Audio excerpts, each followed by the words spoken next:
There we go. Do it live. We'll do it live.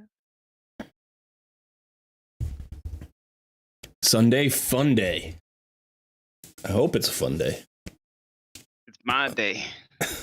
It's your day? The Sunday? My day. Sundays. It's nice that Another beautiful day. we named the whole day after you. It's pretty great. I know, right? I don't know who decided that was a good idea, but I'll take it. Yeah. There's no cold day. Yeah. I think there should be. We should all have a day. Everybody should get a day.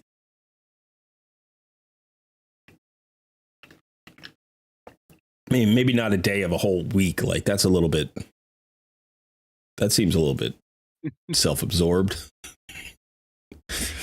But, you know,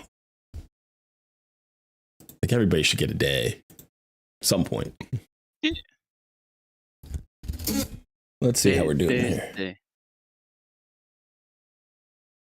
Any better? I can't see. So, we're back. Wasn't sure we're going to make the Sunday stream, but we made the Sunday stream. We didn't make the Thursday stream in the last 2 weeks.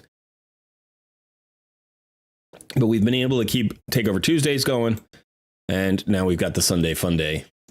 And here I'm on my HH Challenge account right now, if you're wondering what I'm doing.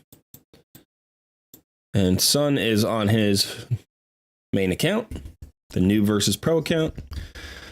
I've got to spend a little time today organizing my accounts in the clans because I don't have my cluster tags yet. I got to put my cluster tags on. Oh yeah, there's some questions. There's some questions. Tags going. People have noticed that I don't have my tags on. Yeah, what's up, huh? Leave without his whoops. tags? Come on. Yeah, that's just me being sick. That's all that is. I didn't realize I was logged into this account. I like the story. I'm logged into this account on my phone as well, apparently. I gotta swap over. Trying to keep track of which email is which account is very tricky. Because at this point, I have at least 6 logins.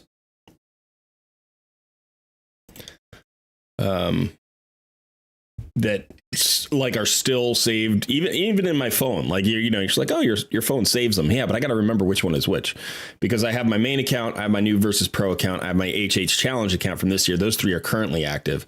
Then I have my primary alt that I played for like over a year and a half. That's still in the background. Like I don't play that very often, but every once in a while I use it. Like I had a clan. That's the clan that became the CPR1 clan. And then I have I don't know, like half a dozen other free-to-play accounts in various states of progression, but one of which I played for like 6 months last year, which was last year's HH Challenge account. And so that's still in a pretty good place. And that I think is that my Geo account? That might be the only account I have a Geomancer on. I don't have a Geomancer on any account except for one account. It might not even be that account. It's an account you don't even really play. No, in fact, I don't even think it's that account. I think it's like my 7th or 8th or 9th account down the line. I have my only Geo. I've only ever pulled the champion one time, and I pulled them on what was basically a glorified referral account. So it's not just on my main account, which is weird. It's like the champion is literally avoiding me everywhere. Not that I care. I mean, it doesn't bother me. Yeah, not in the slightest. It doesn't bother me. It's just a thing. It's like gravity. I don't walk around going, gravity's bothering me today. It's just you have to account for it in your day. Like, balls roll downhill and stuff. That's all. That's all it is. Stuff right there. Yeah. You don't have to mock me. I'm sick. Just come out and start mocking me right away. Do you really think that that precludes you from being mocked? I don't think so. I don't know what world you live in. By the way, I failed the Zinogre Soul the first weekend. Whatever. As soon as it started, I failed because I slept for like 2 days, and on my main account, I didn't do any of the things that I needed to do for the Monsters Path. So I got no points from the Monsters Path. All I needed was one set of 40 or whatever, because there's 280 points and you can miss 250. So if I got 40, that would have at least given me a chance to go after the Soul. Soul's off the table. No 5-star Soul for me. No Zinogre, which is like a free 5-star Soul. I think I could have done it on my main account if I'd been, actively playing. I don't have that many 5-star Souls. I have very few, actually. And it would have been a nice champion to get one on. By the way, yeah, I failed it too. You failed it already? Yeah. Yep. All right, I'm just collecting my... Let's see.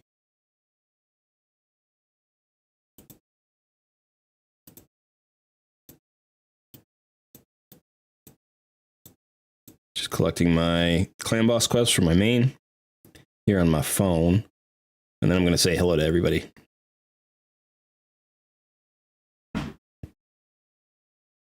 Say hello to the people. Gotta say hello to the people. I haven't been talking. I haven't been in Discord.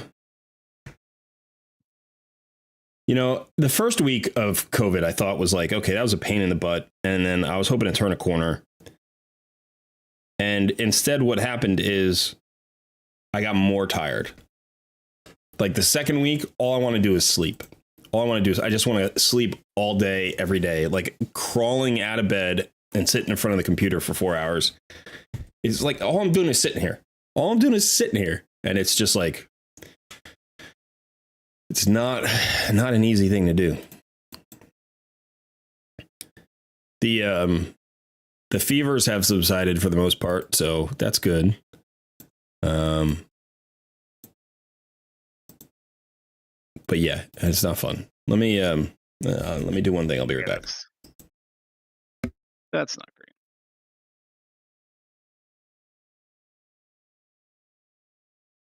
Oh, well, he's gone. How's it going, everybody? I'll say hello to everybody. Burzo, Dakota, James, Andre, Suzanne, Wicked, Caveman and Crash, Dane in the house, MZ. How's it going, everybody? Oh, he's back. Hello, folks. Yeah, thanks for that. Howdy. Hello, everybody. Good to see y'all.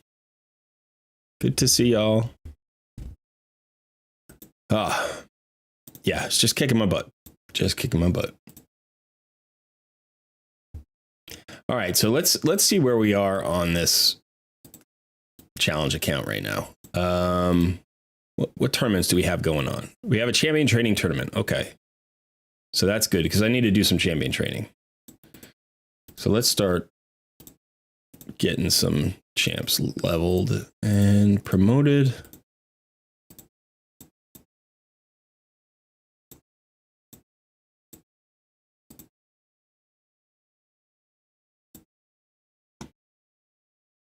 Son, can we go to your close-up, maybe?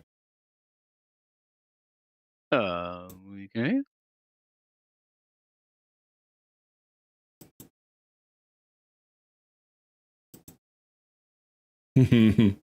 Why are you so small now? I'm the smallest of boys. I think you didn't change the size, and there you go. There you go. There he is. There's that smiling, shiny face. It's not Sunday Funday without a dose of Sun's close-up. All right, so Reason? I'm here turning food into better food. That's what I'm doing right now.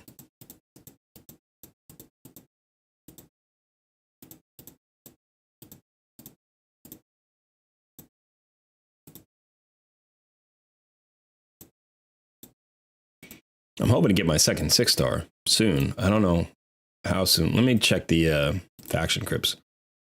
I've been doing my faction crypt thing. Like I've been leveling up the food to get into faction crypts, but I've been so tired that after the food is level, I've forgotten to do the faction crypts like 4 days in a row. So it's like I've been leveling up the food to go into the crypts, and then I literally I've gotten rid of the food. I've like just chucked the food. Let me see. Does Kale have any gear on him? Yeah, he's got a little bit of gear on him.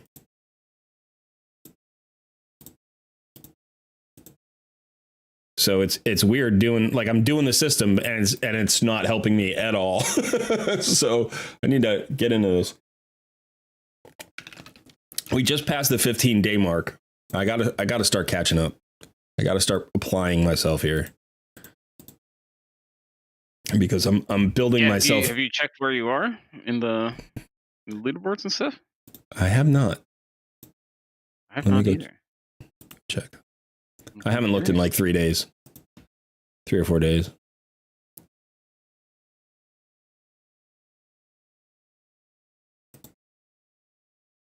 All right, let's see. All right, so here we are. We're in 6th place. It looks like we're kind of comfortably in 6th place. We're within striking distance of 5th place. We've got a little bit of a lead on MTG Jedi's team. Okay. I have slipped back to 4th place on the team. For a while, I was in last, and then I did some work and I climbed up actually into 2nd place, I think. But I have not gained any points in a while.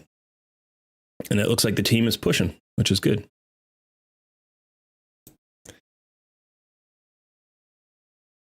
Oh, that reminds me. I need to make sure I turn on my HH optimizer so that I can track my progress.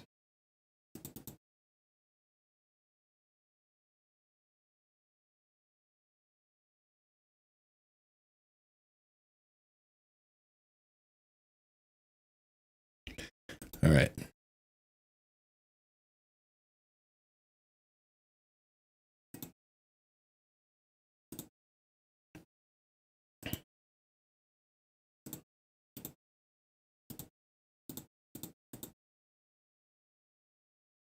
All right.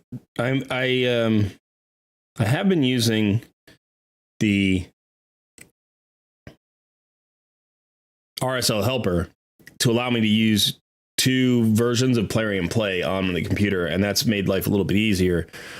But unfortunately, I can't do that in stream simultaneously. My computer doesn't like that. So right now I'm only playing the one account here and then the one account on the phone, and then I'm going to have to switch the account on the phone so I can play the other account. I really need to let the Noob versus Pro account go, but I don't know how. Can't do it yet. I'm too emotionally attached. Aww. I have some challenges there that I set myself that I want to complete. Like I want to get to Ultra Nightmare Clan Boss. I have to get to Ultra Nightmare Clan Boss, at least a 3 key. Like I'm currently I'm currently basically just barely a 2 key nightmare. So I'm not really there. And then I'd like to get Arbiter. We've got Scylla the Drakes coming up in like 15 days or something. So there's that as well. Maybe less. I don't even know. I just 6-starred Rock of Iletide a few days ago for champion training. So she's 6 stars.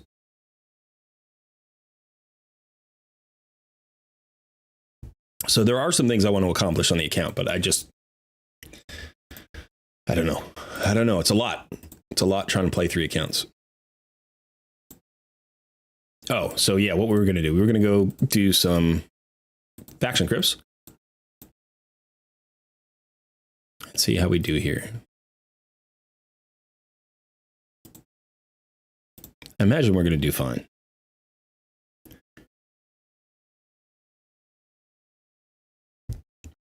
All right, let's see how the people are doing.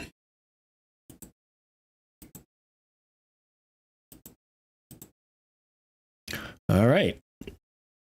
Captain Volcano, Tulsi, Alex, good to see you all. MZ says, I think Plarium puts these events right before a fusion event so that we will consume all of our resources and buy things we need for the fusion. But for free-to-play players, it's just a big trap. It's true.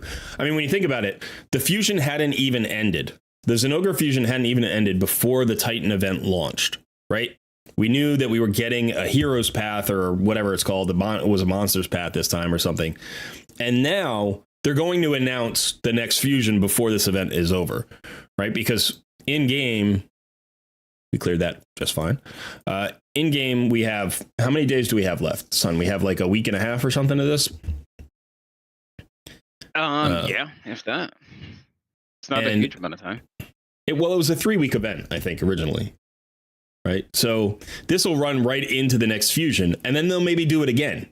You know, they'll have another event for, I mean, the Monster Hunter thing, I think, has been more successful than the Xena collaboration was.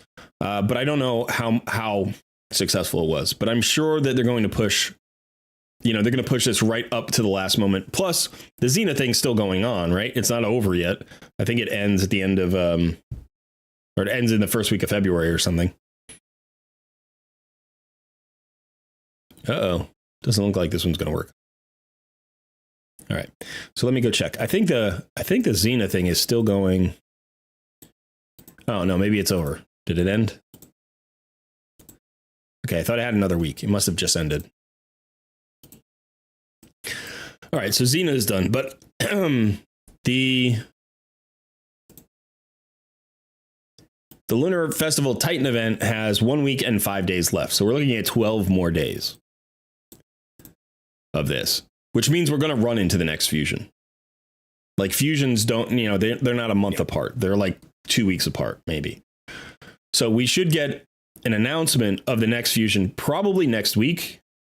Probably, well, this upcoming week, maybe on Wednesday or Thursday, we'll get an announcement. And then, you know, we'll probably be starting that fusion with, call it 4 or 5 days left on the Lunar Titan event. Now, maybe they'll be friendly and there'll be some double dipping. So the first fusion events will also be Lunar Titan events. Like maybe that'll be nice. They've done that before. But it is the fact where it's like one fusion runs into a major event, which is basically a fusion. You're fusing a soul now. That's what you're doing. That runs into another fusion for a champion, that runs into another fusion for a soul. And so it is the kind of thing where it's just like the level of involvement for a free-to-play player is just at a peak, and it never comes down. It used to be like there were rest periods.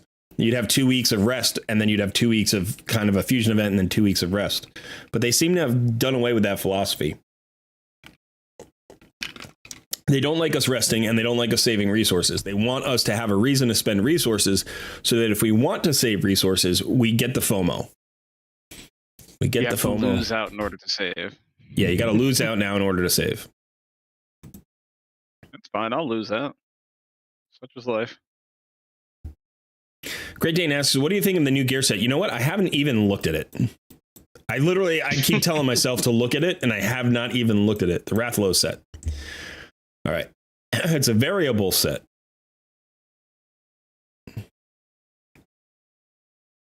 It's behind my head here. Let's see if it. Okay. So variable set, 15% crit rate, 15% crit damage, 10% speed. If it's a variable set, then I guess for each piece you get, or maybe for every 2 pieces you get a bonus. I haven't seen how it works out. That's interesting when you think about it, right? Because it's like a crit rate set is 12% crit rate. A crit damage set, I think, is 20% crit damage. And then a speed set is 12% speed. So this gives you less crit damage than a crit damage set. It gives you less speed than a speed set. It gives you more crit rate than a crit rate set. And if you had those 3 sets, you would get 12, 20, and 12. And here we get 15, 15, and 10. So honestly, it feels kind of weak. Unless there's more than that. Unless I'm missing. Unless that only takes 4 pieces. If it takes 6 pieces, then it's a weak set. If it only takes 4 pieces, then it's a strong set. But it says variable set, so I don't know what that means right now. I mean, I guess I could go forge a piece and find out. Let's forge a piece.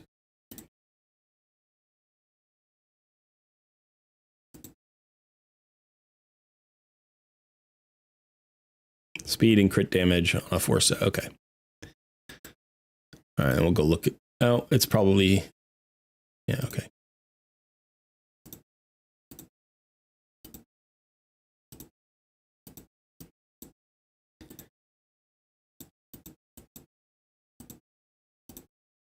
All right, so here's the variability. Okay, so it's more than that. And apparently there will be artifacts. Accessories, rather. So 5% crit rate for your first piece, 15% crit damage, and 5% speed, then fills this champion's turn meter by 5% for each enemy hit by AoE attacks. So one of the things that I've been noticing about these, I forget what it is it the supersonic? It's the supersonic set as well, has this extra turn meter fill. Like in various ways. It's not the same mechanic here, but they mess with turn meter. Now, that's an issue for a clan boss. So the guys who do the calculator are going to have to figure that out and figure out if they can put that in. And I'm assuming that they'll have to do it as like its own calculation because it could be on literally any champion. Yep. So we'll have to see if they can figure out how to tune these sets in. Well, they might have to do it. Oh, yeah, you're right. For each enemy hit by AoE attack specifically. Yeah. So I was going to say they have like the speed and perception sets, that you select in the Jedi calculator. Yeah, but all that does is it alters the decimal point. It just alters it alters the number that you calculate in the calculator. Like just like a regular calculator. It's literally just an equation. This actually requires the calculator to change the order of the characters in sequence. And now, for this particular one, the set bonus fills this champion's turn meter by 5% per each enemy hit by AoE attacks. So that's predictable. As long as nobody's dead. As long as nobody's dead, you're getting a 25% turn meter fill. Right? Every time it's a 25% turn meter fill. So that could be calculated in. They've already got turn meter fill mechanics calculated in. So clearly they can do it. But it's just going to require a lot more experimentation to figure out like what champions it works for and who it doesn't for. Because what's really interesting is like imagine you get a Rathalos set onto somebody like a Seeker. Right? Seeker gives you a 30% turn meter fill. And then gets an extra turn mechanic. And so that's one of the champions that helps you go at a 3-to-1 speed. Now imagine that you've got a set bonus of, this, you've got this, you can put this 4-piece set on, and you could put a 4-piece supersonic on or 5-piece supersonic on. So you could get more turn meter fill from your turn meter fill, and then you could get turn meter fill from the clan boss attacks. And then you've got Seeker doing Seeker things. So I'm wondering if like some combination of sets is going to get us to a 4-to-1 ratio, which would be insane. But it may be that's actually, that's actually out there without speeds that are astronomical, because you could get to a 4-to-1 if you can run everybody at like 400 speed, but nobody has that kind of gear. So they don't even bother coming up with speed tunes for that kind of stuff. I did it once in the calculator just to see how fast you could go, like theoretically based on theoretical speeds. And you can actually get to a 5-to-1. Wow. I think, but your speeds need to be up around 500 and you need like, you need a constant increased speed buff and turn meter fill. So this may actually make like a 4-to-1 reachable. I don't know. But so it's more stats than I was thinking. But for let's just call it the 6-piece set. Let's just say just the 6-piece set without the accessories. You get 15% crit rate. So that's like a 2-piece crit rate set, but a little bit better, right? 25% better. You get 15% crit damage with the 6 pieces. You don't get the extra crit damage until the 7th piece. So that's not awesome. It's okay. And you only get 5% of the speed. So you get a perception bonus. So it's basically the speed bonus from a perception set. Oh, I'm sorry. It's 15% crit rate. Okay. 15% crit rate, 15% crit rate. Yeah. I think I said that. And then you have ignores 30% of enemies' defense when using AoE skills. Now, this is kind of interesting. It benefits AoE champions a lot more. Like champions who have AoEs on every skill, it's going to benefit a lot more, right? Champions who have an AoE A1 and some other AoE. So it's better than a Savage set when you get to 6 pieces for those champions. Now, when you think about this in terms of arena, like this is kind of a crazy arena set. Because you're basically, I mean, you always nuke with it in AoE anyway. So you're going to be ignoring 30% of the enemy's defense when you use an AoE skill. So it's actually stronger than a Savage set. Plus you get all the crit rate and crit damage and speed from it. So as a 6-piece set, it seems incredibly powerful. And then 9 pieces, 30% chance to repeat damage dealt by AoE skills, plus the extra speed and extra crit damage. So now you're talking about 30% crit damage. This is a crazy AoE set, crazy PvP set. This will be the number 1 PvP. I think this will be more desired than Merciless. I think. Let's see if I can look at Merciless. I don't have access to the. Let me see if I can find it.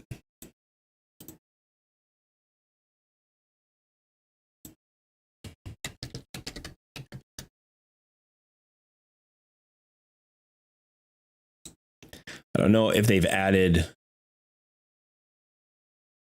this to the hellhades.com site yet.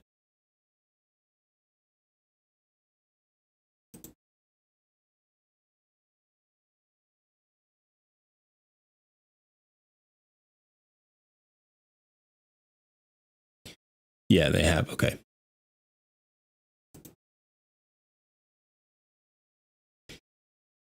Okay, so Merciless gives you 25% attack, 30% crit damage, 10% speed, 30% chance to decrease a random skill's cooldown when dealing damage, 35% to ignore defense, and 15% chance of getting an extra turn. So this is 35% ignore defense instead of 30% ignore defense from the Rathalos set. Plus 30% crit damage instead of, what is the total that we got? Was it? I got to find the piece again.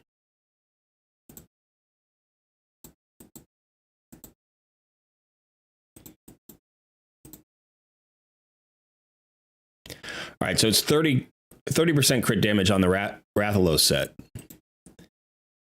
And it is 30% crit damage here.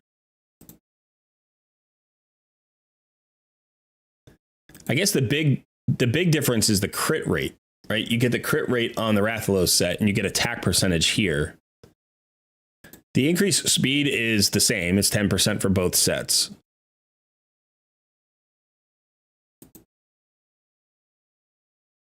%15 chance of getting an extra turn versus a 30% chance to repeat the damage dealt by AoE skills.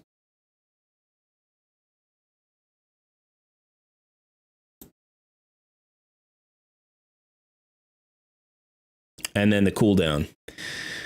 It's really interesting. I don't know. I mean, you can't tell from here where the bonuses come. I don't know where the bonuses come because I'm not looking at. I don't have a set in game right now.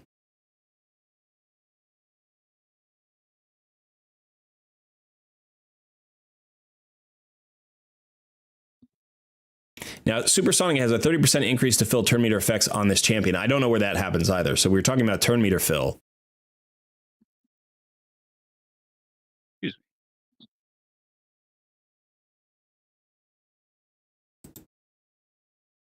So the question is, can you get the 4-piece set bonus from the Rathalos set and still get this increased turn meter fill effect? I don't know that you can. This might be like the 6-piece set effect, which means you can't get both of them. I don't know. So it's really interesting what they're doing with sets right now. The sets are very powerful. All of the sets are very powerful that they've come out with. Merciless, Supersonic, Rathalos. I mean, even the Forge, the regular Forge sets, Forge Pass sets have been crazy strong. So we'll have to see how this unfolds in the future. People are going to be theory crafting. My brain isn't fully on right now, so I'm not quite there to like start all the theory craft and the idea of like swapping accounts to find all the stats and blah, blah, blah. I'm just like, I'll get into it. I will get into it, I'm sure. But it's going to take me a minute. Okay. Out of curiosity, son, what are you working on today?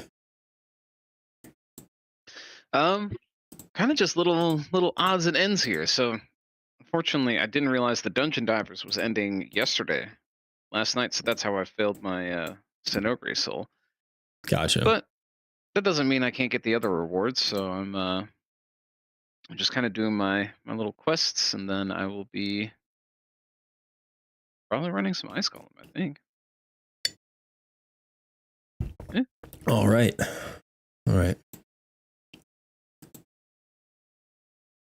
Tonks got me up on my soapbox for some reason.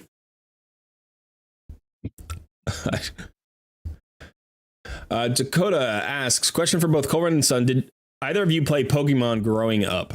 I did not. I played Magic the Gathering, and I was already grown when Magic the Gathering got launched, so I didn't play it growing up. What about you, Son? Did you play any Pokemon growing up? Yeah, Pokemon was one of the very first games I ever played. Are you still a fan of Pokemon? Or like, does it hold a special place for you, or do you not care that much? I think I know why this question was asked, so I could give some context there a little bit. But I mean, the original Pokemon holds kind of a warm place in my heart. But after they got to like Pokemon number 3000, like, and it's a lampshade. I mean, it started to lose a little bit of that luster for me. But yeah, I mean, it was one of the very first games I ever played at. Gosh, I think it would have been like on the old original. Like I had like a Game Boy or Game Boy Color or something. Pokemon Blue. Yeah, that goes all the way back for me.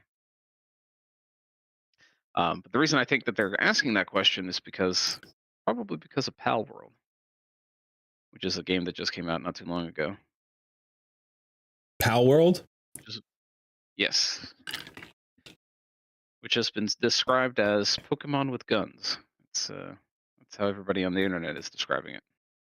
Is it a collectible card game? Is it a digital game? No, it's not a collectible. It's like a Monster Hunter game. It's a monster collector. So it's pretty much Pokemon with non-copyright Pokemon called pals. Okay. And then it's also more adult. You have guns. Yeah. You could butcher your pals. You can put them to work and do whatever you need to do. And it's great. I'm really enjoying it because I've got it. Well, we'll have to check that out. Yeah, you should. Okay, Jeremy Knight says 6 days left on the Xena. It shows me. Okay, so maybe just not on this account. I didn't unlock it in time or something. Wentworth has a couple of questions. Did you discontinue the Thursday stream? No, I've just been sick with COVID for the past couple of weeks, and so I haven't had the energy to do my Thursday stream. I apologize for that. We'll get back on it as soon as I'm recovered. Is the Bloodthirst set similar to Lifesteal set? It works exactly the same, except you get additional crit rate. So it's an upgraded Lifesteal set. James Morton, I pulled my Arbiter yesterday on day 84. Congrats. That's a very fast Arbiter. Yeah, quick. That's really quick. And I think I should level up my Archer, your Monster Hunter Archer first, though. Got her out of the White Crystal batch from one of the tourneys. Oh, that reminds me. Is that over? Is it over? I didn't pull my crystals. There was I had two pulls. I had two pulls for the Zenogre, so they probably just pulled them for me. I I haven't even checked. Yeah, I was about to say they must have pulled them for you then. I meant to pull them, but I just I've been so. Yep. Hey, I got the new elf epic though, the one that I wanted. So that's good. So he's going to help me in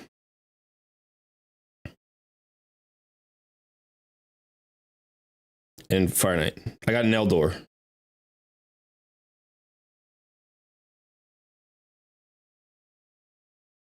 Okay, but where are they? Oh, they must be in my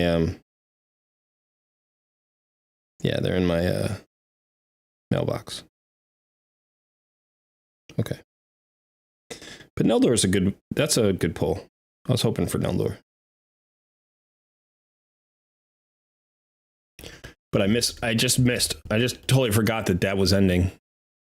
I wanted to do those pulls. I actually meant to do them on yesterday's video, at the end of the video, and then I just forgot about it. All right. Sorry, there were some.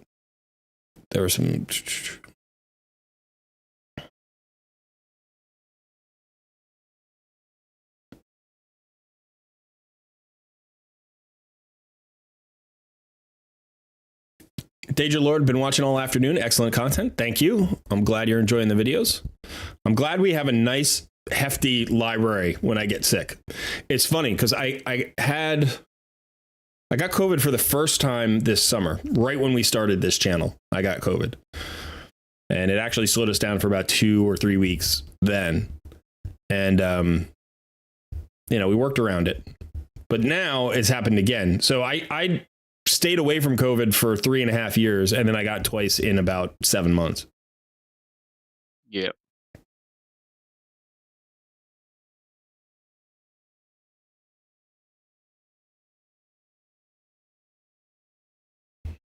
All right. Crashdown says, Neldor is a beast. You could have pulled worse. Yeah, he's going to be really good for me in Fire Knight hard mode. Don Kelly says, thank you for the info on what champs to dupe or not to dupe. You're welcome. I hope it was helpful. That is not a, 100% like this is the Bible kind of guide. It's just giving some guidelines on what to think about. So I'm sure there are players who would duplicate some of the champions I said not to duplicate, and they'll get value out of them. But in general, it's a good way to kind of categorize your thoughts. Smog, good to see you. Yeah, I thought that was a good video. I thought it was an interesting idea. I don't think I'd ever seen that before. No, I don't think I've ever seen it before either.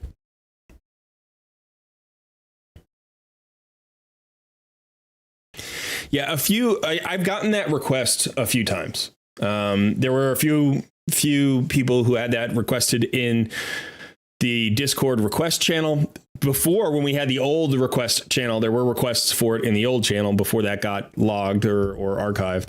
I've had it in comments, so I didn't want to call out one particular request like I did Plethora the other day. But if you've made that request, I've probably seen it at some point. And so I thought it was a good video idea. And luckily for me, it wasn't overwhelming in terms of prep and research because I have my own system. It's kind of like when people ask me, how do you decide how to 6-star champions? It's like I have a system in the back of my head. It's just there. I don't have to research anything. I know exactly how it works. I could explain it to you in 5 minutes. Of course, a video should probably be 25 minutes, not 5 minutes. And of course, I've done that video. That video is out there. I've actually done that video multiple times now. So, so this one wasn't too taxing. There are some other ideas that I've had, and we still need to get to the clan boss by the end of the month. There are only a few days left. Hydra clan boss. Sorry, we need to get to a Hydra clan boss video. The members have requested that, and I went back and watched my previous Hydra clan boss video, which is an excellent video.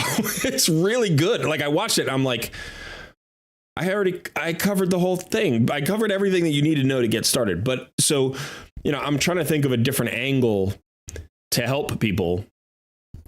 And so I think I'm going to talk about specific champions. I'm just going to talk about champions and roles as opposed to the Hydra heads.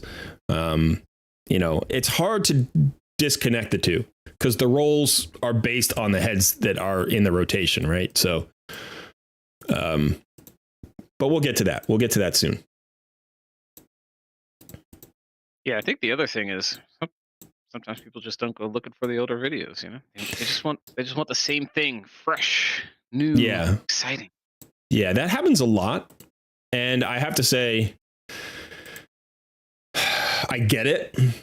I get it, that people want a video on a thing and they want it to be like a current episode. But it's not uncommon that I get asked for a video that I did a month ago or 2 months ago. Even if I did it like 5 months ago, if it's a topic like Hydra Clan Boss, it's just like, well, the Hydra Clan Boss hasn't changed in 5 months, so that video is still valid. And to a certain extent, like redoing that video feels like I'm stepping on that previous video, like I'm killing it and I don't want to kill it. So I want to try to find a new angle. I want to approach the same topic, but present different information. And before, it was basically a breakdown of the fight, the heads, an explanation of like what kind of considerations you want to have when you're building a Hydra Clan Boss team.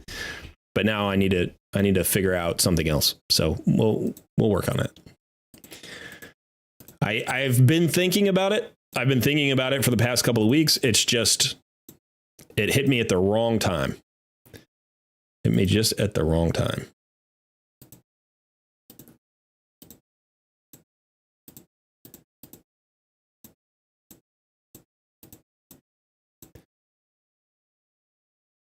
All right, how many more of these do we have? Okay. We are up to our 3-star champions. Start using those up. So I don't know how many 4-star chickens I'm going to have. Not enough is my guess.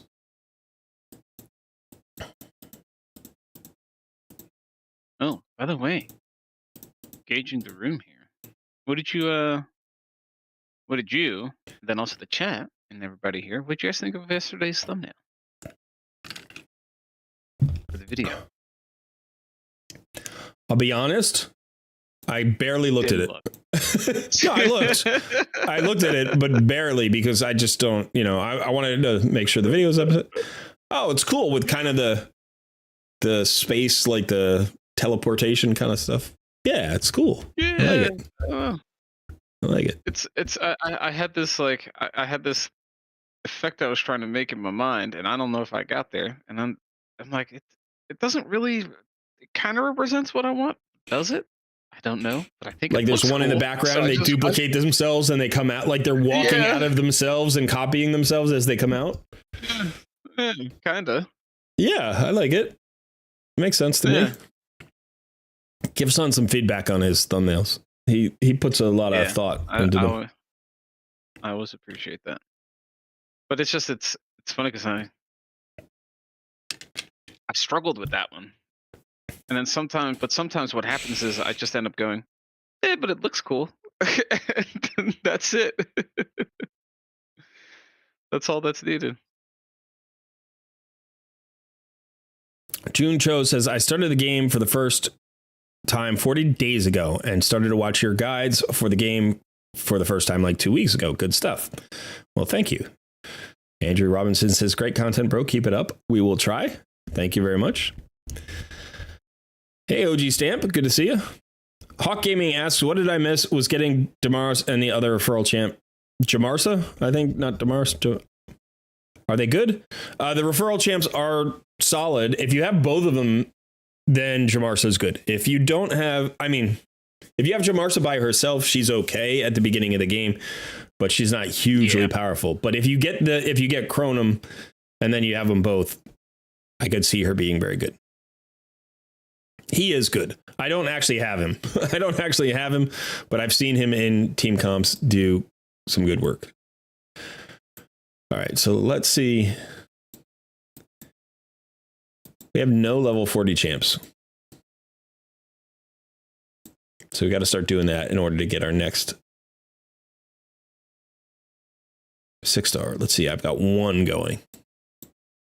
And I have one, 2, 3, 4, 5, 6, 7. Man, I thought I was a lot closer. I got to grind. I've got to grind a lot.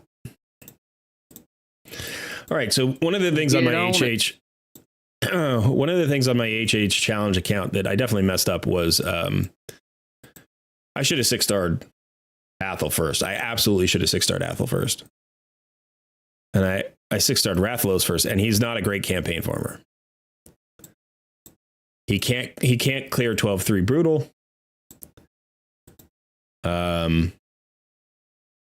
He's just like a mediocre campaign farmer. Let's grab some more champs here.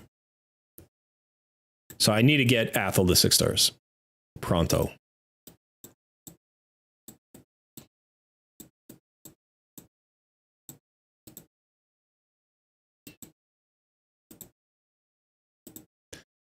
All right, so let's get back into campaign. So what I've had to do here is farm stage or chapter 10 instead of chapter 12. And honestly, stage 3 isn't great because there's a stun. You get stunned at the end here. So I just switched to stage 4 because I kept failing stage 3 because of the darn stun. Well, that's why you said you were failing campaign. I was so confused by that earlier. Yeah. I was like, what? How are you what? Why are you failing campaign? On the HH account. That would all make sense. Yeah, so this guy stuns, and getting away from him is hard. It's like, because he's everywhere. I could try chapter 11, but I don't think I clear chapter 11.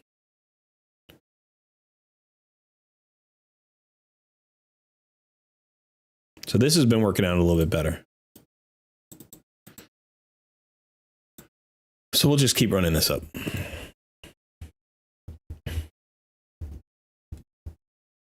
Hey, Shock. Good to see you. Hey, JB.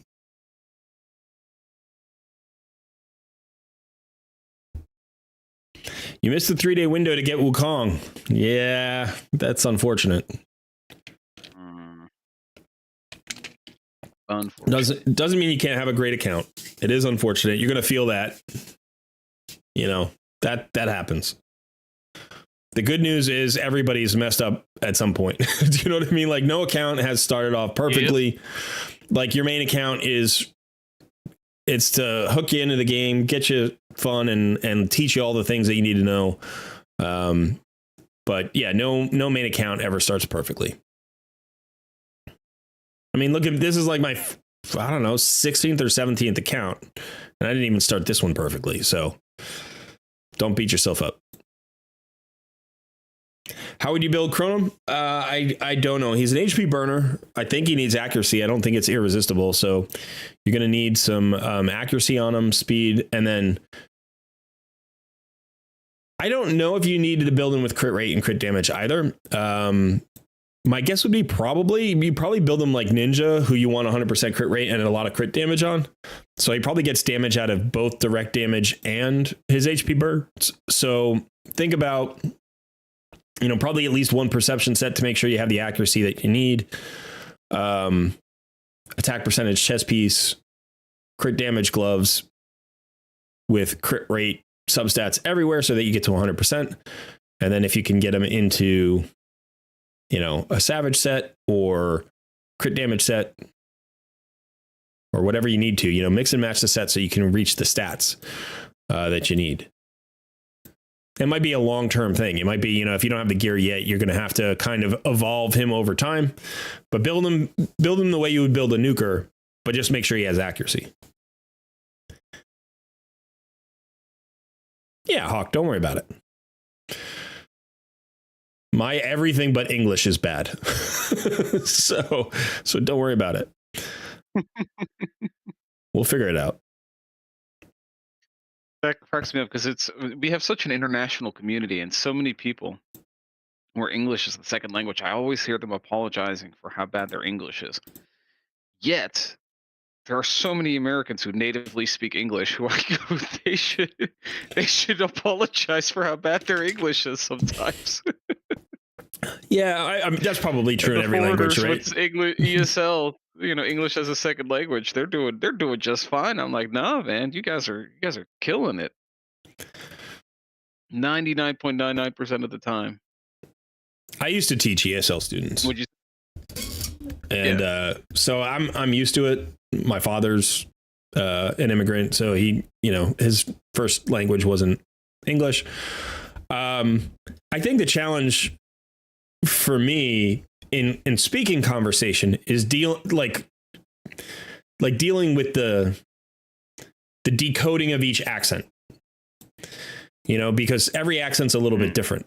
And so you have to learn accents. And when you learn accents, you kind of get used to certain, pronunciations, certain vowel shifts, certain, like holdovers from the native language. But every accent is different. And so, I'm not bilingual.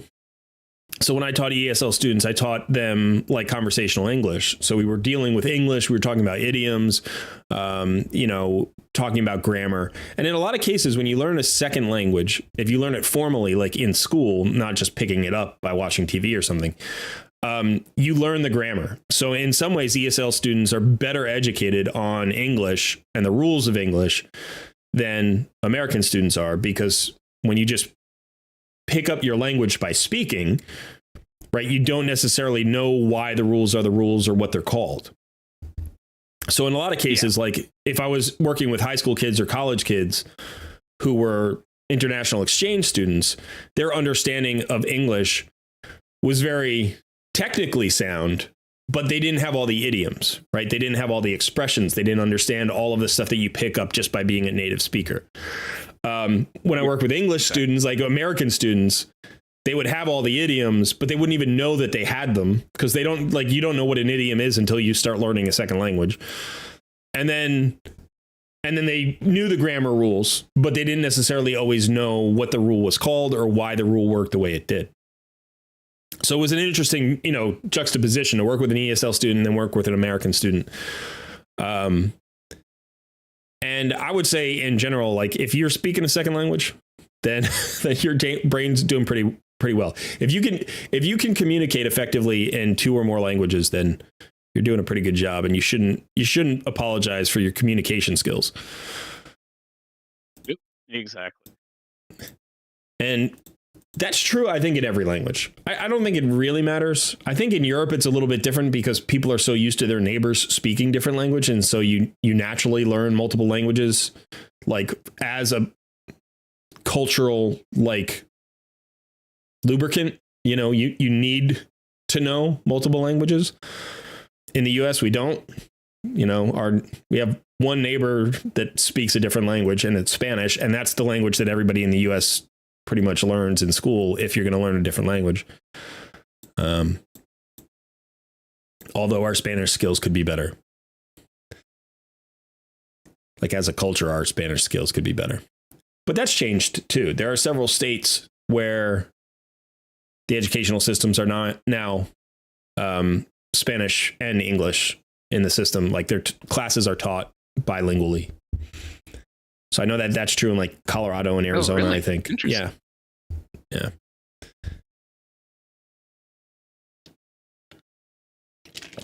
I don't know if it's statewide. Maybe it's just, particular areas in the states. But there are,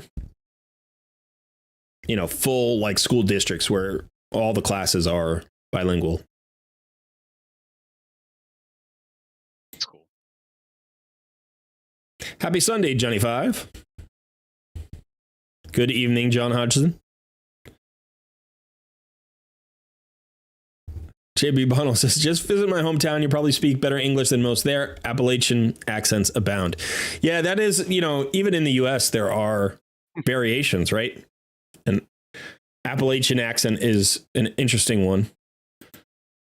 I mean, there are a lot of interesting accents within the US. I have a relatively tame accent myself. So if you're listening to me speak and you're not from the US and you're wondering what kind of US accent I have, I basically don't have one. There are very few sounds and very few words that you'll hear me say. And it's because I picked them up from family members from other areas of the country.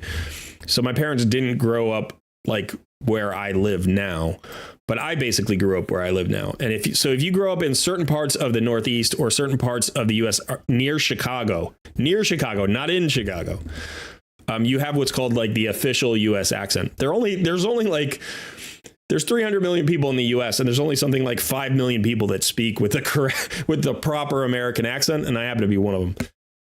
And it's not like proper. It's just whatever they determined as the accent.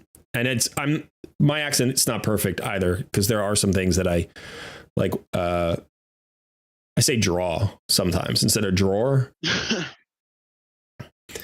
But yeah, that's because my mom grew up in New Jersey. Water. Can't even speak English. And the word kitten, I don't say kitten, I say kitten. So those are the little pronunciation differences. Yeah, little kitty. I guess I've never heard you say that word. So. Kitty. Well, I don't talk about cats because I don't like cats, but I don't dislike cats. Yeah. I'm a dog person. But yeah, there's some interesting accents in the U.S. And my mom grew up in New Jersey, in sort of the northern part of New Jersey. But my grandmother was from Jersey City, and we're talking Depression era Jersey City. So, there were some accents there. My grandfather grew up in Brooklyn, I think, or the Bronx. I think it was Brooklyn. And then my father's from Croatia. So it's like we have all sorts of accents in the family. And then I grew up in New England. So it's like I didn't take my accent from any one place. Just kind of learned it, The place where you grow up, I think, is more powerful than the accents of like your parents. But you do pick up some things from your parents. I have a cousin who lives in Virginia, and he grew up in New York. And then he moved to Virginia, and his wife's from Virginia.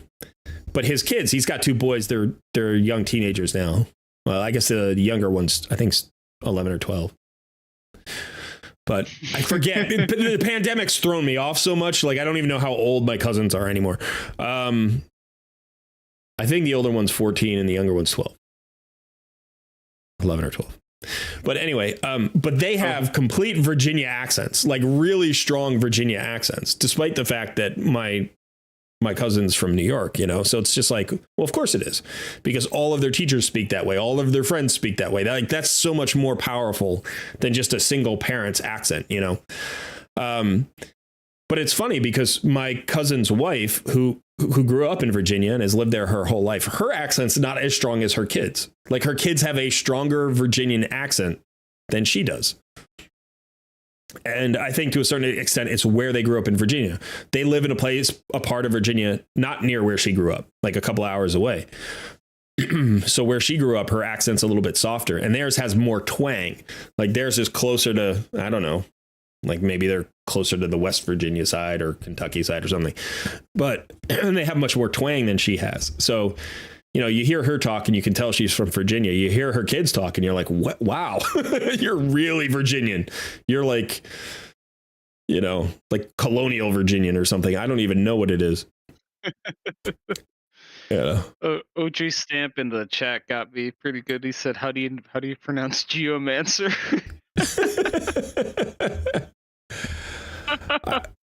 I pronounce it Giam Insir. That's how I pronounce it. Giam Insir. Holy moly. Yeah. I like to mess around with pronunciations just for fun. Junchu, if I can kill Minotaur 15, should I be doing that or just use gems for masteries? You should be farming Minotaur 15 if you have the time and patience for it. It's much more efficient. It's about 30% more efficient in terms of... Actually, it's a little bit less. It's about 25% more efficient in terms of gems, but then you also get more silver. But for your first one, for your first or second champion, it's whatever. For your first champion or 2, you should use gems, and then after that, you should farm.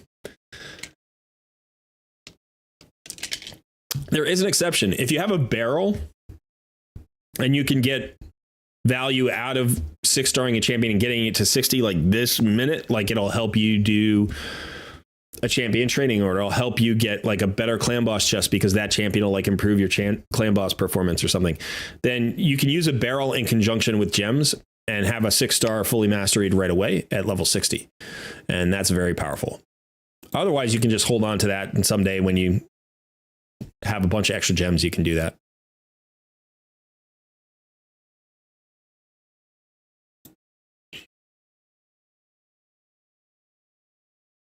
Cole, shout out to your Paragon cheese video. About to finish my 30-minute run. Paragon cheese. I'm not sure which Paragon cheese. I didn't do a Paragon cheese video. I've mentioned it a few times. Are we talking about? What are we talking about? Which Paragon cheese video? You're talking about Scarab Boss? Scarab? I think so. Probably. That's what I'm venturing. Yeah. Hey, Colrad, how to cleanse accessories? How to determine if a piece is good or not? We'll get to that in just a second. JB says, I've read so much, my vocabulary is very broad, but I carry a heavy accent. So many friends call me uppity. Okay.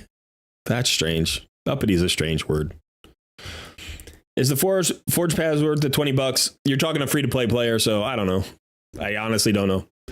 I would say no. I mean, not because it's not good value within the game, but because I don't spend money on this game. I just refuse to spend money on gacha games.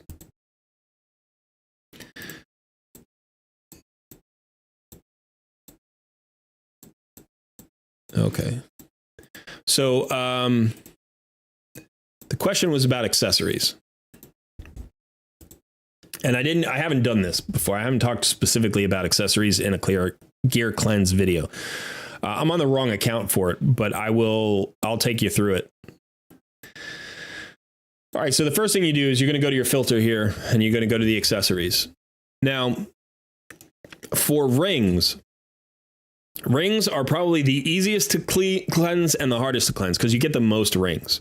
They're the easiest to cleanse because you just have so many of them. And they're the hardest to cleanse because you're going to want a lot of different combos. But in general, I hold on to all my special rings. I don't even care if they're like efficient or not. I just hold on to them because you don't get that many of them. As for other rings, you want to make sure that you line up something. So usually the main stat you want to line up with substats that make sense. So I have a defensive ring here that has defense percentage and HP percentage. It also has attack percentage. That's not necessarily a bad roll because a lot of supports do damage based on attack. So what I would probably do with rings is see how, where do my rings stand? Do I have a lot of 5-star rings? Do I have 6-star rings? What am I pulling down? Am I doing, Spider 20? Am I doing Spider 25? Am I doing Spider hard mode? And then you can kind of clear out, at some point you're going to clear out 3 stars and you're going to clear out 4 stars. And eventually you're going to start clearing out like 5-star rares and stuff like that. But generally with rings, you're going to need to roll them at least a little bit to see if they roll well. And you're often going to want to roll into percentage stats. So flat stats are generally not great. Although if you have something that has like one flat stat, that back like this one. So let's say this is attack percentage and flat attack. If this were an attack ring, I'm not sure if that can happen actually. I don't think you can get flat attack in a flat attack ring, but I'm not 100% sure. I kind of forget. You can get a percentage, like you can get defense percentage on a defense ring, but I forget if you can get actually flat defense on a flat defense ring. But anyway, my point being let's say you had a situation where it usually is more important with HP or defense because those synergize a little bit better. Well, anyway, so let's say this ring here were an HP based ring, right? So the main stat was HP. And then I have defense percentage, defense, and then I'd want HP percentage. Like those are the 3 stats I want because HP is about survivability and so is defense. So those tend to synergize better. And so then I would want to roll, I could roll into anything there. But if I'm working on a ring like this, or where was it? This one. So obviously I want to roll into defense percentage here. If I get multiple rolls in the same substat, usually that's more important than the main stat if it's a 5 or 6-star ring. So, I would want to roll this up and I'd say, let's hope to either support the main stat. So we got defense and we got a defense roll. So this is beautiful. And I want to keep rolling this. I want to hit HP or defense. I want to try to avoid attack. I hit attack. Now, I'm not going to chuck this because obviously I have so few rings, but there's a decent chance that, you know, if I'm talking about 5 or 6 star rings, that if I start to split up my rolls and the ring kind of gets wonky, so you don't know who you're going to use it on, I just chuck it because you get so many freaking rings. So that's how I do rings. Basically, I want stats that support each other. Now, for attack-based rings, like you're just hoping to get into attack percentage, and you want at least, you know, maybe 2 rolls into attack percentage if you can get it. As you get towards end game, that gets more important. So, you know, there are no throwaway stats on rings. That's sort of the nice thing for like attack-based champions and support champions. There are throwaway stats on like defensive-based and HP-based champions.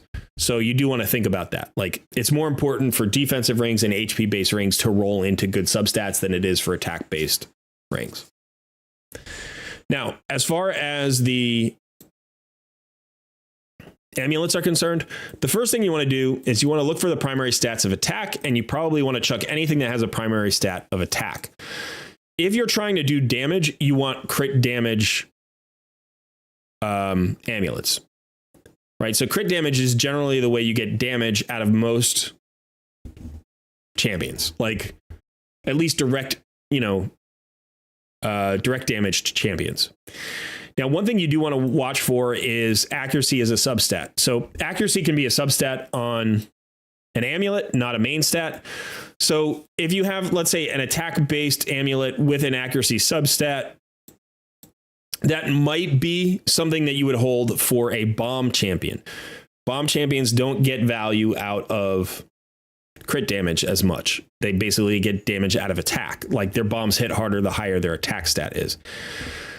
And you need accuracy to land the bombs. So attack amulets with accuracy substats are what you want for bomb champions. But there are only a few bomb champions out there, and you can find out who they are really easily, and they're not in every faction. So most attack amulets you can just chuck. Crit damage, you want crit damage, defense, HP, anything that has accuracy as a substat. You can also get crit damage as a substat, so you know you can look for that as well. If damage is like a secondary or tertiary concern. So if you need like a defense-based amulet, you might want accuracy and crit damage as substats. But usually I don't worry about the crit damage. I just look for accuracy.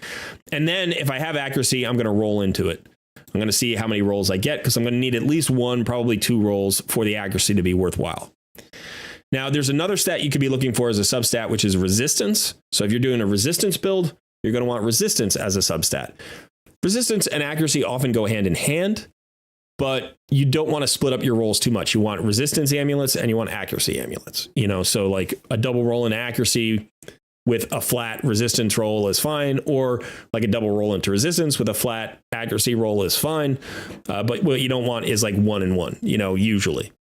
When you're in sort of the earlier game, maybe that's not as big a deal because you don't need as much resistance. But if you're looking for resistance, you're often looking for so much resistance that you literally need every roll you can get into those accessories. So that's amulets.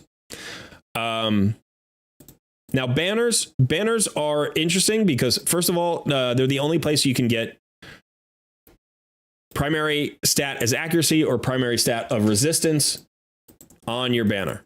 Like, other than your chess piece, right? Your chess piece can have those 2 stats as a main stat. So chess pieces and banners are where you can get a lot of accuracy and a lot of resistance. Now, you're going to hold on to accuracy banners, but what you're really hoping for is speed as a substat in most of your banners. Not every single banner has to have speed as a substat, but you're going to want every single type of banner. You're going to want HP banner, attack banner, defense banner, resistance banner, and accuracy banner. And on, say, 80% or more of your banners, you're going to be looking for a speed substat.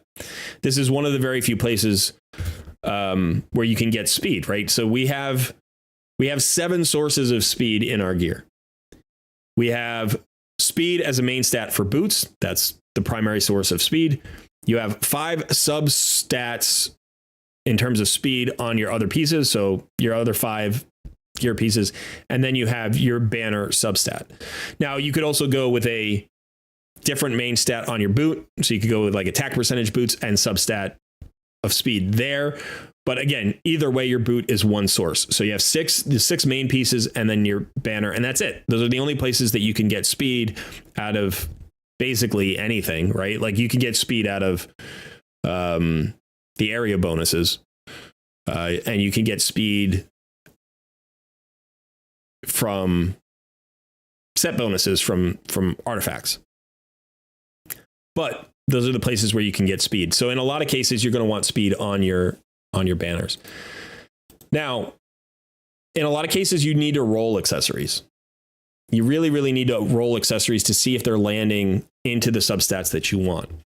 An accuracy banner can be worthwhile even without a lot of speed. So let's say you just have a flat speed roll and you don't land anything into the accuracy banner, into the substat of speed, but you're still getting 78 accuracy out of a 5-star banner, and that might just be worth it. And so it's like, okay, you glyph that, you get 8 speed out of your banner, and that additional 8 speed is nice, and maybe it's worthwhile. And then somewhere down the line, you look for an accuracy banner, maybe a 6-star accuracy banner that's got a double roll in the speed or something.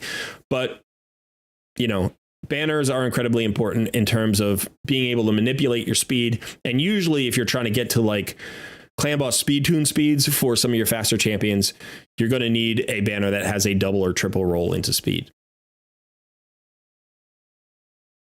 So in a lot of cases, like I said, you need to roll your, you shrank yourself, son. Did I? Yeah. You're tiny son now. How did that happen? But yeah, so I hope that was helpful. It's, one of the things about cleansing accessories is that as you progress, you're going to get way, way more accessories than you'll ever need. You only need half as many accessories as gear pieces, right? You need 6 gear pieces, or artifact pieces, but only 3 accessory pieces. And there's fewer variations. So you just end up throwing out a lot of accessories, and that's fine because they're good silver. You need the silver. Yep.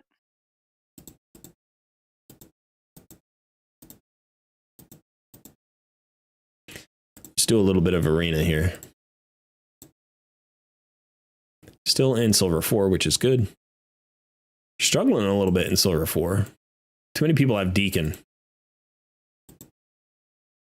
I also broke my speed tune because now, even though I guess I kind of just swapped it. So Rathalos used to be my 3rd fastest champion. He's now my 2nd fastest champion because I got him a bunch of speed. So Athel is now batting cleanup as opposed to Rathalos the way it was originally.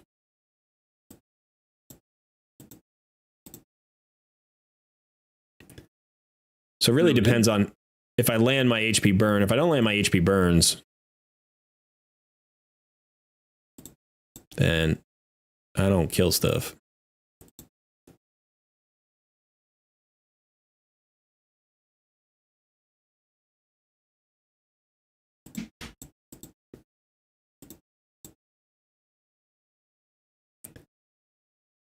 This might be an unkillable Fire Knight. Fire Knight. Ultimate Death Knight might be unkillable. Oh, come on. Do the damage. All right, let's see. He might just have so much regen I can't kill him. I've come across a couple of Ultimate Death Knights who are like that, where I just don't... if I don't land the decreased defense and I don't land the weakens because they have enough resistance, I just can't kill him. And a couple of them nuke pretty hard. And it's fairly frustrating because it's like... even if I do win, it takes forever. I don't quite understand defenses like this. I guess I sort of do. Like if you're struggling, like why are you in silver 4 with this? Why are you struggling in silver 4? And yet you have enough gear to make this guy a supreme tank and nuker simultaneously. It's just frustrating. So saw Andre asking the chat, hope you catch this and answer. What's the best place to farm artifacts? And isn't it just Spider? there isn't any other place you could farm artifacts, is there? No. So artifacts are gear. Accessories are. Oh, are these accessories? Yeah. So it depends what you're talking about. Yeah, you're right. I think you're right. I was thinking of accessories. So accessories you farm in Spider. Rings and yeah. Yeah. As far as artifacts, as far as the gear's concerned, there are two places you really need to focus. So I'll walk you through this. So if you're relatively early in the game, and if you can get to Brutal Campaign, you can come here to Palace of Arabia, and you can farm stage 6 in Palace of Arabia and get yourself some speed boots in the speed set. It won't take that long. You just need to come in here and farm, 20 times, maybe 30 times, and you're going to get some speed boots in the speed set. Let me do another. Okay. And so this is a place to just get some speed gear. Remember that it doesn't matter if your boots are common or uncommon or rare or legendary. It doesn't matter. The main stat is based on the number of stars. So if you have 5-star speed boots that are common, right? They're gray. They have no substats. It means you get fewer substats, but you still get the speed that you need. So you can come in here and at stage 6, you're going to get boots to drop. They're going to be either common or uncommon. And if you can get a pair of 5-star boots that have speed as a main stat, you can get 40 speed out of those boots. So you just come in here and you just keep running it until you get, let's say, 3 or 4 pairs of 5-star speed boots. So that's one place to farm specifically boots. Also, whenever you have to do your daily quest to kill a boss 3 times, I tend to come in here to stage 7 of Palace of Arabia, just on the off chance that I might pull a decent piece of speed gear, because these can be rares and they can be 5-star. So 5-star rare drops with, say, speed and accuracy or crit rate and speed substats or something, and you can get a very good piece every once in a while. It's probably going to take you, I don't know, you get 1 or 2 pieces a month that are usable. You can also do that in Valdemar Strait. So early in the game, if you need lifesteal gear, you can come in here and farm a specific piece that you need. Again, it could be boots, could be chest piece. Let's say you're looking for, 5-star attack percentage chest plate. You could come in here and do that. It could take you several hundred energy. It could take you, like 40, 50, 60 runs to get the piece that you need. Or maybe you get lucky and get it in like the 3rd or 4th run. So you can come in here and get some gear that way. That is early game, or at any point where you need just a 5-star speed boot. Like if that's just a thing that you need for a particular build, then come in here because it's the fastest way to get it. Now, if you go to the dungeons. But I would say so. Farming the campaign for these is great, but that's not where you want to end up with that gear, right? You don't want to have low level common, uncommon gear on your champions. You still want to get that from the actual dungeons.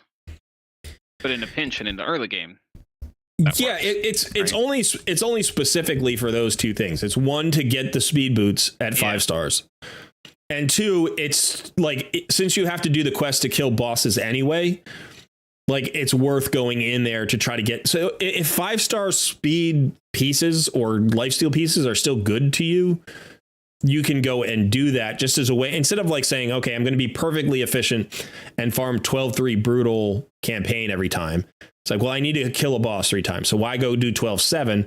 I could do 6-7 or 8-7 instead. And I potentially get a chance of usable gear, because stage chapter 12 doesn't give you usable gear. But the goal is not to be there. This is just something that you do early game, or it's something you do maybe in the mid game when you still have use for those pieces. Now, the second place I saw some questions about like doing that in like Nightmare campaign and stuff like that, and I'm like, if you're looking for gear and you're past the point of just needing something immediately or like early game, in my eyes, your best bet is going to be dungeons all day, every day. Yeah, but you can absolutely do that with Nightmare campaign. Sure, absolutely. Campaign, you have to do Nightmare. Now, it costs more energy, right? But you can come in here, say, go to Palace of Arabia and kill the boss in Nightmare. And that's got a chance to drop 6-star pieces. So you could get 6-star rare speed boots, maybe with a good substat like accuracy or something, or crit rate. Absolutely worth the, 30 energy or 36 energy a day or whatever it is to do that. Yeah, it's a great, like, the single most important piece of gear on your account ever, during the entirety of your account will be speed boots, like speed main stat boots in the speed set. It's the single most important piece of gear in your account. There's nothing that even comes close, right? Speed boots in the perception set.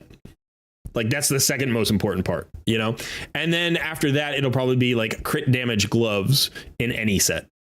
In almost any set with crit rate substats.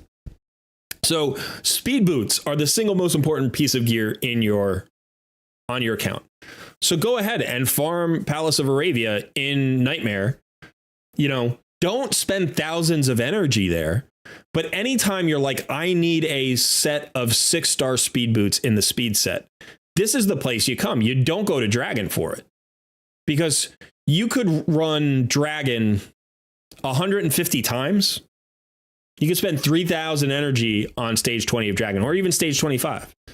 You could spend, 3,000 energy there and not get a single piece, like not get a single speed boot in the speed set. It happens all the time. Yeah, that's true. You come here to the Palace of Arabia, and I guarantee you, if you just come here to stage 6 and you put, say, 160 energy in, you put 20 runs, you'll get a 5-star boot of speed on average. Because when you think about it, it's like this can drop 3 stars, 4 stars, and 5 stars. And then it can drop all of the different types of boots. So the boots are attack percent, defense percent, HP percent, flat attack, flat defense, flat HP, and speed. So there's 7 boots that drop, and they all drop equally. So, if you run, say, 21 runs on average, you should get a 5-star boot of speed. And that return in terms of the value of it is so high. Now, this is going to be a common or uncommon piece. So you lose substats. So there is a point where, like, you need more stats. Your requirement for stats is going to go beyond, and you need to get those substats. But most of the time when you need speed, you just need speed. You just need speed. You need as much speed as you can get. So getting a boot that has 40 speed instead of 35 speed, or has 45 speed instead of 40 speed, like, that's incredibly important. So yeah, come here to Nightmare Campaign, come here to Brutal Campaign, run it every once in a while. And if you said, today I need a 5-star boot that has speed in the speed set, you just come here to Palace of Arabia. Don't farm it in Dragon. But you don't want to do that a ton. You just want to do that for that particular piece, for the most part. Now, if you just need good gear, now you're going to come to the dungeons, right? And you want to be farming stage 20.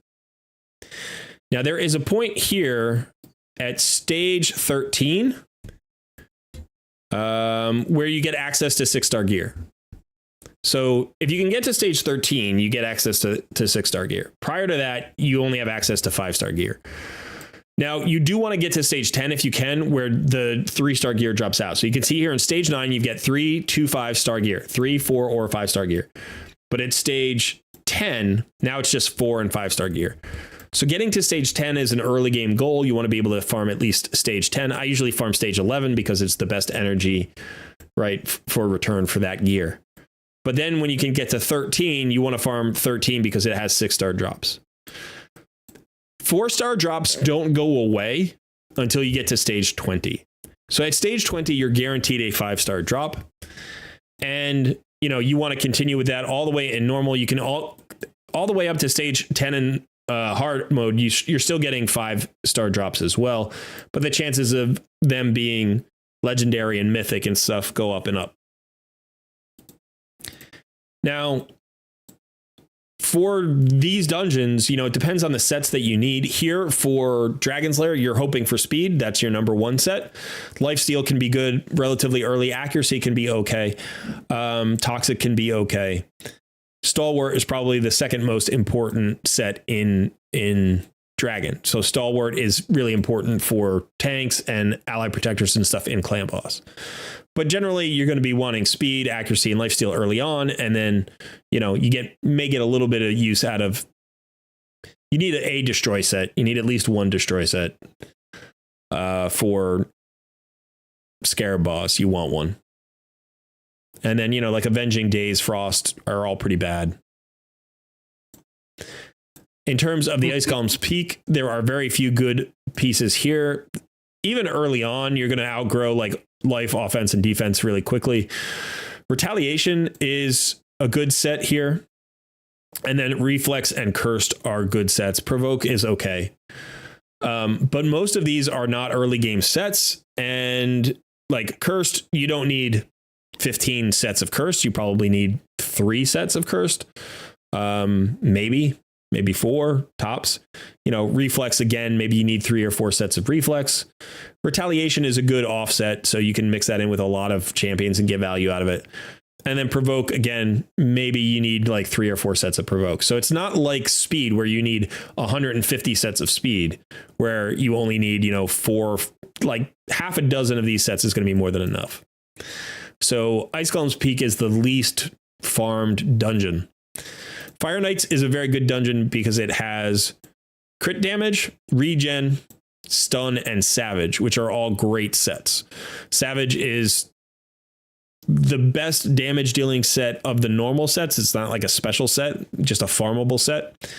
You're going to want, again, probably half a dozen stun sets, maybe more. You're going to need at least half a dozen regeneration sets, maybe more. Crit damage is always a good set for every damage dealer. Plus, you also have sort of other sets where you might have some use, like immunity and shield. You generally stay away from Fury, Frenzy, and Curing. But so, you know, more than half of these sets are usable. So this is probably the best overall dungeon, but it doesn't have a speed set. And then accessories come from Spider. By the way, if you can farm stage 10, stage 10 is coded differently, so your chances of getting 5-star gear is much, much higher at stage 10 than it is at stage 11 or 12 or 13 or 14 or 15. So this is a great place to farm up until you get to, I believe,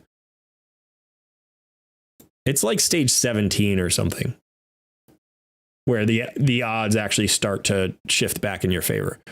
So you don't farm anything between stage 10 and stage 17. You generally just farm stage 10, and then you farm like stage 17, and then 20, and then 25 or 24, depending on your solution. Now, the other place you're going to get gear is from the faction crypts. You want to be coming into the faction crypts every day, and you want to be pushing these as much as you can. Even if you can't push it very much, early in the game, these are incredibly important sources of gear, because this gives you forge materials. And so you come over here to the forge, and the gear that you're going to be able to get out of that material that you farm in the faction crypts is, you can get swift parry and deflection, but you don't care. You get resilience and you get perception gear. Now, perception gear is probably the most important set overall in the game, next to speed. So it's speed and then perception. Perception goes on every debuffer that you have. Even if you're just using 2 pieces, you're always going to be using at least 2 pieces on every debuffer. You could use 6 pieces on a lot of champions. Speed and accuracy are probably the 2 most important stats in the game, and this set gives you both. So you're going to get a ton of perception gear. Now, even if you're just getting 3 and 4-star perception gear early on, and then graduating up the chain. Resilience is a good filler set for a lot of champions, especially any tanky champions. Could be buffers, debuffers, cleansers, revivers, tanks, ally protectors. It's just a good fill in. And because the drop rate chances are so high in terms of the rarity and the rank, this is a lot better, like odds, way better odds than you get from running dungeons. And of course, you know the set that you're getting the pieces in, so you have a lot more control. So better odds, more control. This is where you want to go for gear. I would say like 30 to 40% of my gear on my main account comes out of the Forge. Because a lot of these sets are better than, like, they're upgraded versions of sets you get from dungeons. So once you get into Doom Tower, for instance, so right away, Perception is an upgraded accuracy set. It gives you the same bonus as an accuracy set, 40 accuracy for a 2-piece set, but it gives you 5% additional speed. So it's just better than an accuracy set. You go down here and you look at Bloodthirst. Bloodthirst is a lifesteal set, but it gives you 12% crit rate. So it's the same thing as a lifesteal set, gives you 30% heals of your damage dealt, but it gives you that extra 12% crit rate, which just makes life easier in terms of accumulating stats. You know, look at Fortitude. Fortitude is a resistance set, gives you 40% resistance, but it gives you 10% defense. So it's just straight up better than that set.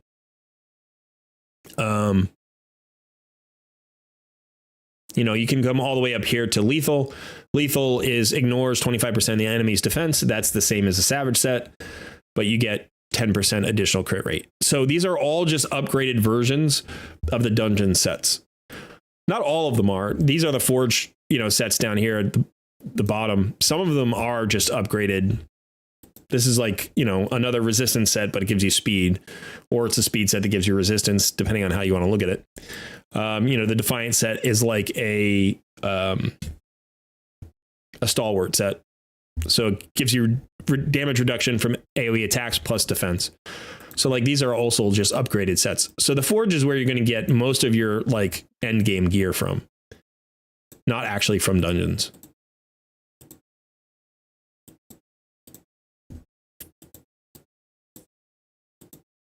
I wish I could buy pieces with speed substats in the marketplace. They never show up. This is like the 30th 5-star piece of speed gear I've seen, and I've seen one with a speed substat. It's like they just don't show up. So irritating. So irritating.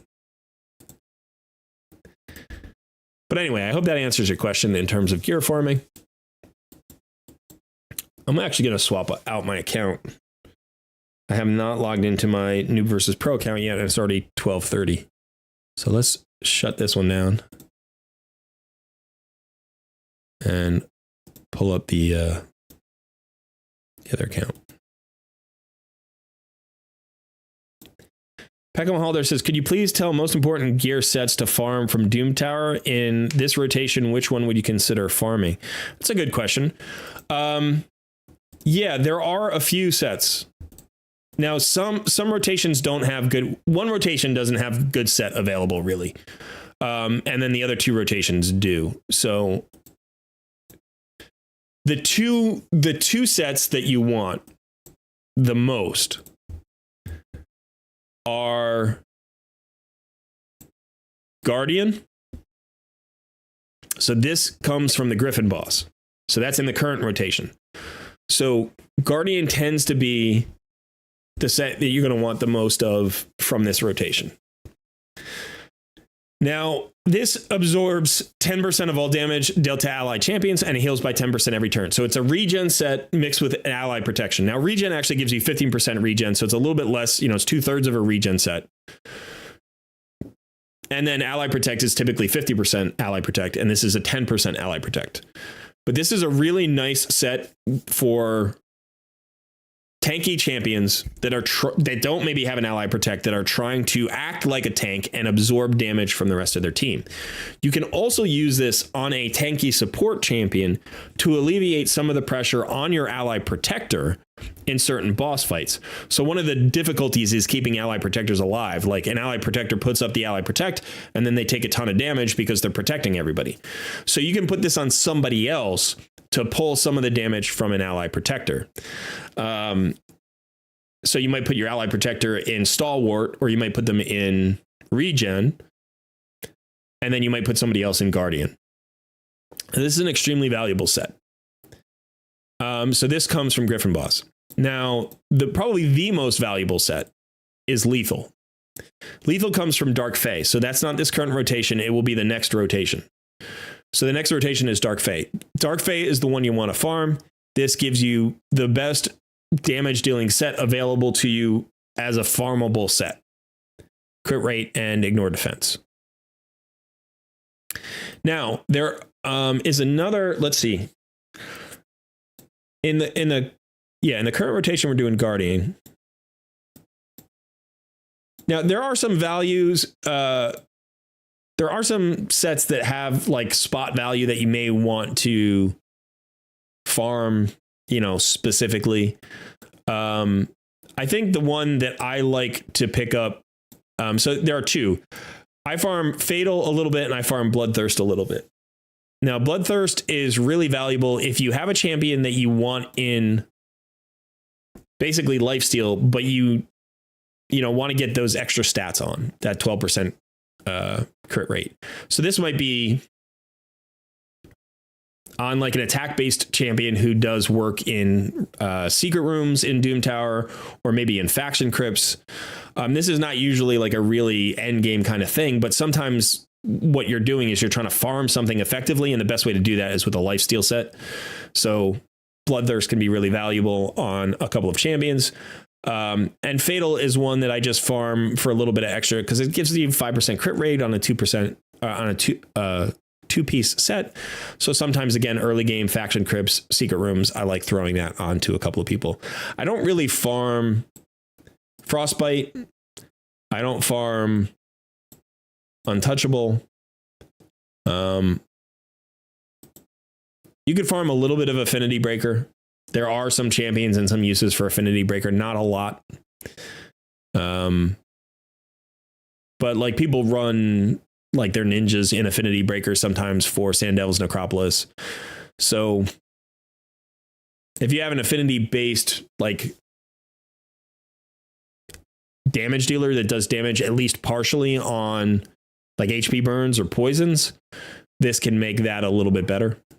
But usually it's somebody that also does decent direct damage because of the 30% crit damage. It's a weird set. I wish the Affinity Breaker was like no crit damage and just said like eliminated weak hits. That's it. Just 100% eliminated weak hits. Like it doesn't have to turn it into a critical hit, just 100% eliminated weak hits. And then it would be a really valuable set, but it's only a 50% chance. So yeah, so typically you're going to farm Dark Fae, you're going to farm Griffin Boss, and then, you can farm whoever you want after that.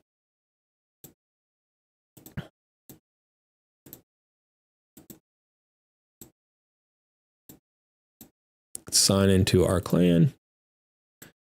Get our clan boss chests.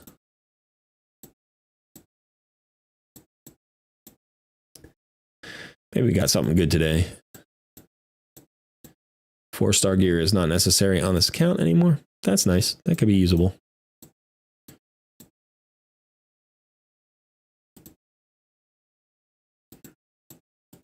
Got 1 shard. That's it.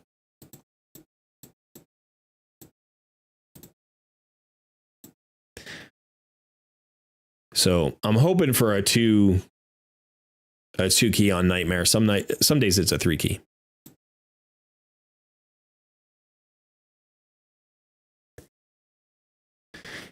Yeah, with free artifact removal, sometimes you can mule gear onto champs. That can be useful. Charles Rick says, I love your videos. What would I need to do for either of you two to help me with my Hydra team? I'm pretty sure I have the champs, but can't get past the second chest on hard. Yeah, what I would suggest is come to the Discord community, post your roster. There's a whole section for roster advice, and that would be the place. And if you want to tag us in the post, you can do that. Right now, that's probably the best way to get advice.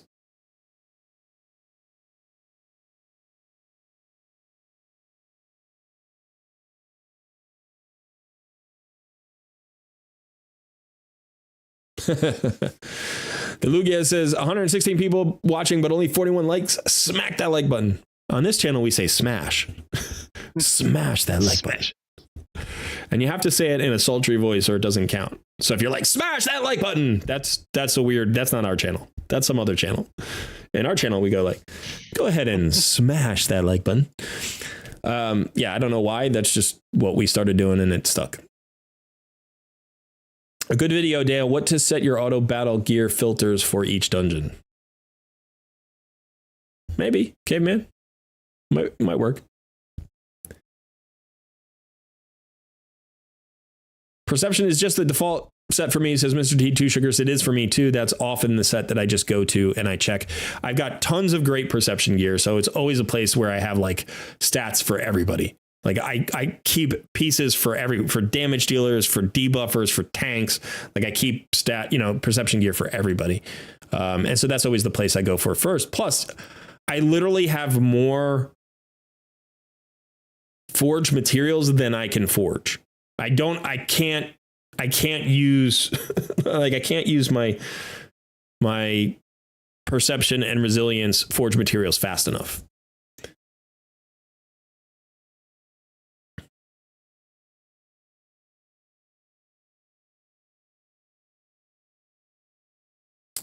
Regen gives 18%. I think doesn't regen give 15 and then immortal gives the 3% and that gets you to 18%.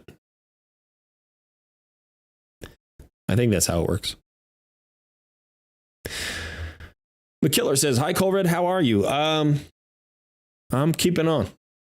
I'm seriously fatigued. Yeah, COVID is kicking my butt. It's my second go round. I was hoping it would be easier than the first. It has been marginally easier than the first. The first 3 or 4 days of COVID, the first time I got it, were awful. I had like 103-degree fever. I was completely delirious. It was just awful. And then it took me about a month to recover fully. This time, the first 3 days weren't as bad. But week number 2 is not any easier than week number 2 last time. So a lot of fatigue.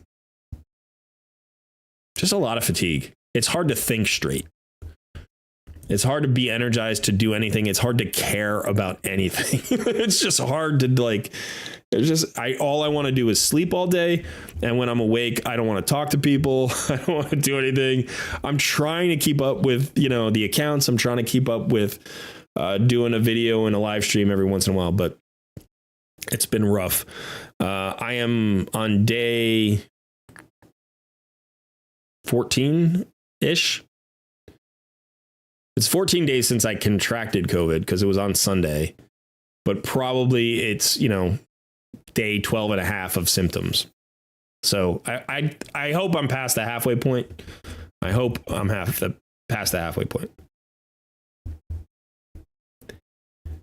Crazy says, thanks for that invite to the clan cluster. It totally changed my gaming experience and I love it. Great community. Thanks, Crazy. I agree. It's fantastic. The cluster's been very successful.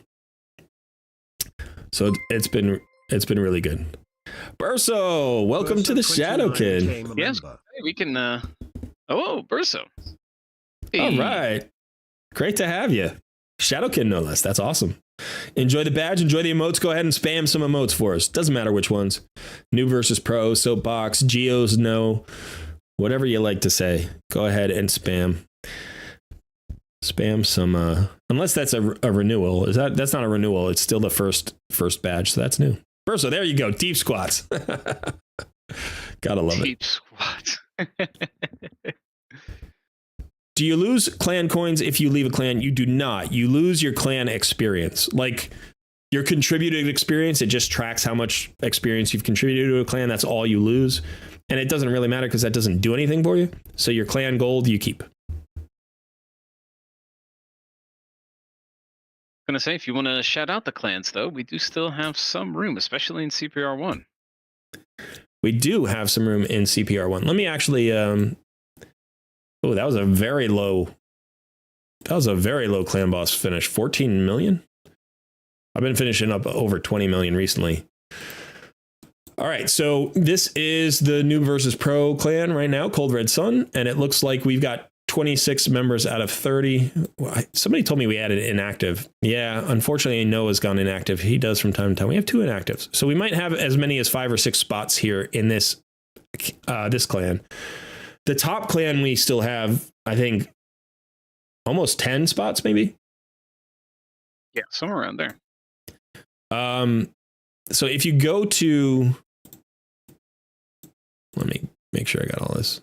So if you go to the Discord, there is a section there's a whole section for the clans, and there's an application, and you can look there, and the application tells you what the 5 clans are and what the requirements are for each clan. So you can pick one that feels most appropriate to your account and your goals, your play style, and you can apply to that. And if there's a spot, then we'll get you in there. And if there's not, then you may have to wait, or you may have to consider one of the other clans.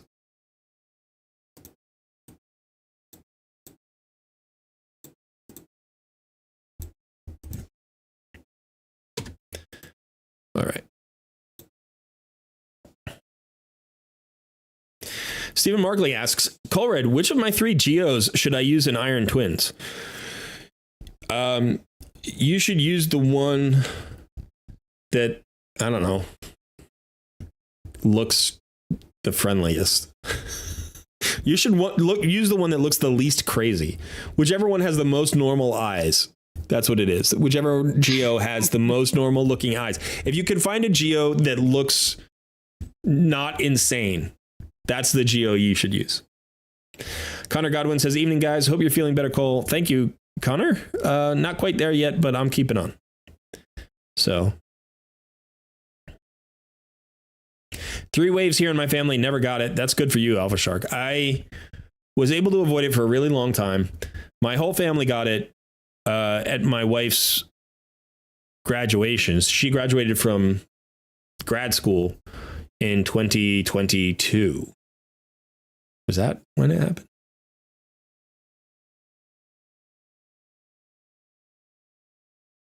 I don't even remember them anymore. I got married in 21, I think. She graduated in 22, I think. The whole pandemic is like a blur right now. Plus my COVID brain is not working all that well. So I think I got married in 2021.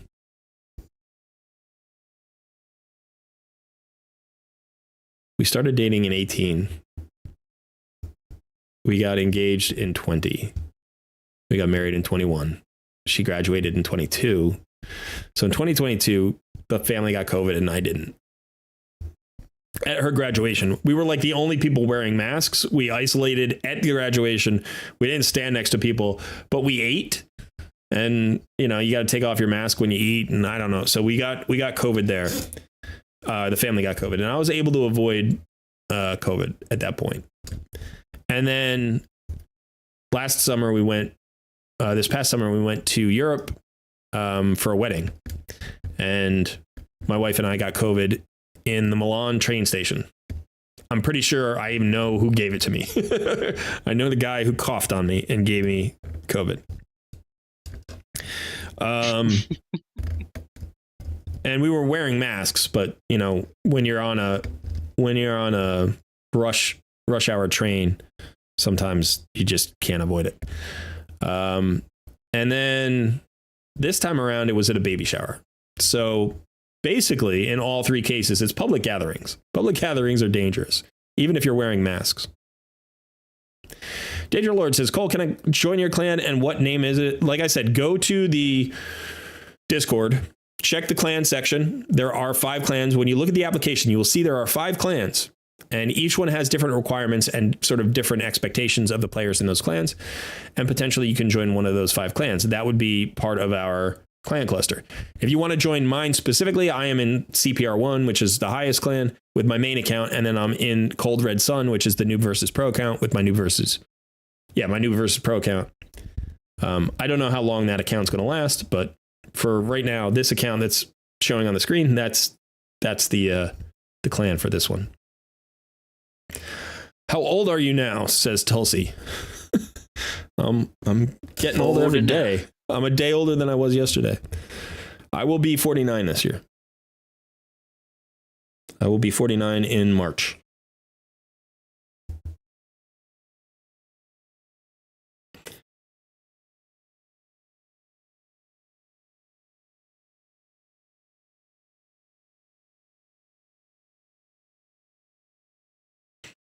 All right. Son, what are you up to right now? I was doing some Doom Tower. But I'm stuck. I have to manual. Yeah. You've cleared this normal Doom Tower before, correct? This rotation? Yeah. Or yeah. So are you clearing all 3 rotations now in normal Doom Tower? Except for the bomber one. I haven't fully cleared that one. You haven't cleared the Dark Fae. Okay. Should be able to now that I've Now that you built your burn Geary. Yep. You didn't want to do it. You didn't want to do it. I still don't understand. I still didn't want to do it. I still don't understand. Because to me, I'm like, a 1 champion solution for a Doom Tower rotation. Like, it's such a cheap investment for such a good return. But for some reason, it just felt to you like it was a waste of a champion, huh? It just felt that way. I don't know if it is that way, but it felt that way. You know, if you think about it this way, there are 8 Doom Tower bosses, right? Are there 8? I think there are 8. Let's see. Koldath, so the regular dragon, the magma dragon, the eternal dragon, the 2 spiders, that's 4. Scarab boss, Bommel, Griffin, Dark Fae. That's all of them, right? 8? Yeah. If you could find a 1 champion solution for each boss, you could clear every Doom Tower with 8 champions. Right? That'd be awesome. That'd be awesome. You know how many champions I use in Doom Tower any given month? I mean, just in hard mode, because like, who cares about normal at this point? And we're not talking about secret rooms, but just in hard mode, every rotation, even the easy rotations, probably takes somewhere in the vicinity of 25 champions. You know, because there are at the top, once you get past like floor 90, there are probably 6 to 8 floors that require specific champions to solve. So, you know, you need 5 champions for Dark Fae. You need, well, luckily 1 champion for Bommel. My Scarab boss could be 1 champion, but I typically solve it with 5. Griffin is 5. Like, Koldath's anything. Koldath doesn't matter. The Eternal Dragon is not that bad, but, you know, that's another team. So it's like, it's not that some of the bosses are hard, but they just require, you know, you have to bring certain, like enough damage, or you have to bring certain damage. You have to get through the waves. You need revivers. You need block damage champions. You need block revive champions. You need freeze champions or stun champions. You need a lot of turn meter control. You need speed boosters and turn meter boosters. So yeah, it's probably somewhere in the vicinity of 20 to 25 champs for hard mode Doom Tower, at least. So when I think of like one boss needs 1 champ. Like when I built Lady Annabelle, I was so excited. I was so excited to pull her. It took me like a month to build her. I got her into Bommel. I'm like, I never have to think about Bommel again. Yes, it's a 9-minute run. I don't care. Like, I just get to the floor. I get to floor 90, Bommel, click 1 button. It's over. I win. Like that. 9 minutes, 100% chance. I don't farm Bommel. I don't give a crap about 9-minute run. Like, when am I ever going to farm Bommel? I get more resources just from going through Bommel every month than I ever use. You know, so it's like, I have more forge materials from all the other bosses than I could ever possibly want. So the only teams I really care about are the teams that finish off hard mode Doom Tower, like the ones that clear the top 20 to 5, you know, 25 to 30 floors, and then Dark Fae, Griffin, like, and that's it.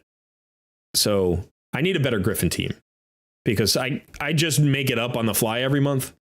I don't have like a specific Griffin team, and I'm sure I could build a team that could clear him in like a minute, you know, but I just don't. I just try to figure it out every month. Like, they don't give us enough team spots. Do you know what I mean? That's part of the problem. Like, I need like 40 team slots and they only give us 15.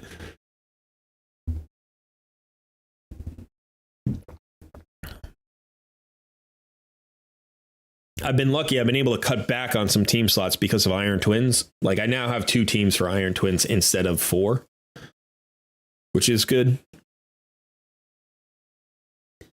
So I was able to get 2 spots back there, but now I have to build teams for hard mode dungeons. So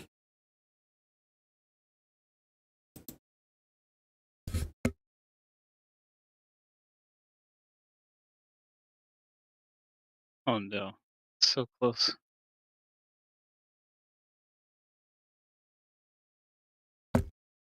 Uh-oh. Yeah, now you get the counterattacks. Now you can't get away from it.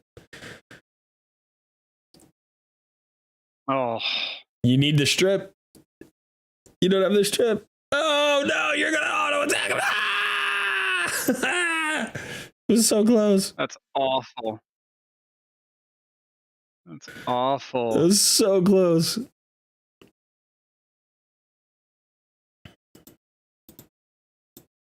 That's too bad.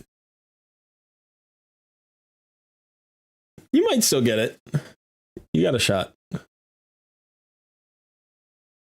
have a feeling the same thing's going to keep happening. Oh, well, no. Nope, No, Apothecary's down, so.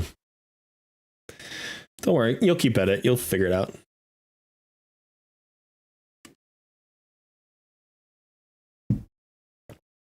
You know you can do it. You've done it before. Yeah, I've done it a whole bunch of times. It's just annoying. Can you upgrade Apothecary's gear at all? Yeah, probably. Because if you could get him tankier, or faster or both.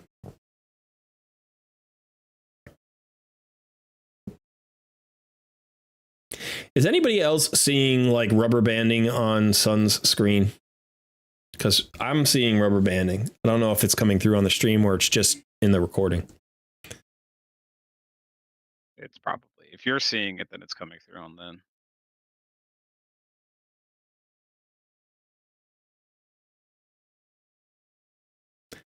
Tulsi says, so basically you got married at the age of 46. Isn't that too late? Too late for what?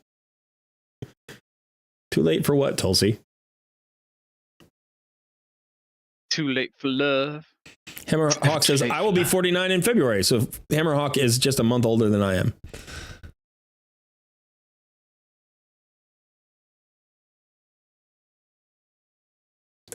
Alpha Shark says, I am pretty surprised that almost no content creator says that Blade Master's decrease defense debuff isn't no 100% placement. And the boss, by the way, greetings from Austria and great to have you live. Okay, well, thank you. If you're talking about Rathalos, his decreased defense is a 50% chance on his A1. It's like nice, but it's not reliable. That's for sure.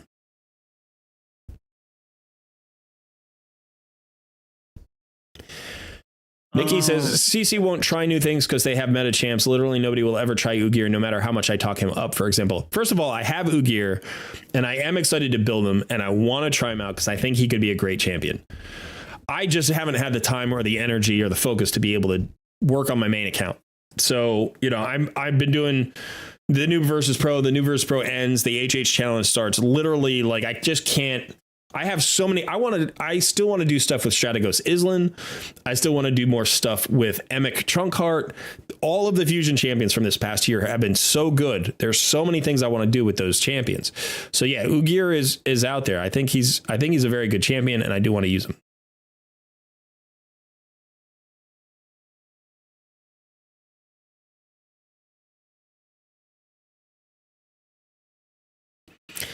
Use 4 stunners for Doom Tower, folks. Works Doom Tower hard, 90%. Syl, Vizix, Ninja, Timid, I use. Yeah, stuns are good. Provokes are good. I mean, you have to get through the Foley waves, and stunners don't work for the Foley waves. You got to figure out something else for Foley. Usually I try to nuke them out. Or you go with like strengthens and shields and stuff like that, and you try to just sustain through them. And the problem is there are a few waves where Foley is worked in with More to Macabre, and they're really tricky waves.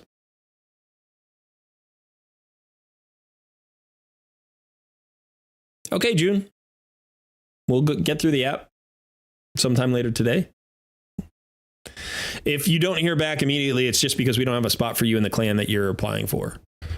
So it may take a little while. And if we just can't fit you, we'll let you know. But my guess is we'll find you a home.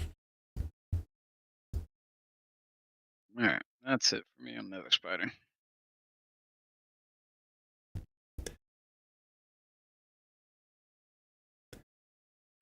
Geomancer is a great solution for a lot of places if you have them.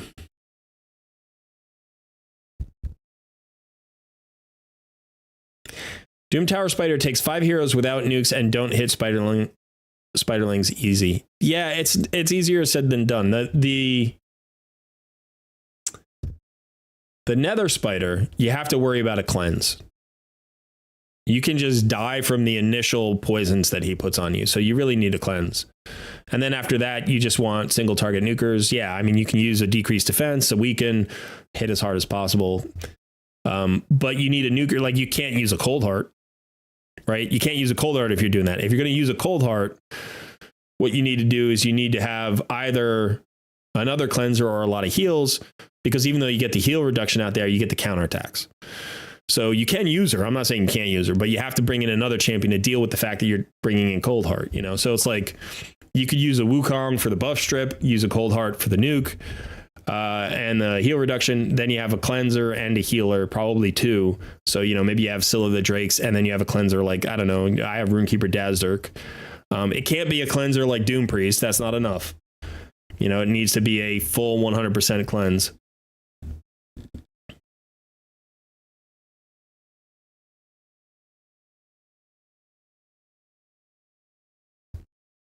Uggor is great. He works on all revives now. He works on Wukong and Marishka. Yeah. So he's going to be a counter for Wukong teams. Best build for Geo? I don't know. Ask somebody who owns them. I have them. I don't have them anywhere. Probably tanky and accurate. I don't know. You need accuracy for the HP burn and the turn meter reduction.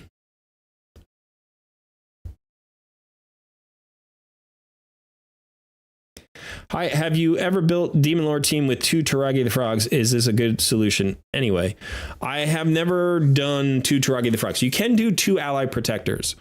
And 2 ally protectors can be used a couple of different ways. Taragi the Frog is definitely one of the better ally protectors. The downside, of course, being that affinity is going to be an issue, right? When Taragi the Frog, when you're going into force affinity, Taragi the Frog is magic affinity. So, you know, having 2 of them means you're not spreading around the buffs and debuffs. You know, like you're going to take a ton more damage that way. So I don't know that it's not a solution.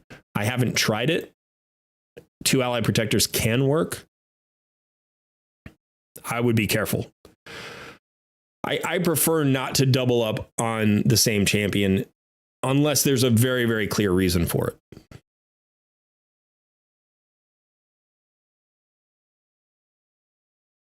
That's a good point.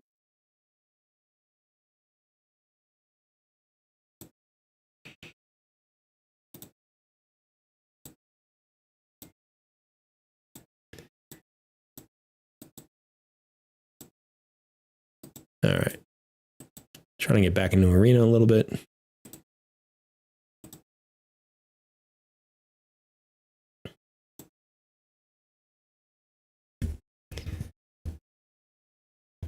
Yeah, I kind of want, I do want to get Geo on my main account just so I can like get those solutions done. And so when people ask me questions like this, I can be like, oh, this is how you do it. Yeah. Would be nice. Alpha Shar asked, what do you guys think? Went Plarium in 2024 even more greedy? My stomach tells me yes. There have been some signs over the past 2 months, I would say. There have been some signs, maybe 2.5 months, that Plarium has turned a little bit of a corner on its treatment of the players and gotten a little bit better. But what we've always seen from Plarium is that whenever they give us something, they ask for something more. Whenever they give us something nice, they give us something that's not nice to balance it out. They feel like there's a tug of war going on and they don't want the nice side to win ever. You know, so anytime they give you something good, they tend to balance that with something bad. I don't know if they can get more greedy. I don't know if that's possible. I think the last few months have been a relatively healthy time for the game. There have been price reductions. We've seen price reductions on a couple of items, which are really nice. We don't get to see price reductions very often. And then we've also seen some quality of life issues addressed. There are some things they promised us that have not happened yet. And we'll see what happens in the next month or two, because there was a lot of talk of the first quarter of this year. So we've got, we're basically 1 month down now. Excuse me. And we've got 2 months to see, what they do. I think there are competing forces at Plarium. I've always thought this is true. I think there are competing forces at Plarium. There are forces that want to make the game as good as possible. And then there are forces that want to make as much money as possible. And those two forces don't line up. Right. And they could, but because it's the parent company is a gambling company, it's a casino company. They have a different idea of how to make money. And I think No Dime December had an effect. I think that the vocal discontent from the player base has had an effect. And I think that has allowed the force at Plarium, the group at Plarium who wants to make the game better, a little bit more control and a little bit more leeway in recent months. But I expect that the financial arm of it, the greed arm of it will kind of slam down again hard at some point. Hopefully not. Maybe they've kicked that, that component to the curb a little bit, kicked it to the side, and it's going to be the secondary voice from now on. But I don't know. We'll see what happens. Yeah, that's true, Stevie Boy. After Aristocrat released a report stating profit mode, they upped the ante. They did. Oh, Jacques, you can geo-shame me all you want. I don't care. I don't exist in shame. I don't have shame in my world. Shame is not a thing that I apply to other people. It's not something that I accept for myself. But it's fun. It's taunting. It's trolling. And it makes Sun happy. Every time somebody says it, it literally gives him a little squiggle of joy. He's like, yeah, that's nice. All right. Okay, good. So if you want to make Sun's day, just go ahead and taunt me. Troll me with Geo. Nikki says Xena should have been $20 and everyone would have had her. I agree. She should have been free. Make the pass worthwhile. Give her free. People will still buy the pass.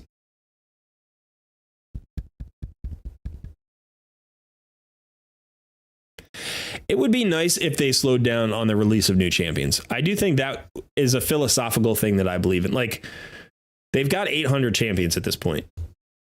And by the way, they do a good job when they release champions. Like, new champions are often very good and interesting. Even if they're not like OP, they don't all have to be OP to be interesting or usable. But I would like them to cut the growth rate in half. I think somewhere in the vicinity of maybe 2 legendaries and then a few epics a month. 5 champions a month is more than enough. 5 new champions a month is more than enough.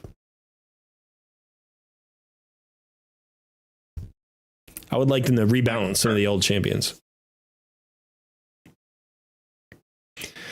That is how they get the money out of whales, Patrick. I don't expect them to stop. I would like to see it. I'd like to see them in more of a balance mode than a growth mode. But I don't expect too many things to change.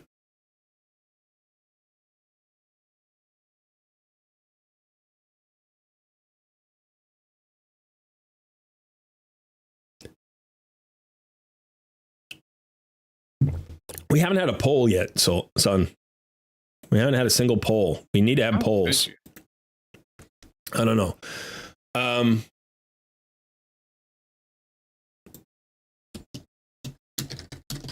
Let's stick on that topic.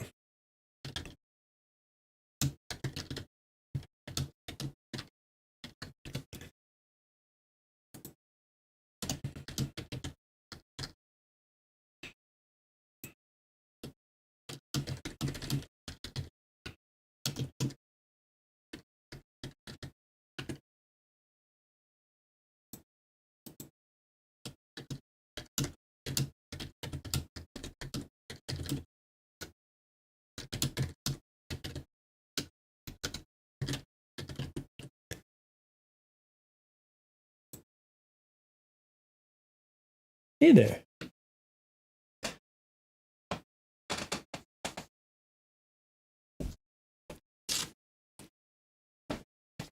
Somebody came to say hello.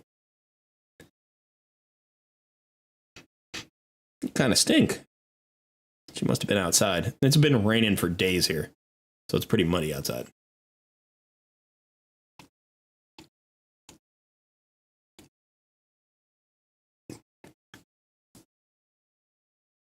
Poll on increasing the amount of time Sun is allowed out of the cupboard. Sun! You know what's going to happen, Sun? There's so much talk of a cupboard. I'm going to have to make a cupboard. When Sun comes to visit me, he's going to have to sleep in the cupboard. No more guest room for you. You're just going straight in the cupboard. You're going to like show up at the house and be like, "Oh, hey, it's great to be here." I'll be like, "Get in your cupboard. I made it just for you." All things as they should be, right? Be perfect. Yeah. Look at this little face. Look at that face. How cute is that face? Her name is Piper. She is a bug. That's what we call her. She's a bug. How's Bandit doing, by the way? He's doing good. He's sleeping. He's doing his thing. It's so funny. Depending on who gets Piper up in the morning, she kind of gloms onto that person for the first couple hours. You know, so if you wake her up, she's like all yours for the first like 2 hours of the day. And then around the 2 hour mark or 2.5 hour mark, she's like, I need to check on all my people. And then she does her rounds and she goes and checks out everybody in the house. She hangs out with everybody, makes sure she gets her loves and her attention from everybody.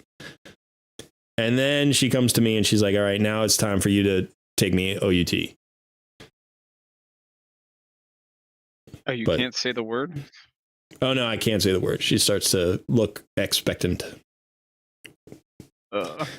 Unfortunate. Yeah, luckily OUT has not caught on. She's a very smart dog, but she has not caught on to the spelling. But if I were to say the whole word, if I were to actually pronounce OUTSIDE, like she would be like, and then she'd start doing her little dance and she'd be pawing at me. It is actually probably time for her second outing. Yeah, baby girl.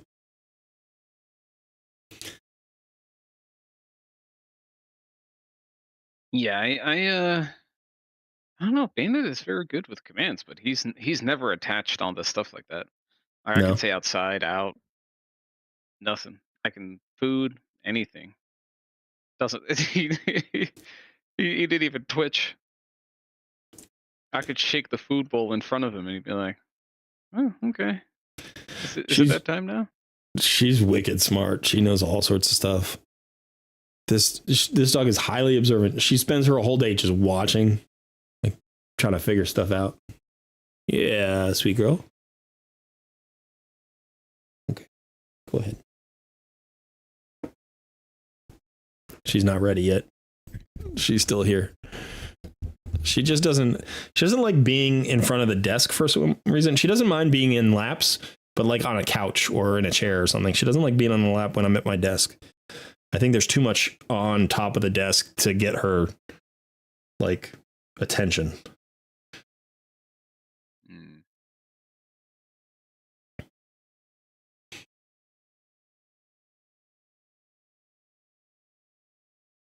Doggy stream, says Crash Down. Standard poodle. Actually, she is a Labradoodle. She's an Australian Labradoodle. She was supposed to be a medium size. She's actually more of a mini size. She's 22 pounds roughly. Her parents were both around 30 pounds, but she was the runt of her litter, so she's on the small end. And Australian Labradoodles have Cocker Spaniel in them. So they do have small dog in them, even though it's typically a standard poodle with a Labrador mix. And she's an Australian Labradoodle, which means that like there's a certain number of generations that you need before it qualifies or whatever. American Labradoodles are poodles and Labradors, whereas Australian Labradoodles are poodles, Labradors, and Cocker Spaniels. Is it Cocker Spaniel? I think it's Cocker Spaniel. And it's like English Cocker Spaniel and American Cocker Spaniel. All right, two different kinds of Cocker Spaniel. Let me look it up now. Anyway, we tried to adopt a dog for the first 2 years of the pandemic. We applied for like 40 dogs. My wife applied for all these dogs. We didn't get any of them. So we didn't want to go with a breeder. We wanted to go with a rescue. But we're both allergic, so we need a low allergy dog or non-allergy dog. And so eventually we just went with a breeder. There was a breeder that a family member used and had a really good experience with. And so we talked to them and they were able to get us onto a list for a dog, which was not during the pandemic, wasn't easy. But because our family member had like gotten a dog through them before, we kind of got pushed up the list. And then we had this day. Now, I've never done this in my life. Talk about being like 46-year-old and getting married. So we got the dog before we got married. So I was 45. But we went to the breeder and you meet the dogs. You meet all the puppies. There were 8 puppies in this litter. And so you have to meet the dogs and then you have to list, like you have to choose which dogs you want to adopt. Every breeder does it a little bit differently, I'm sure. But so this breeder, the way it worked was like every parent, every dog guardian had to go meet all of the puppies and interact with them and then select in order the top 3 puppies that they wanted. So we went to this woman's house and she has a little fenced in yard. And we sat there for an hour with 8 6-week-old puppies. And we played with 8 6-week-old puppies and the mom and the dad who were both there. So we were playing with 10 dogs in this little fenced-in yard and trying to keep track of them and like interact with each puppy and figure it out. If you've never spent an hour playing with 8 puppies before, you owe it to your life to go do it. It was like the most childlike, joyful moments of my adulthood. It was incredibly fun. It was just super fun. They're all cute no matter what they do. They're running around, falling over, like fighting with each other. Some are just sleeping.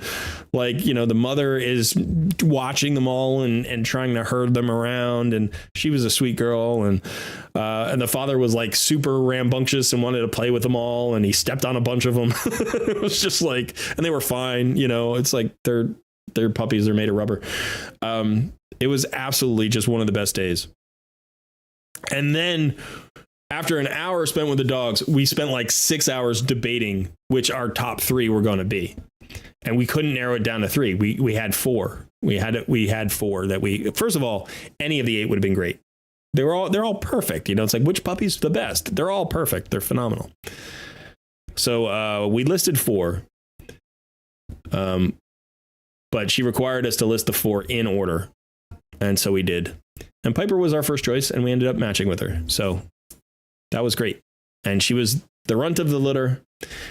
She was really energetic, though. She wasn't afraid of her big older brothers or anything. She would get in there and tussle. And so it was super fun. And but then we had to wait 2 more weeks before we got her. And then we brought her home at 8 weeks. It was like 7 weeks and 5 days or something. And yeah, she's been with us ever since. She's fantastic. She's a great dog. Training dogs is hard. I know that you went through that this time around. It's like training dogs takes a lot of effort and time, like, and consistency. Mm-hmm. Yeah. And you got Bandit just a couple of months before we got our dog. Yeah, just a couple months. Yeah, I mean, when I first got banded, I think literally almost every single day for a year. That's what we would do. We'd work on stuff, and it's still not perfect because I haven't been keeping up with it as much as I should. But Yeah. yeah, he's a real good boy. I think, yeah, training a dog is just about consistency, having a training method, having a clear idea of how to communicate to the dog, and then being consistent. And, for Piper, I would say every 6 months was kind of a new milestone for like the first 2.5 years in terms of understanding commands and developing commands. And, dogs have their own personalities. Sometimes they're stubborn about things. Sometimes they don't get certain things very quickly. They get other things really quickly.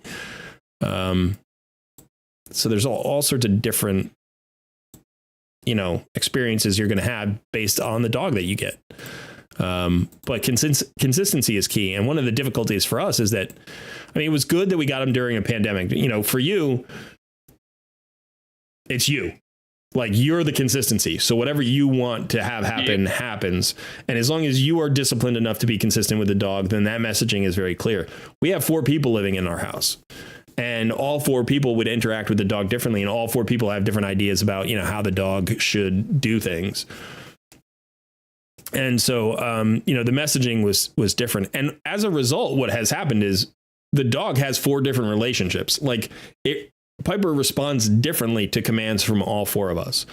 And she has like certain behaviors she'll only do with one individual in the house, which is kind of interesting. I was the primary trainer, so she tends to listen to me the best, but that's not always the case. Like, it kind of depends, what activity we're involved in.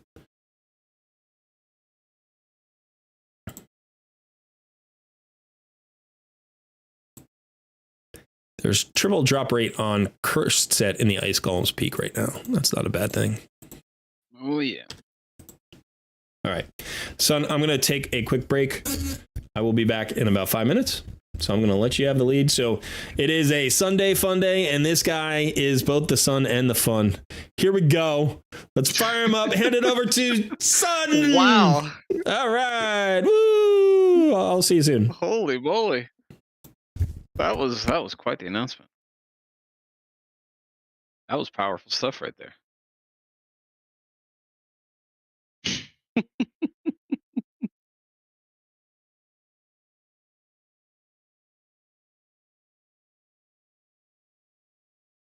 Only he do.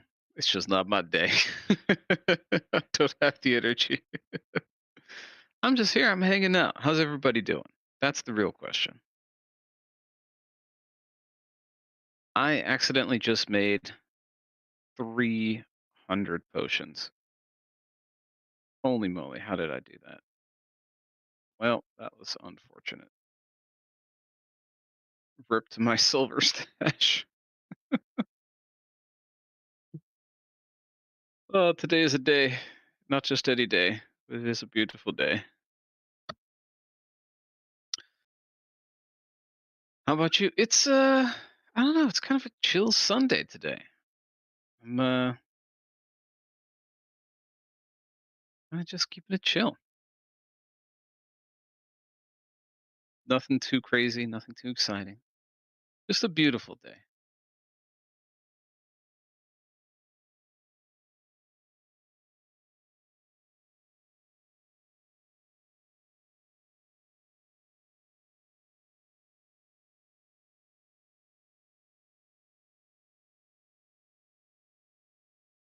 Leah can breathe at last. Starting to feel better. That's good.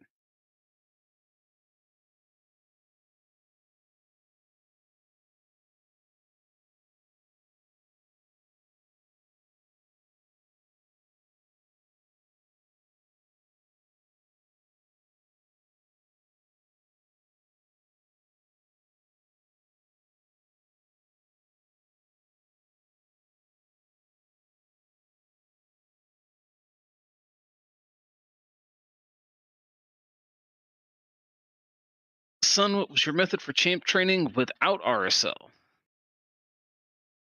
Without RSL, having 3 monitors and just having RAID open and off to the side, just pressing go a lot. Uh, yeah, that's really it. I was running out of multi battles so fast, they never really lasted. So once I did start to use RSL Helper, now I finally got some multi battles saved up, and then it's not too bad anymore. If I'm on mobile, I'll use those, but I'm on my PC, I use RSL.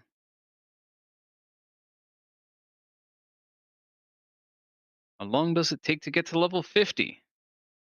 Depends on if you're asking account level. Are you talking champions? I'm venturing a guess account level. I think they say usually for most people it takes like 30 to 50 days, I want to say.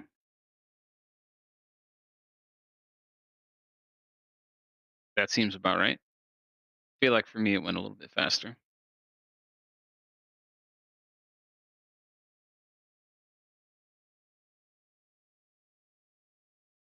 Brantley says I'm new to Shadow Legends. Is it good? It is. It's a great game actually. I think it's mechanically interesting. It's got a lot of problems to solve. It's cool. Interesting champions. There's a lot of really cool things in the game. Oh, the stream crashed for a second there. But company could do with a little less douchebaggery.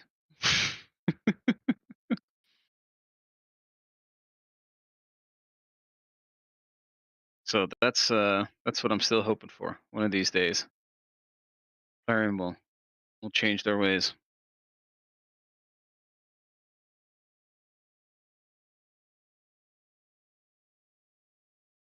Hawk, is that emote actually for the stream because it's loading like crazy? I don't know what's going on with it.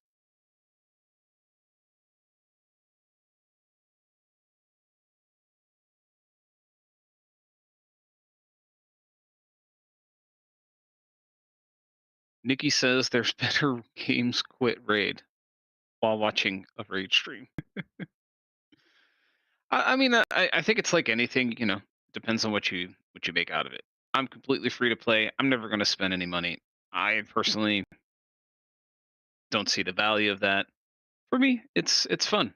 I see challenges. I get to solve them, and yeah, progress my account. But I'm also under no illusion like I'm going to be a top tier raid player or anything of that.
Not hearing anything.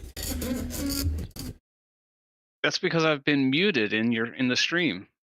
Because those awful earbuds. Freaking hell. They were on. I left them on. So I was hearing you, but I guess awful. I got too far away and it muted the freaking stream. All right. Strongly dislike them. I'm back. You shouldn't be muted in the stream.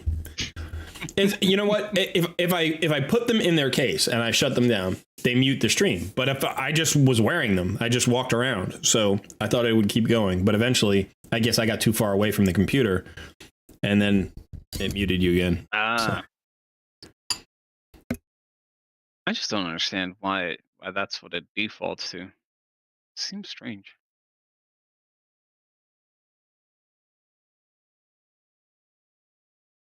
But yeah, I forgot where we were now.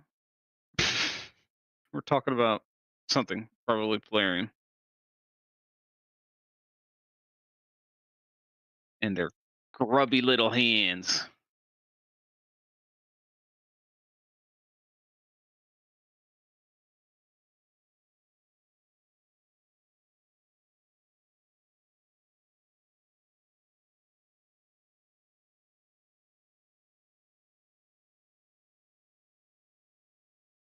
My voice is back. Okay, so here's a new system. When I walk away, I gotta leave the buds. I gotta leave them out, just sitting here. That way, you won't be muted. Or hear me out. Or throw those suckers in the trash. It's not the buds. It's OBS.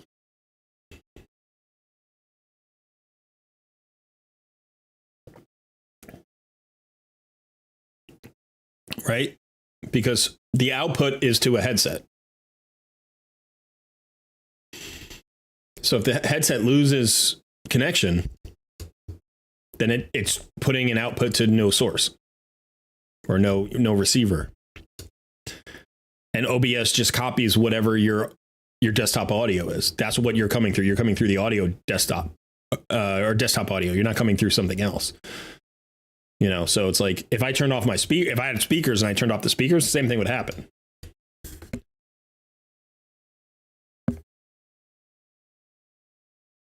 So unfortunately, we gotta figure out a. Dude, we just lost 90 viewers. Why are we paused? I think, I mean, you left and everything started going down.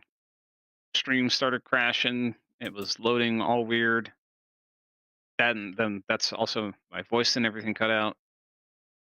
Huh. Let me double check something.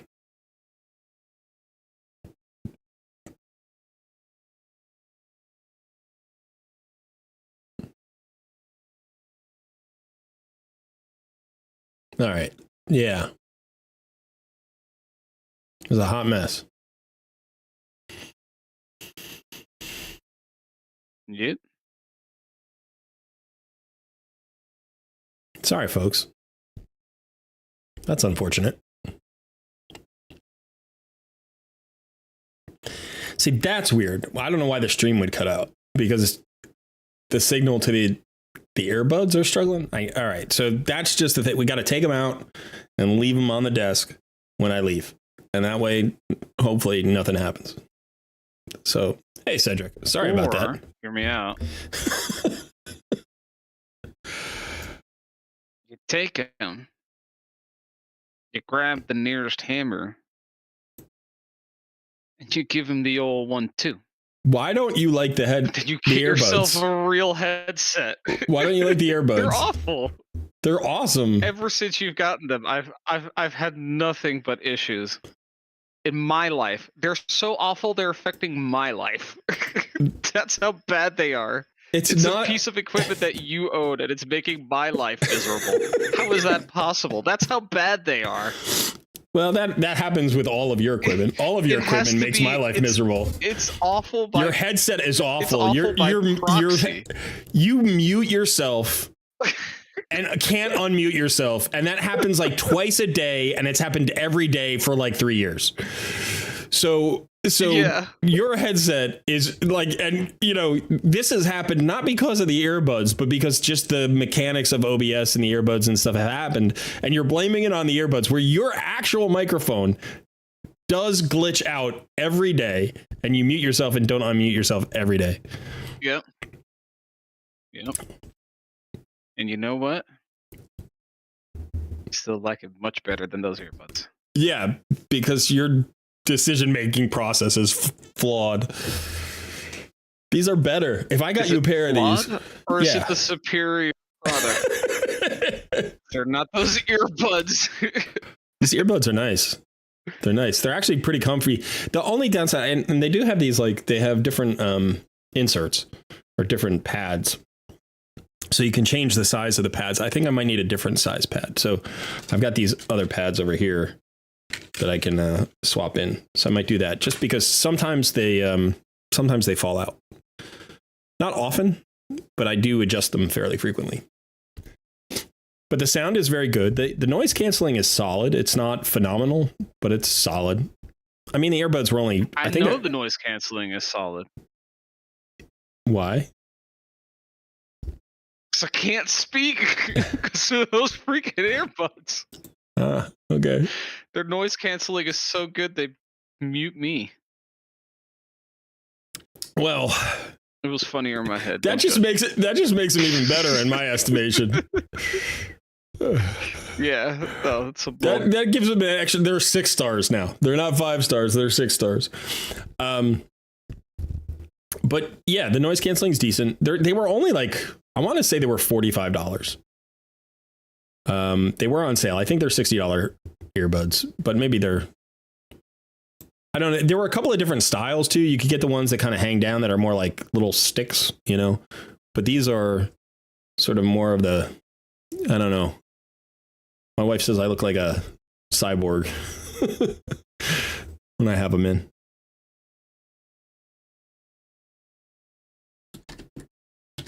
Let me see if I can find them. No, we don't need to find them. Nobody needs to know what they are.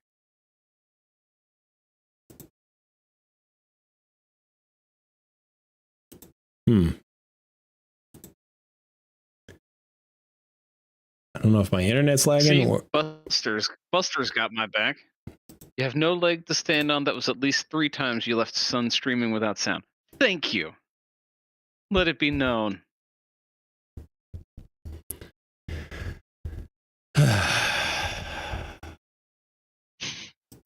And then he puts me back in the cupboard too. he silences my voice so I can't speak out. Then he puts me back in the cupboard.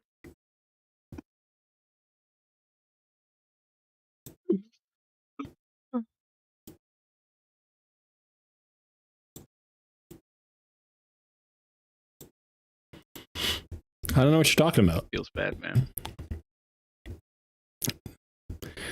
You're a huge part of the stream, man. Thanks, buddy. Huge.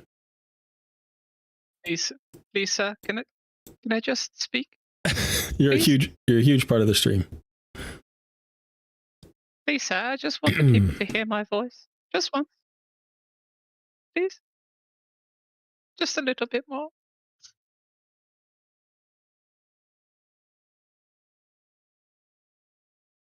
Okay.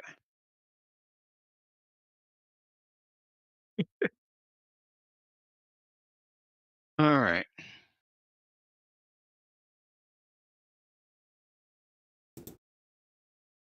Oh, I'm mini me now. You know what? I'm gonna stay down here. I'm gonna stay mini me.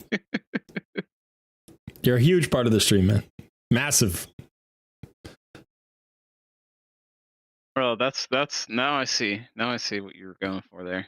Okay. Thank you. I'm staying down here. This is where I was meant to be.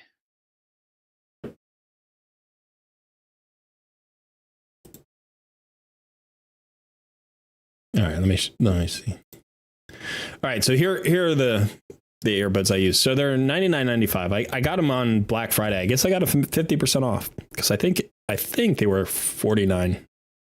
They're either $45 or $49, but it was under $50.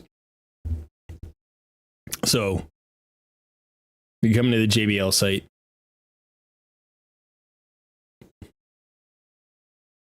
This is where they are. They're pretty good. They're comfy. They've got pretty good battery life. Like on a single charge, I would say I can get like 10 hours, maybe 10 to 12 hours. They charge pretty fast. You can plug in the case to USB and it charges the case, but the case carries enough charge to charge the earbuds 3 full times. So, you know, if you just charge the case once, you'll probably get somewhere in the vicinity of 30 to 36 hours of listening time. And like I said, they're relatively comfortable. They do occasionally, for me, fall out. Not often. If I'm walking around, like, I don't know that I would feel super comfortable wearing them necessarily like on the airplane or something. I would put them in while I was sitting down, but then I would take them out. I wouldn't want to walk around the airplane with them on, you know? Sound quality is good. It has noise canceling and ambient aware. So you kind of click one side and it'll change the sound. So you can hear the sound around you. Okay. And then you can noise cancel and it gets a little bit quieter. And then also it does have a microphone. So you can use it as a microphone for your phone. You can use it as, you can do double pairing. So it can pair with a phone and like another device. And then also, what was I going to say? There was something else. I know what you were going to say. No, you don't. All of those features, they're still freaking awful. They're awful. Burn them with fire. Listen, you talk a big game for such a little man. Yeah. Like, it ain't all about size. Okay. Your voice is real loud what are you, for having such a small mouth. Yeah, it is. Yeah. It's the voice of the people. It's not the voice of the people. It's the voice of one dissatisfied madman. They're great. They're great earbuds. They're really nice. I think they're worth the $100. Although, you know, I got them for 50% off. They're definitely. I'd pay $100 to throw them off a bridge. Oh, they also have this thing where you can, on the other side, you can click and like if you're watching a YouTube video, it'll pause the video for you and like start it again. Or if you're watching a movie on Netflix, you can pause it. You know their next greatest feature? They're very aerodynamic. When I throw them off the bridge. What bridge are you talking about? Do you live near a bridge? I'm going to drive special. You're going to rent a car just to throw these off a bridge? Yeah. And you know what's going to happen when you do that? I'm going to get some kind of other audio device, and you're still going to get muted on stream when I walk away. It's still going to happen. Nope. You know what you could do? You could remember that this happens. And then when I say I'm going to walk away, you could be like, hey, don't take your earbuds. And that would solve the whole problem.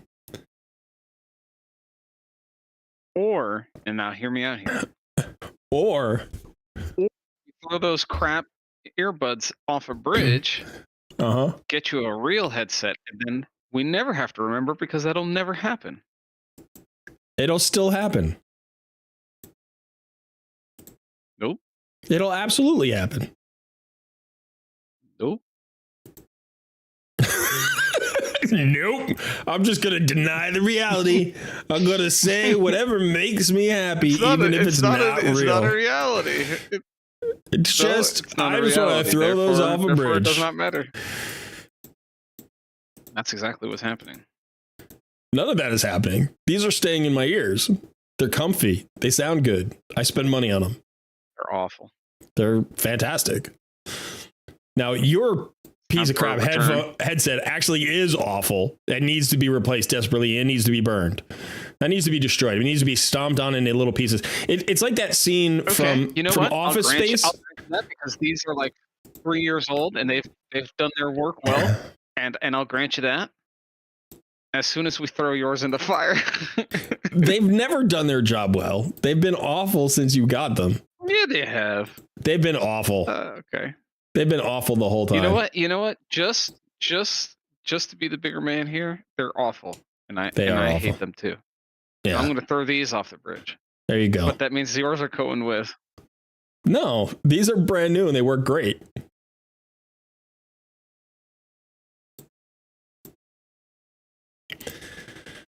Put you back up in your corner. I don't want to be in the corner. Well, you know what? You don't get a choice. Bridge. You don't get a choice. You're in the corner. On these head earbuds. You're lucky. You're lucky to be in the corner right now.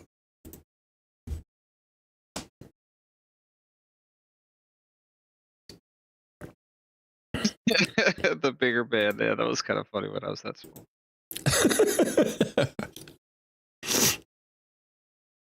Son lives in Florida. There are bridges everywhere. What are you talking about? What do you mean there are bridges everywhere in Florida? Unless you're going to the Keys, where are there bridges in Florida? There's bridges everywhere. I mean, every place has bridges where there are rivers, right? You cross over it, or canyons, or whatever it happens to be. If you're in the mountains, there are bridges. The man doesn't live near a bridge. He lives under a bridge. He's the troll under the bridge. Would mean I live near a bridge if I'm under a bridge. Come on, man, get with the program. Yeah, you'd have to crawl. You'd have to crawl out of the depths and onto the top of the bridge to actually throw something off the bridge. And you much prefer to be under the bridge, as this whole conversation clearly illustrates. You love being the troll under the bridge.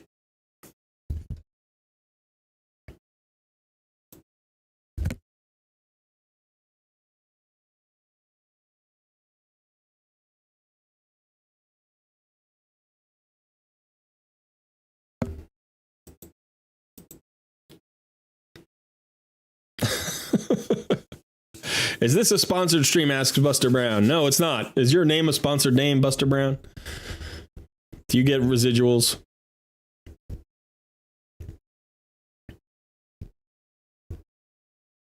Cedric says, no matter how small he might seem, Sun's energy will always reach everyone somehow. Mm-hmm. Mm-hmm. Hit him with the truth.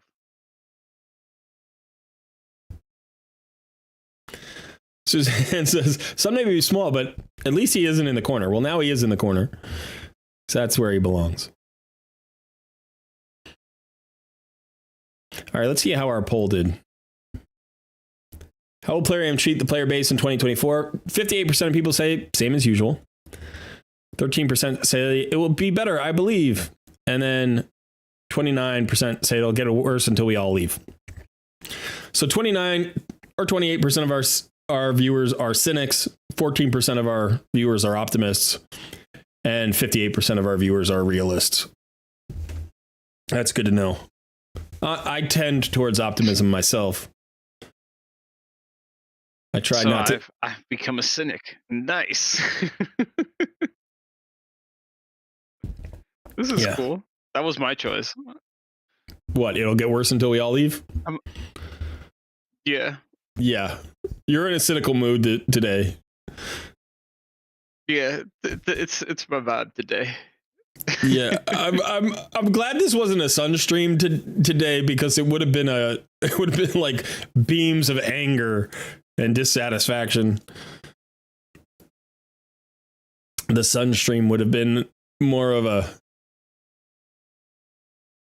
like laser beams of discontent. It's another beautiful day, but Hammerrock says, I'm an optimist. I always believe the glass is half empty. Get it out. That way I can't spill any of it. Okay. All right. Well, we're doing another clan boss fight here. And then we'll Probably pop onto the main at some point. Oh. Dropping stuff. Of course, you send me a text and you're like, you muted me again, but I don't bring my phone with me. Yeah. It was worth a shot, you know?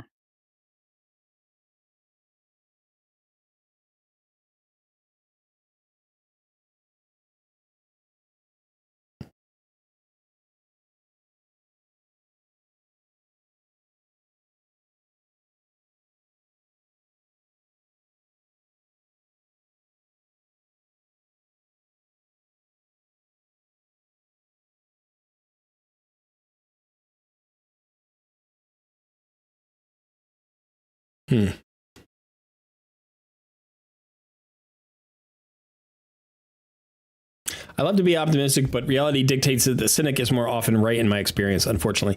Yeah, but that's not how optimism works, right? Optimism and cynicism aren't about being right. It's just not about being right. It's about how you move through the world. Do you think cynics enjoy life more because they're right more often? Or do you think the joy that optimists get on a daily basis is greater because they look at the world in a positive way? You don't have to be an optimist because you want to be right. Plus, it's also about the control you have on things, right? Like if you can actually manifest positive change if you try. Like cynics don't try because they don't believe in the positive change. So optimists change the world for the better. Cynics don't. And it doesn't matter if they're right or not. Like a self-fulfilling prophecy that happens to be a bad prophecy.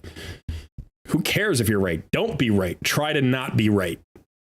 Try to go out into the world and improve it in some way, as opposed to saying it won't improve.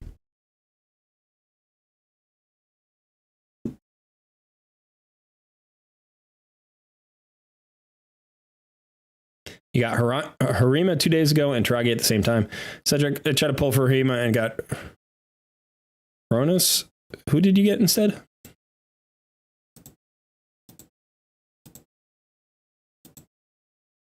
Let me see.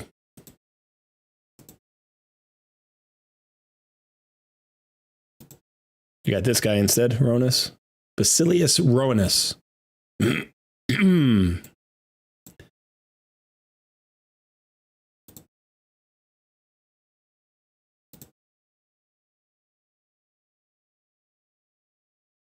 100% AoE stun, decreases target's turn meter by 50%. The stun debuff is not placed.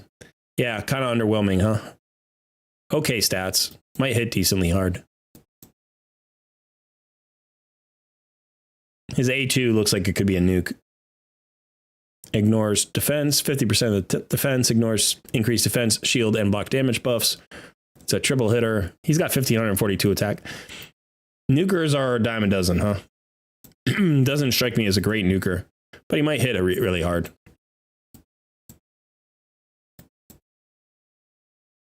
Might hit really hard.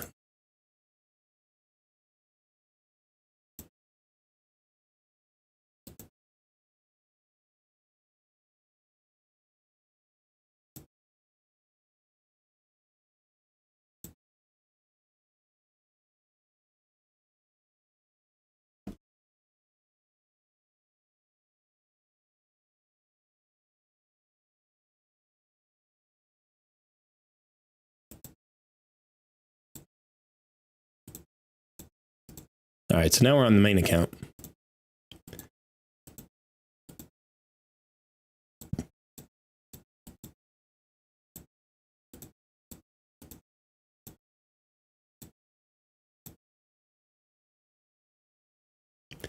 That's interesting. I didn't see. We actually get accessories on the reward track. Get 2 amulets, 2 rings.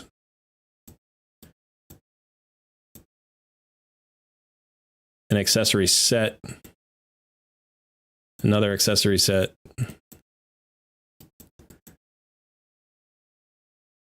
Oh, we get 2 banners too. Okay.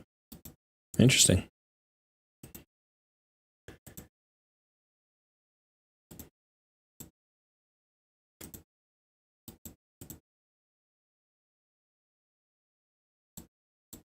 Do a little Doom Tower climb here. This is my team. I don't know. I just pick a team and I run it. And then when I run into a floor that I can't pass, I just change it and auto battle it until it passes. But so this is who I'm running right now. So Cardiel shouldn't be the lead here. There we go. That's 30% speed aura. We got freezes, we got petrifications, we got cleanses, we got shields, we got increased attack, we got increased defense, we got HP burns, we got HP burn activations, we've got block debuffs, we've got another cleanse, we've got more heals, we've got increased speed, we've got increased turn meter, we've got decreased turn meter, we've got a decreased speed, we've got a decreased accuracy, we've got an ally protection and an increased defense, another increased defense. Plus we've got a revive on death. And we've got some fears. I'll be right back in a second. As well. All right. So we got a lot with these 5 champions. We've got a whole lot. Plus we got ally attack. I don't know if we're missing anything else. And decreased turn meter. So literally with those 5 champions, you've got like nearly every skill. Oh, we've also got a buff strip. We've got a buff strip as well. We might even have a block debuffs. We've got a hex. We've got poisons. We've got a weaken.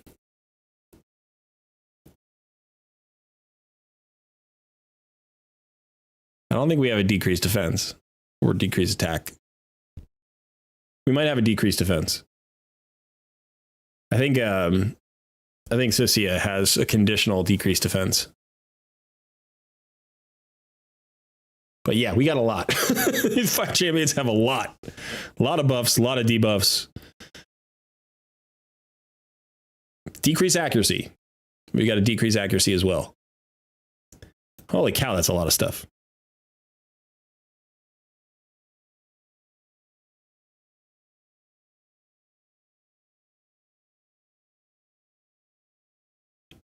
Stephen Markley says, no, they hate being right, but a blind optimist can also be a form of stupidity if being optimistic in the face of reality means you don't do what needs to be done because of wishful thinking. Well, that's not what optimism is, though. That's not optimism. Right? If you're talking about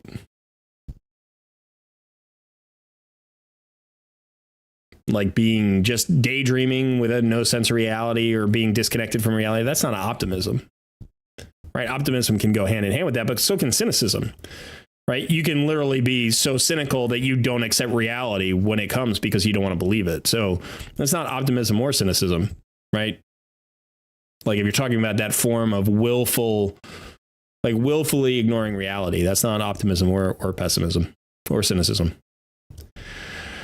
Cedric says, his multipliers are great, but when the new champions I've added to my account this month are Rathalos, Archer, and Vogoth, he's not the most exciting pull.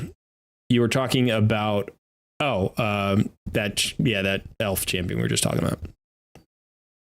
DJ No Need asks a question. Question for you. I got a 5-star soul Whisper already, and I just pulled a 6-star soul as well. Think I should build a second one for Cursed City. I'm an end game account. Meaning you've got a 5-star soul and a 6-star soul. So rather than taking the 5-star soul up to 6-star soul because it's a perfect soul, you can just take a second one fully to 6 stars. I don't know. It strikes me. It strikes me as a relatively marginal value. That doesn't mean there's no value in it. I'm not saying there isn't any value. I think there's value in it, but it's marginal value. So the question is, what's the opportunity cost? Who would you 6-star instead? Would you get more? Because in City of Centranos, a lot of it is about like filling all of the roles and all of the different factions and all of the different places. Like, so for Centranos, you'd probably get more value out of 6-starring somebody that's maybe not as good as Whisper, but provides a role for a location that Whisper doesn't, right? Because you already have the one Whisper. So unless you're 6-starring a lot of champions and you have just a ton of epic tomes sitting around and you almost don't know who to 6-star, I would probably just take your 5-star to 6-star and then build somebody else. That's what I would probably do.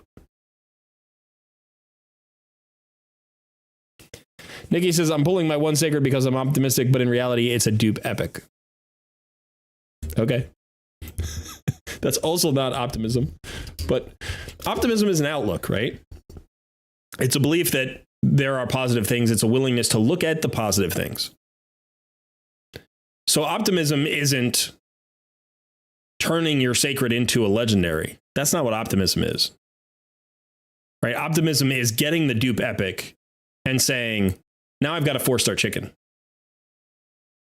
That's optimism.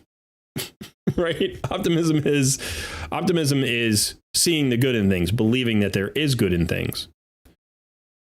Not the blind belief that things turn out for the best. That's not optimism. That's a different thing. Right? Like, if you believe that you have one sacred and it's going to turn into a legendary at a 6% rate, that's not optimism. That's gambling. That's like the hope of getting something for nothing. Optimism is pulling the dupe epic and saying, well, I've got a 4-star chicken. I'm going to turn that into something. That's value. There's value there.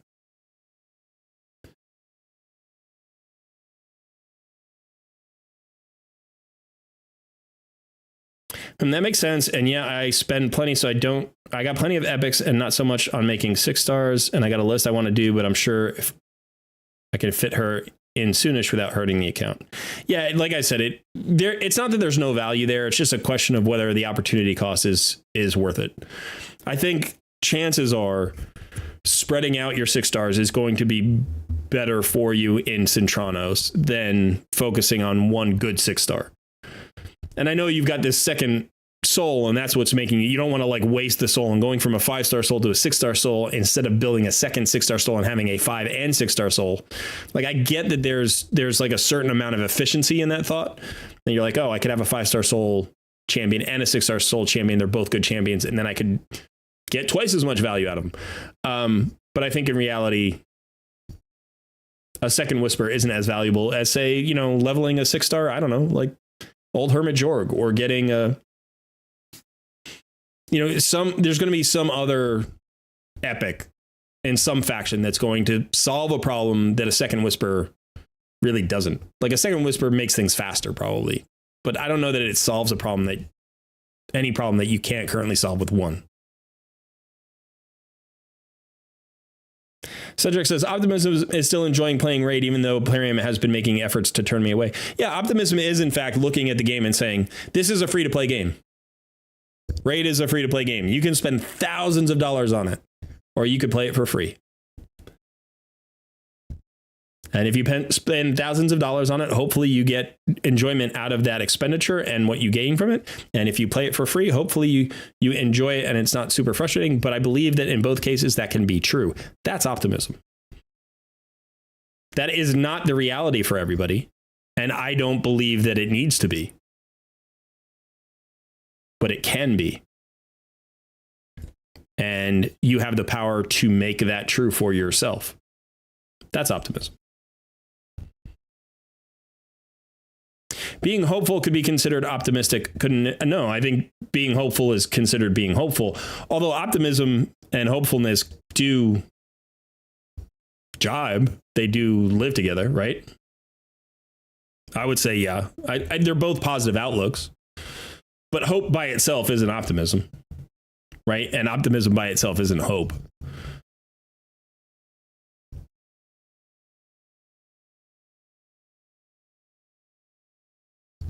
Six-star Sulfur Whisper is the jackpot. You have pure damage if you choose Crushing Rend.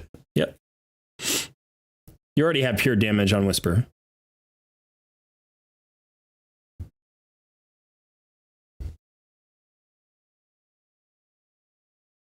She ignores 100% defense anyway.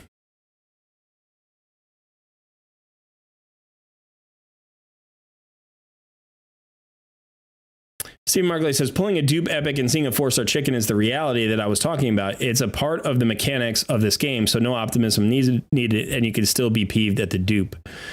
Yeah, but optimism doesn't require that you be happy all the time.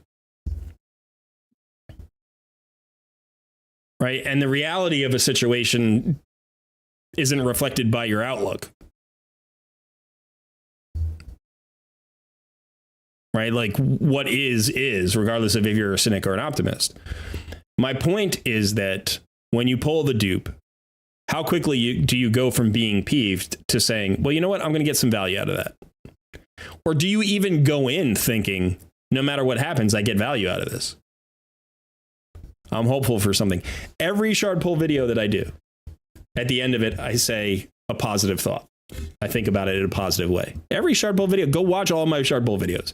At the end, I say, well, we didn't hit what we wanted, but you know what? We've got some new opportunities here, or hey, at least we've got some 4-star chickens. It's turning the mindset into positivity. It's saying, I'm going to take this and it is useful. Players who say, I got nothing out of that, that's cynicism. Players who say, I didn't get what I wanted out of it, but I can still do something with it and make it useful, that's optimism. Right? Now, cynicism, to a certain extent, can bleed over and say, well, I'm going to pull shards and get nothing, which is not reality. That is not reality. On my account, I have pulled, I don't know, 50 legendaries, 60 legendaries from shards. I've pulled many good epics from shards. To look at that and say, man, I never get anything from shards, that's actually not true. That is both cynical, but it's doing what you were talking about before. It's denying reality. I got Cardiel from a shard for free. Now, I've never gotten another Cardiel. I've never gotten any champion that's as good as Cardiel. But it can happen. I hope it happens. That's the hopeful part. But even if it doesn't, I know that the reality of the situation is, you know, if I'm pulling during a 2x Void Shard event, I've got a 1% chance of getting a Void Legendary on any given shard. I've got a chance for that Legendary, if I pull it, to be a good Legendary or a bad Legendary. I know that if I pull enough shards, I'll eventually get all of the good Legendaries. I will. I also know that I'll never have enough time to collect those in a free-to-play manner. Right? But I look at the game and I say, this can be fun even without those champions. I will occasionally get a really good champion that I don't expect. I don't have to be hopeful about those champions. They will come to me. What I am optimistic about is the ability to have positive outcomes. Positive outcomes are possible. And they are even probable.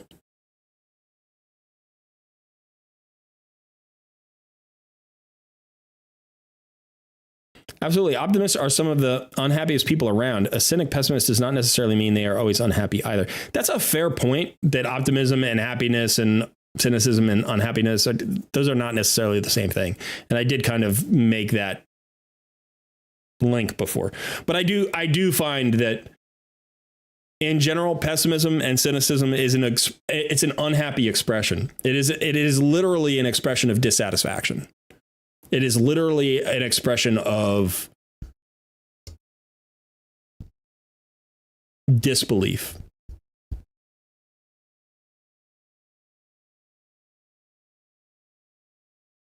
I wouldn't say that cynicism as a practice results in a better life. Because cynicism, like we were saying before, isn't about reality. It's about outlook. If you said, what's your resting state? Is your resting state one of contentment or one of discontent? Right? If you're a cynic, I think your resting state is generally discontent. Now, that might not be fair to every cynic out there. Maybe that's not true. You know, my resting state is not dissatisfied. Now, there is a motivating component to dissatisfaction, right? If you're dissatisfied, you may be motivated to change. So if your resting state is dissatisfaction, you may feel more aggressively pushed to make positive change in the world. That's possible. But you might not also believe it. right? So even when you accomplish it, do you find satisfaction in your accomplishments? I don't know. I generally find myself fairly sad, and I'm still driven. Like, I started this YouTube channel. I'm going to be 49 years old. I'm not resting on my laurels. I'm very good at my job. I've been doing it a long time. I can be very successful at it. I am looking for something new.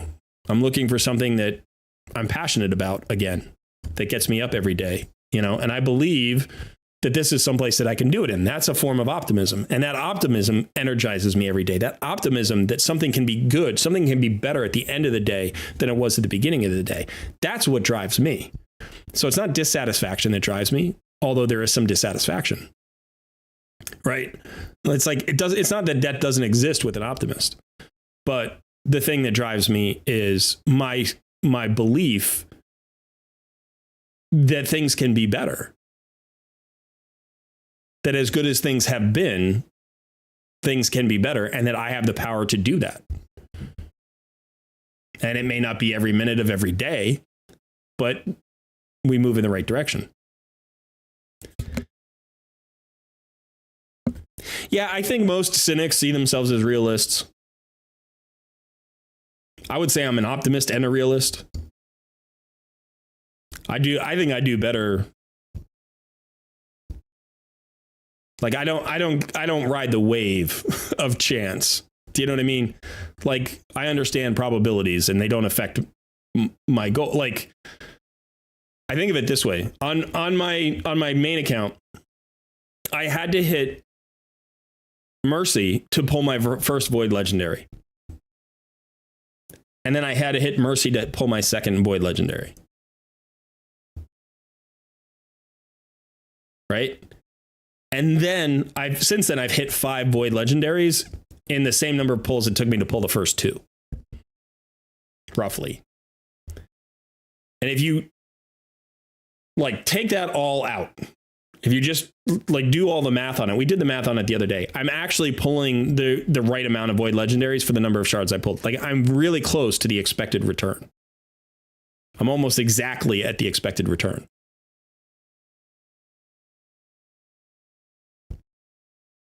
You know, and it's like, I was way behind it for the first 2 years of my account. And in the last 6 months, I've gotten ahead of it. But realistically, I'm where I should be. Now, it could have happened to somebody that they just got every 100 shards, they got a Void Legendary if they were pulling during 2 times events. I had to pull 420 shards to get my first 2. But then over the next 400 shards, I got 5. You know, so now am I ahead of the curve? Am I behind the curve? I'm about on curve.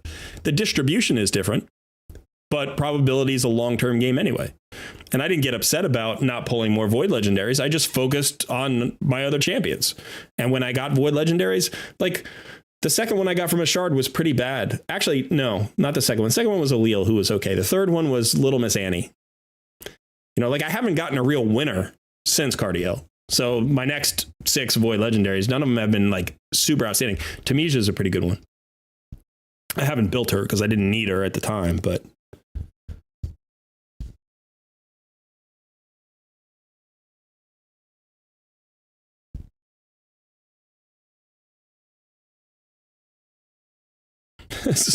Kyron says, Jesus, advertisement when the talk's getting real. Great. I missed your whole opinion there, Colred. I'm sorry to hear that.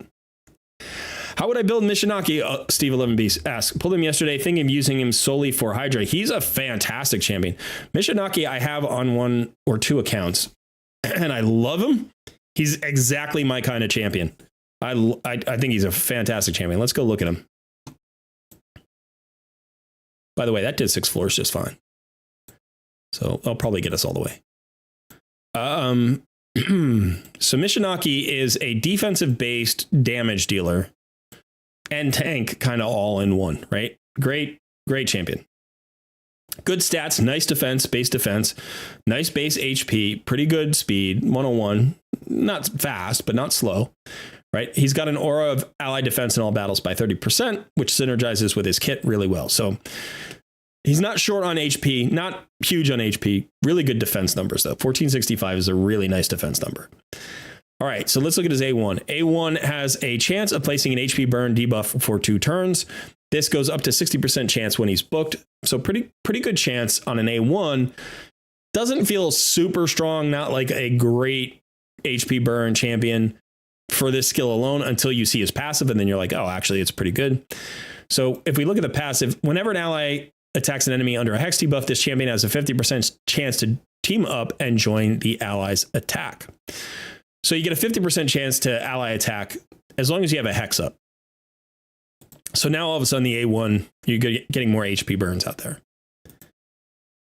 Now the A2 is an AoE, has a 100% chance when booked of placing decreased defense and decreased attack if the enemies are under hex. Otherwise, it's just a decreased defense. But again, you want the hex, right?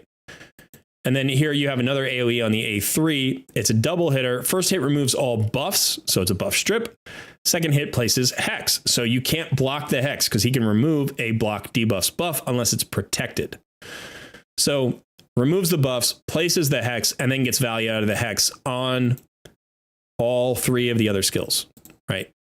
Or 2 of the other skills, I guess, whatever you want to call it, depending on how you look at the passive. So the first thing is he's not an HP burn activator. You have to recognize that. He does bring hex, though. So he brings the thing that his kit needs, which is great synergy. Really good for a lot of different places. This AoE decrease defense and AoE decrease attack is really good. You were talking about Hydra. You want hex in Hydra. So as long as, you have the chance to land that hex out there, he is magic based. So he's going to weak hit into force based Hydra heads. So you can think about that.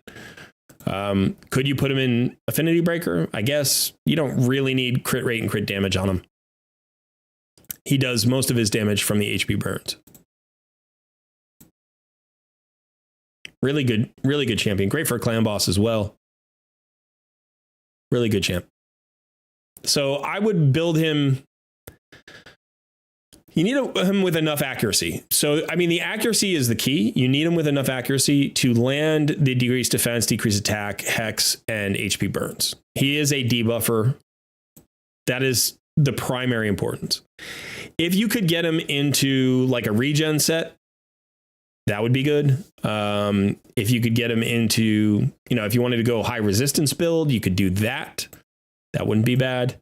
He's not going to be your mischief tank, so that's not the thing that you got to worry about. But, there are places where you're going to want him to resist debuffs. That's fine. I mean, regen set would be good. You could go pure perception. You could go 2 perceptions and immortal. You could go perception with retaliation. Get more A1s out there. I could see him in a I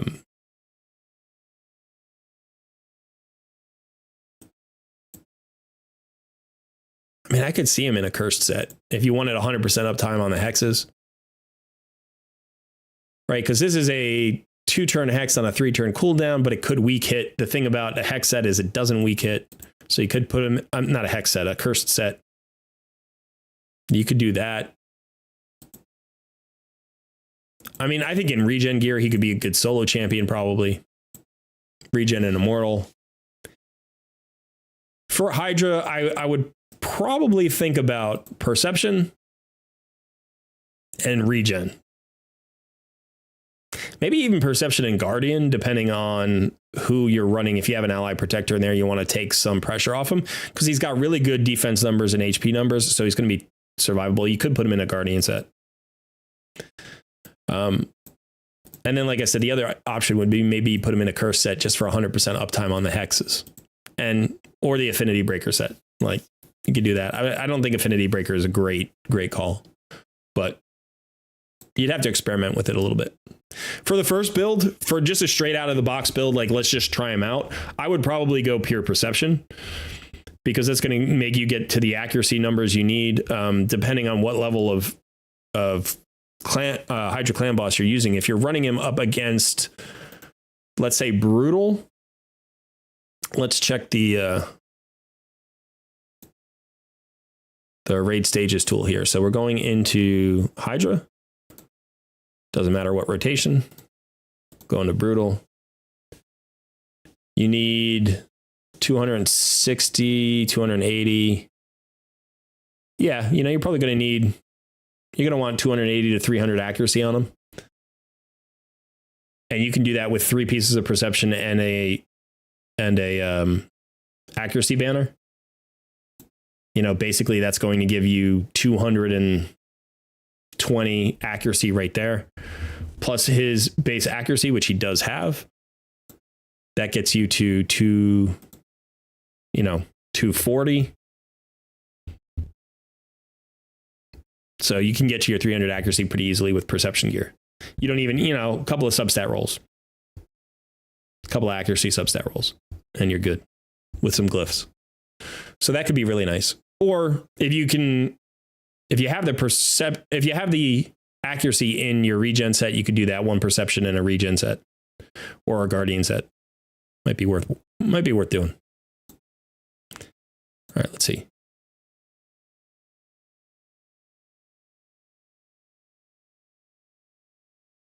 Cedric says, I've never pulled a Void Lego. I've been playing for a year and a half on this account. At this point, I don't even expect to pull one. Yeah, I mean, it'll happen eventually. Might not be any good, might be great. You don't know.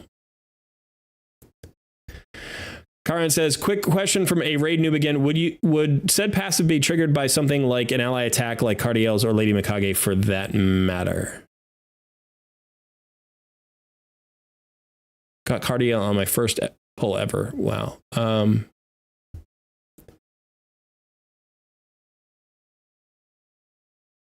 I'm not sure what you're talking about in terms of passive.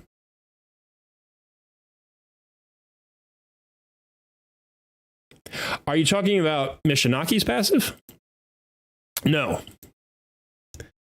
Whenever an ally attacks an enemy under a hex debuff, this champion has a 50% chance to team up and join the ally's attack. Now, I don't know how this is coded exactly. It's possible.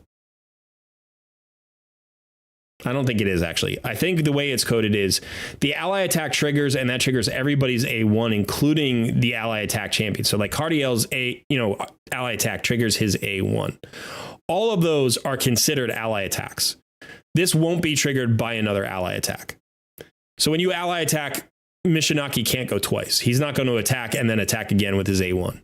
That's not going to happen, if that's what you're asking.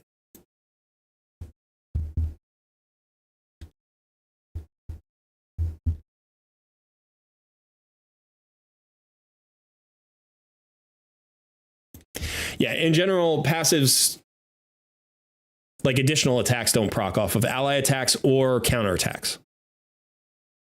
So like if somebody counterattacked because they had a counterattack up, this wouldn't trigger the passive either. So you can't get like a double counterattack from a like somebody else's counterattack wouldn't trigger his counterattack.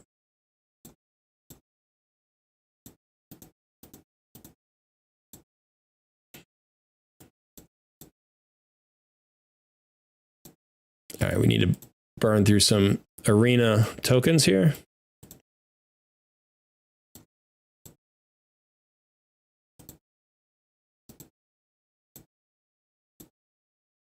This should be quick.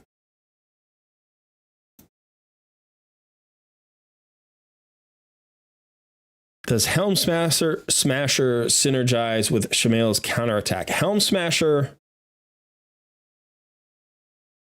You mean the ignored defense part of Helm Smasher? I don't see why it wouldn't. It should work on any attack. It doesn't have to be a crit, right? Like his counterattacks can't be crits, but Helm Smasher doesn't need to be a crit. Oh, wait a second. Am I thinking of the wrong mastery?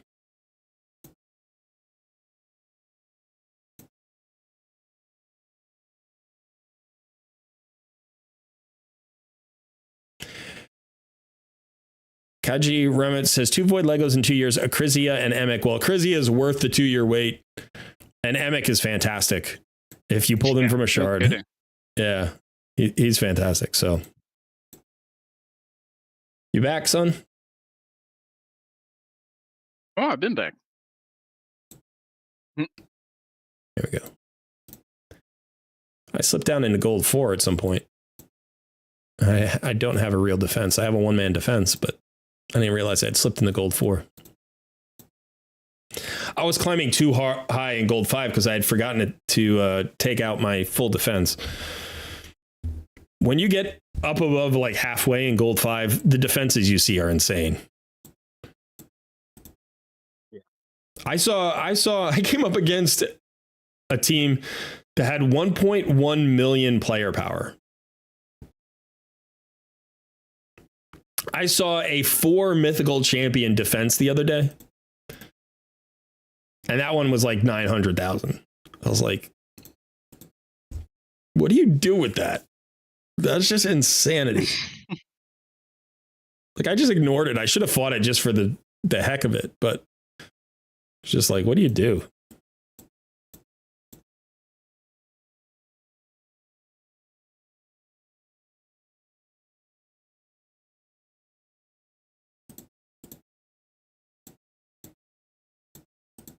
I think it's a good thing that I can't play like too many accounts simultaneously, because I feel like I'm taking away gold 5 spots from people when I have other accounts. There was one point where I had 3 accounts in gold 5 and I'm like, that feels greedy. That feels greedy.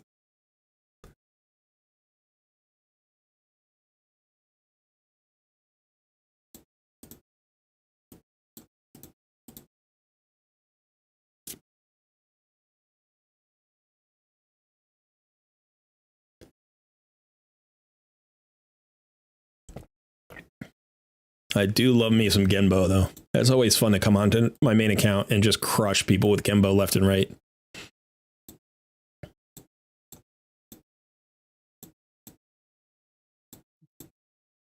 I really would like to pull a Genbo one of these days.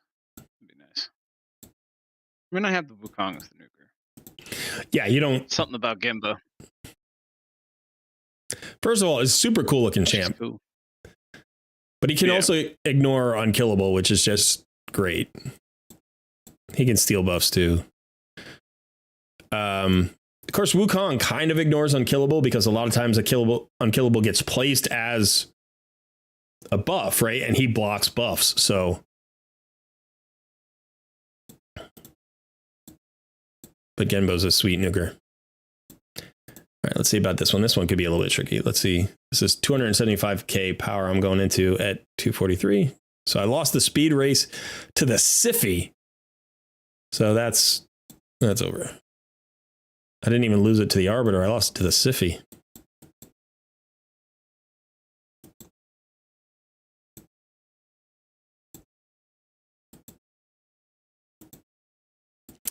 $10 hours for 3v3 arena, so make sure you put in your real defenses if you haven't already.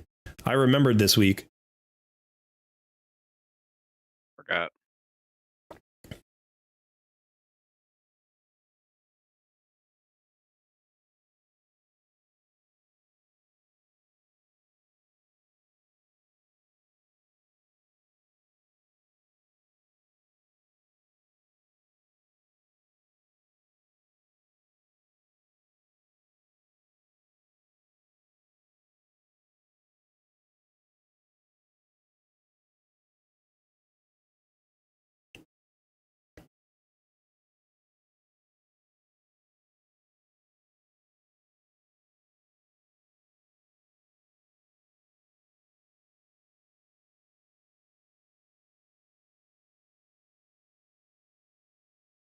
All right.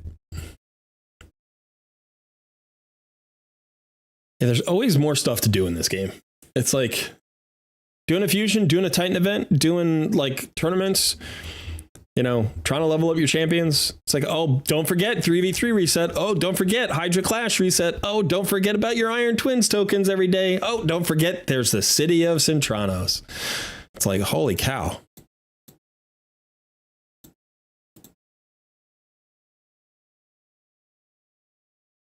I have been noticing that a lot of nukers in recent days or recent months that have been released ignore something, right? There are a bunch of champions that ignore Stone Skin, ignore Unkillable, ignore block damage, ignore shields, you know, and it's like, of course, Stone Skin became the meta. And this is what we've learned from Plarium, is that they don't like to nerf stuff. So they're not going to nerf Stone Skin.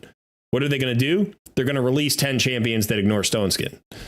You know, so it's like, that's where we're going. Now, if you have a straight up nuker who just hits really hard, like Trunda, like you can't use her that often, right? Because she doesn't ignore anything. You need to ignore something, because everybody's got a bolster set, so they've got extra shields that you want to ignore, or they've got, you know, an unkillable chance, or they've got something, you know, that you need to ignore.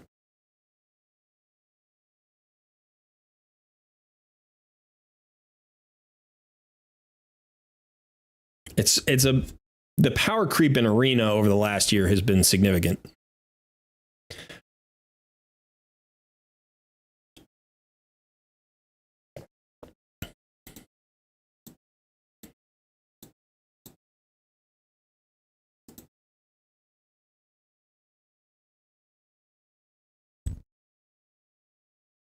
Stephen Markley says, if you see an Arbiter with a Siffy lead, then it's a trap. Siffy will be bonkers fast. Yeah, it's just a speed race. Like, I didn't expect to win it. Anyone push tag Arena because I stay in silver 2 to 3, says Nikki. I need to get back up to silver 3. I actually need to get into gold for my Ramantu quests. So I would like to do that.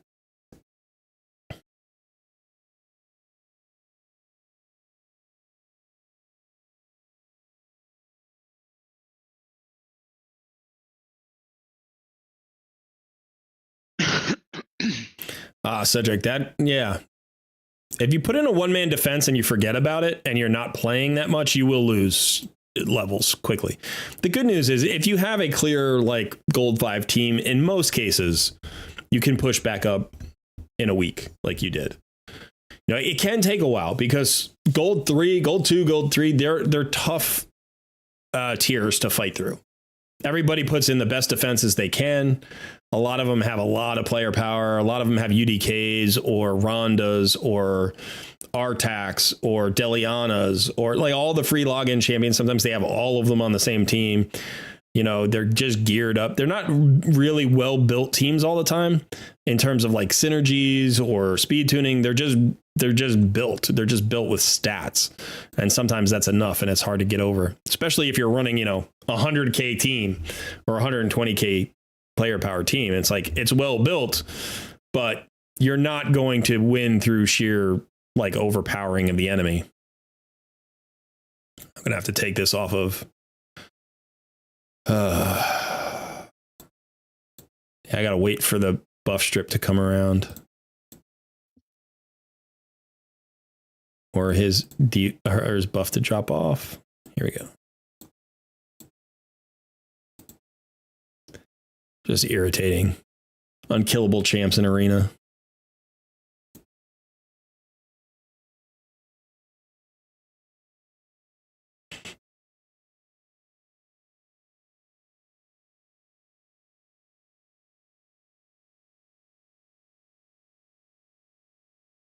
Unfortunately, only Georgia really does any real damage through Stone Skin. Allele does a ton of damage. I have Allele. He crushes. He absolutely crushes. I mean, they're both Void Legendaries.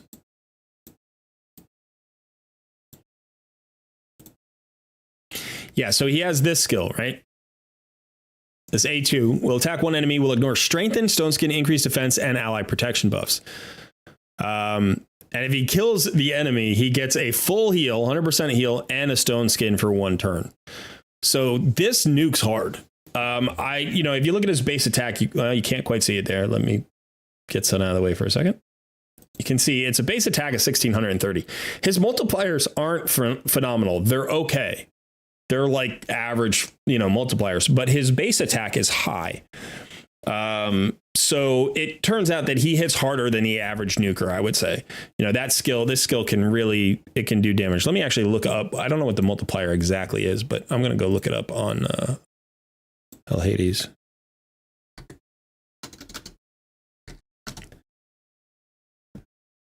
Let's see. So his A2 multiplier is a 5. So it's okay, right? But you're talking about, and it's got 2 books for 20% damage, which is good.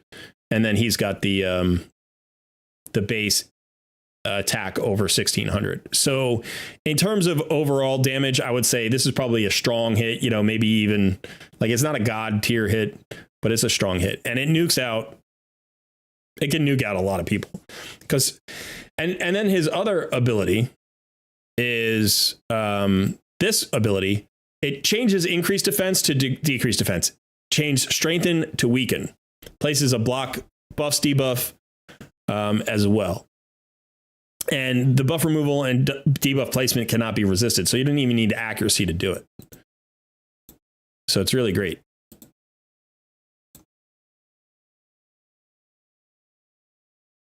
Yeah, he's a good champion. I enjoy him, especially in live arena. People do not expect him to just nuke out their tanks or nuke out their supports. Like I just nuke out Siffies, one shot Siffies. Pretty crazy.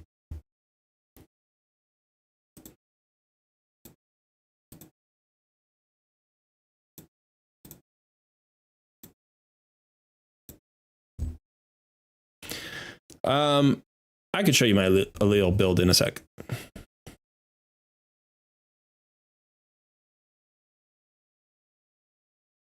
He ignores the shields.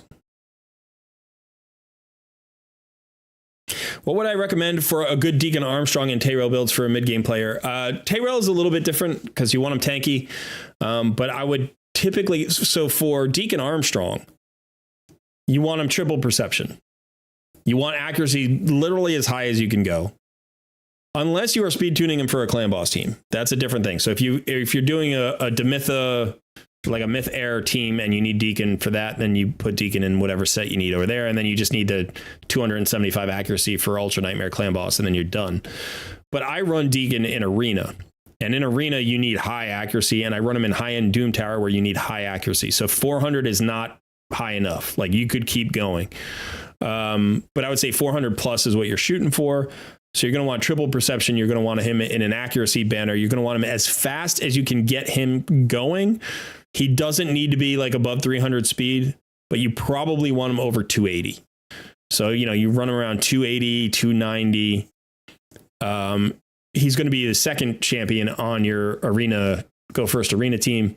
If you're in the mid game and you have your Arbiter, then you speed tune off the Arbiter. If you don't have your Arbiter yet, then it's a little bit of a different story, because then maybe he needs to be your fastest champion. But probably you'd want like an Apothecary or High Katoon who's faster. So, you should have one of those champions up around 310, 315. Now, if those numbers seem too high for you, that just scale it back a little bit. You could run him at 260 and you could run High Katoon at 285. That's fine too. But yeah, triple perception for Deacon. Defensive stats all the way. So HP percentage or defense percentage, chest plate and gloves. You don't need any damage on them whatsoever. You want survivability and accuracy and speed.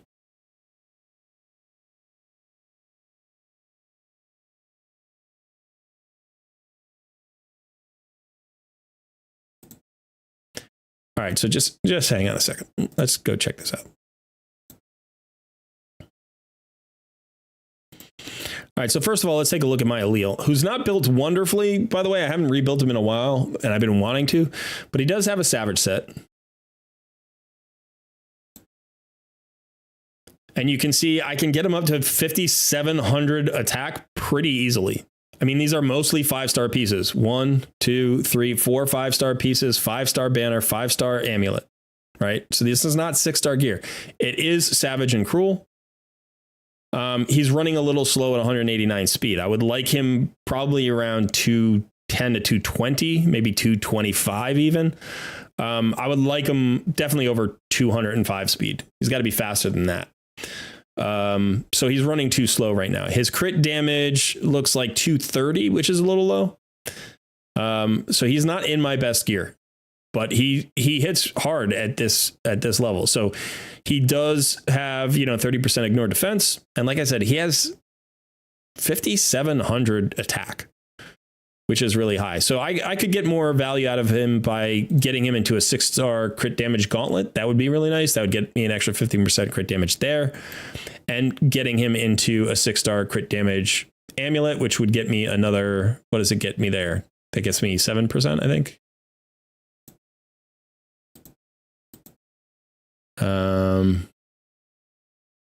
Let me look. Crit damage. It's a 6-star crit damage. Yeah, 40%. So that would give me 22% additional crit damage, which would make a difference.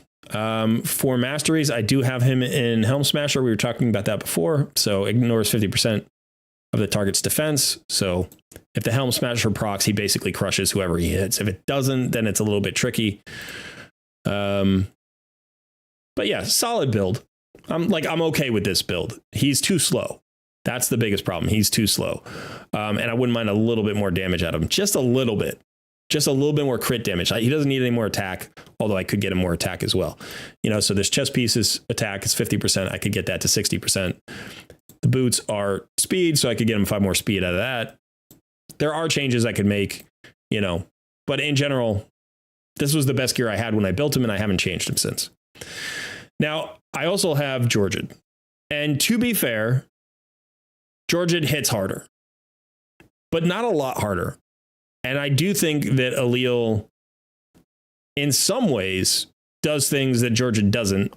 And Georgid, in some way, does things that Allele doesn't, right? So if we look at the two champions and we look at Georgid's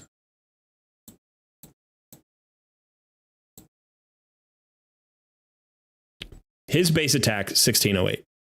Really high, a little bit more speed, right? It was 103 versus 101, I think. Let me double check that.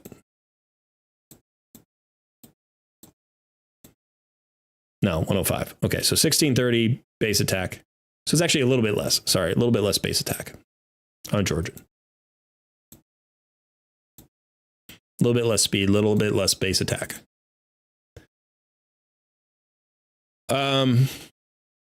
Now, Georgid has this A3, which ignores strength and stone skin, unkillable, block damage, increased defense, ally protection, and shield buffs. So it ignores a few more things. And then grants an extra turn if this attack kills an enemy.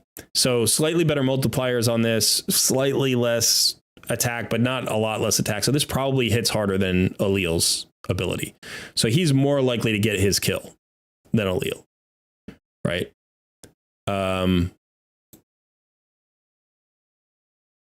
That has a 50% chance for this champion to ignore 50% of the target's defense from each hit placed by this champion's skills. So he's basically got a Helm Smasher built in. So if this procs and his Helm Smasher procs, he can ignore, he's got a chance to ignore 100% defense. Allele does not. So really good. And then he gets the extra turn and he can nuke everybody. Places unkillable buff on himself if he lands the kill. Now, Allele has this, right? So this AoE turns increased defenses into decreased defenses, turns strengthens into weakens, which can be really good against champions like Mithrala. If you come up against Mithrala in live arena, and the buff removal and debuff placement cannot be resisted, so you don't need to worry about accuracy. So you just go ahead and turn those buffs into debuffs, which means you're going to hit harder than if you're ignoring strengthen. Because you've literally turned strengthen into weaken. You've literally turned increased defense into decreased defense. So this works even better against buffers as an AoE because it does it to every single champion out there. And then remember, those debuffs are also up for all of your other hitters. So this is much more advantageous from a team standpoint, but also it potentially hits harder as an AoE than Georgid's AoE. This doesn't ignore, you're right, doesn't ignore shields and doesn't ignore unkillables or block damage. So this ignores fewer things. The A1 is really nice. The A1 steals all buffs from the target the first time this champion hits them with this skill. This effect cannot be resisted. Literally just buff strips somebody with an A1. And you can do it to all 4 champions. Just hit them, just hit them, hit them. This works with an ally attack. This works with a counter attack. Each subsequent time this attack hits an enemy, no buffs will be stolen. Instead, the damage will be increased by 10% for each buff on the target. So it can like ramp up in terms of damage. I can't tell you how many times this has won me live arena, where literally you just steal buffs from Duchess, or you steal buffs from Siphi, or you steal buffs off of... You can steal, by the way, you can steal Stone Skin.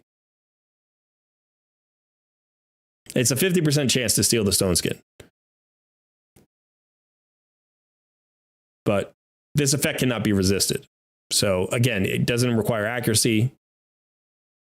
It can't be resisted, but it can, like Stone Skin can ignore it. But 50% of the time you'll steal the Stone Skin. And by the way, this is a really weird skill, because let's say you have, I don't know, a UDK with like Stone Skin and increased defense and continuous heals and a strengthen buff from somebody else. And it can steal all of the buffs and leave the Stone Skin. It's weird, but it can do that. So there are things that Allele can do that Georgia can't. But Georgia does hit harder, and he ignores more stuff. Right? This ignores the shield and ignores the unkillable and the block damage. And Allele doesn't ignore those. But Allele's a great champion. Definitely undervalued. But part of that, you can see these two champions are part of that trend I was talking about, ignoring stuff, right? You got champions just ignored a bunch of stuff.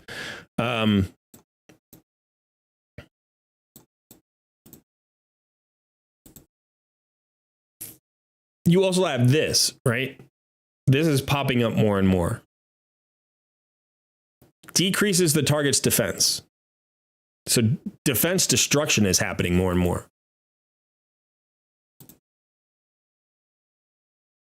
Skills that can't be resisted are happening more and more. We're seeing all sorts of stuff coming in where it's like, they're trying to counteract all the power that they put into the defensive sets, because that's been an and rather than like nerf those sets, they're just introducing champs that get around the sets now.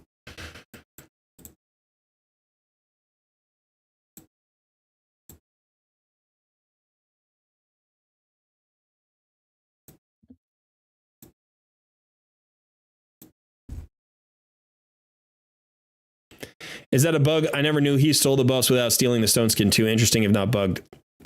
I think it's just coded that way. I think it's... The effect can't be resisted, so the Stone Skin doesn't resist it.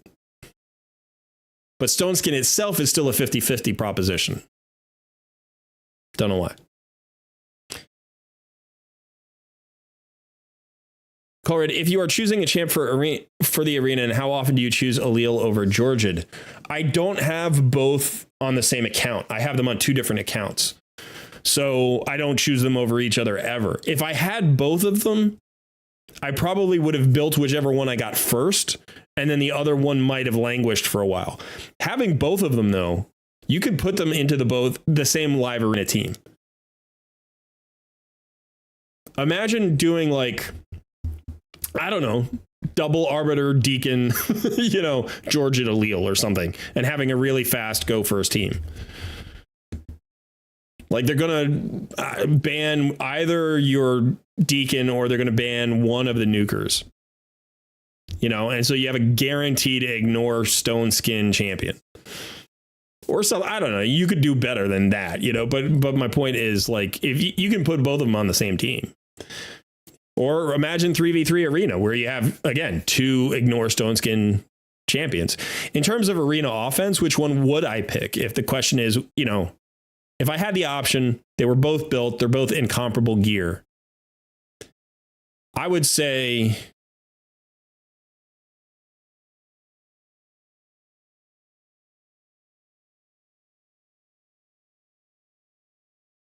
it would probably be about 50-50.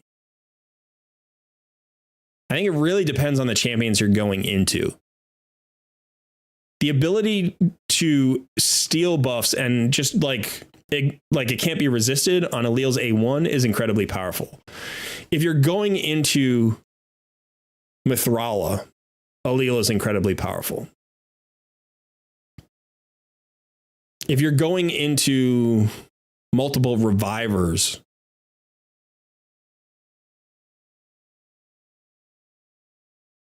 if you're going into, it's hard to say. I mean, Georgia just nukes really hard. So into a squishier team, I would want him. I'm not quite sure. He feels like the better tank killer.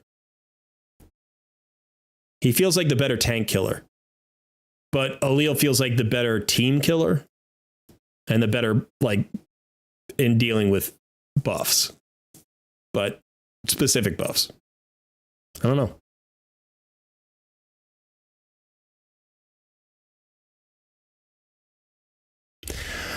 I mean, I would have to say, I have to play with Georgid more. I've only had Georgid for a little while, and he's on my Noob versus Pro account, which hasn't been getting a lot of attention. Like, I haven't been focused on a lot lately. So my feeling is that, like, I could be undervaluing Georgid, and I don't want to overvalue Allele just because I've had him. But I think other people who haven't run Allele don't value him as highly as people who have actually built him and run him. He's really good. He's incredibly good. He could be your primary nuker in, like, classic arena, no problem. If I took him out of that gear that he's in and put him in my Genbo gear, he would do as good a job, if not better, than Genbo. He's better than Genbo. Like, Allele is definitely better than Genbo. And Genbo ignores unkillable, and Allele doesn't. So there is that, you know, there's still a use case for Genbo. But he's a better champion than Genbo is. He's a better arena nuker. So it's just a matter of, you know, what team do you have around him? When did you get him? I mean, they're both crazy good. It's like, how, you know, I don't know. It's like, if you get Herndig, you build Herndig. Do you know what I mean? If you get Hefrak, you build Hefrak. It's like, but what happens if you get Herndig and Hefrak? Well, you don't need to build both of them. They're both great arena nukers. They both do different things. Maybe you repurpose one of them. I don't know. But it's like, you know, you get to a point where you have 4 or 5 arena nukers. You don't need any more. So is Georgid or Allele better? Honestly, they're both good enough. They're both good enough to dominate Gold 5. They're both good enough to get you probably to like Silver 4 or Silver 5 in live arena.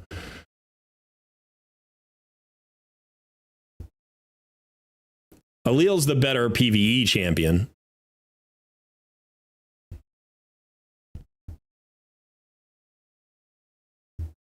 Like, he's the more versatile champion, but I don't know that you would use either one a lot in PvE. You know, neither one is a clan boss champion. Neither one's really a Hydra champion. If you're going to, I mean, they could both do tons of damage in Hydra. They could both do tons of damage there, but they're not really built for that, right? And you're gonna specialize them for arena. So would you use your arena nuker like that in clan boss? Probably not.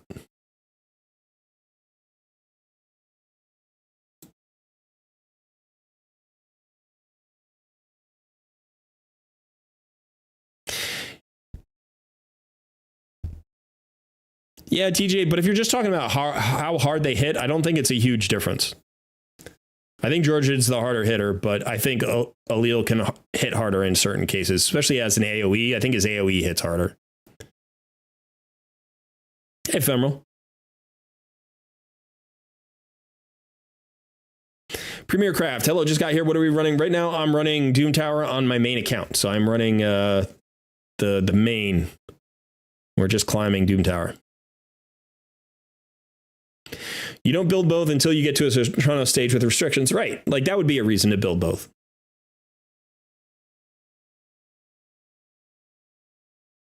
Or you do build both and they are your damage for live arena. I mean, having two, you know, S tier or God tier void legendary arena nukers is worthwhile. Both of them who ignore Stone Skin.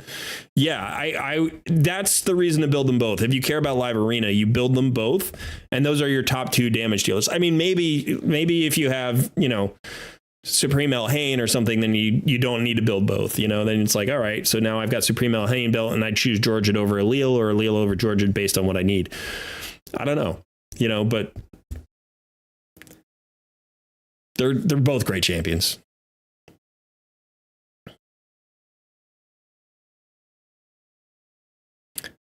Matt Davis says, Cole, if I were going to post my roster for all you guys to point me in the right direction for Myth Tower team, you're talking about Clan Boss.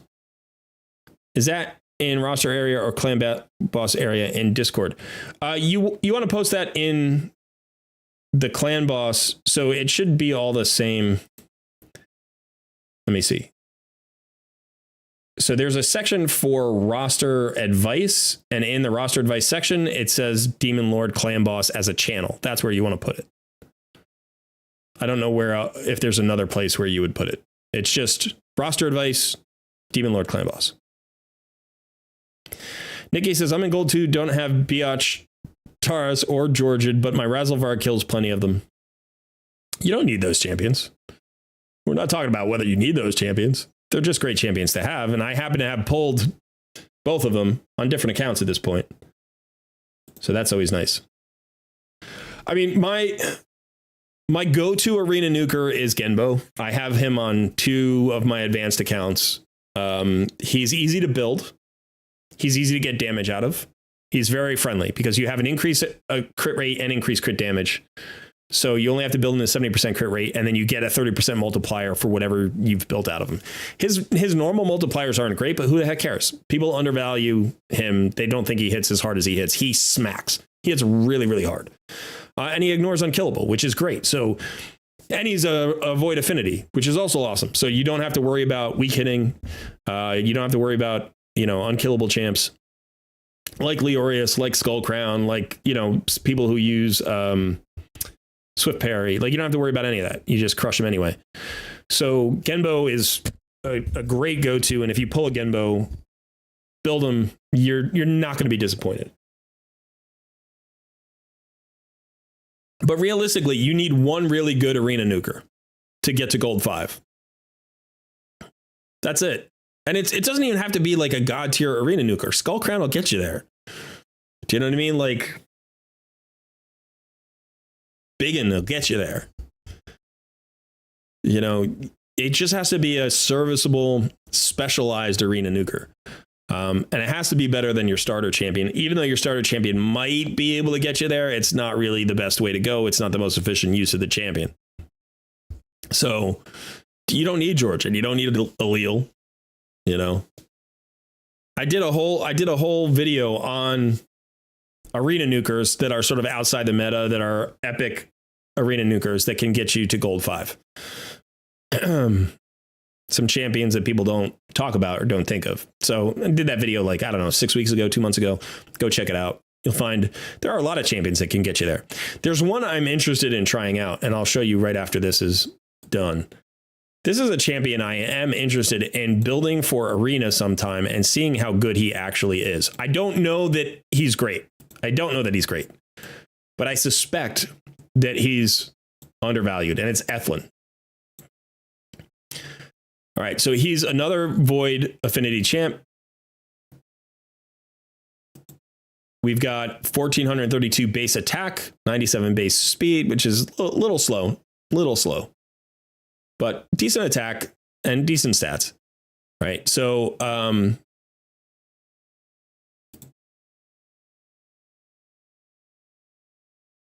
so he has an increased crit damage buff on this champion for 3 turns, an increased accuracy buff on this champion for 2 turns, then grants an extra turn. So he can give himself an increased crit damage buff.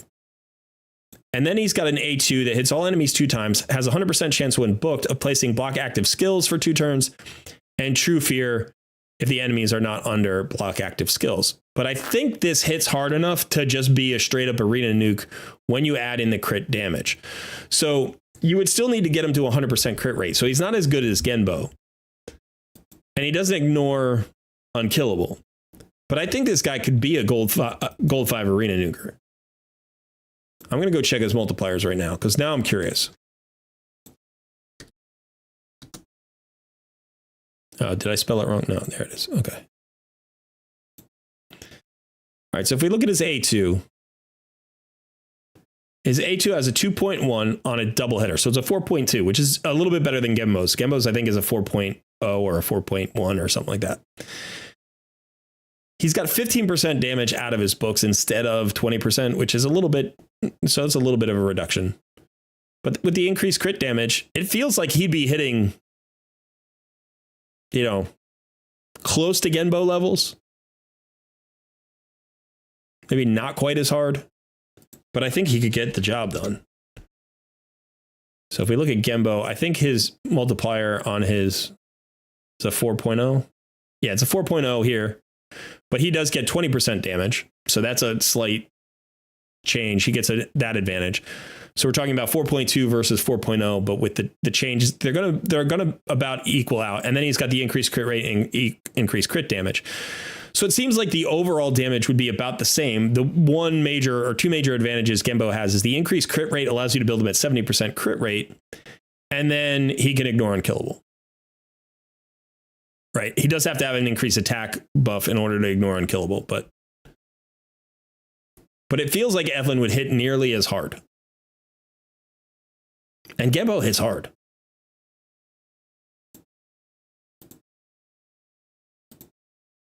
So I kind of want to, I want to try him out. I mean, another Void Affinity Arena Nuker would be good to just have in the mix and know that he can get you to gold 5 and keep you there.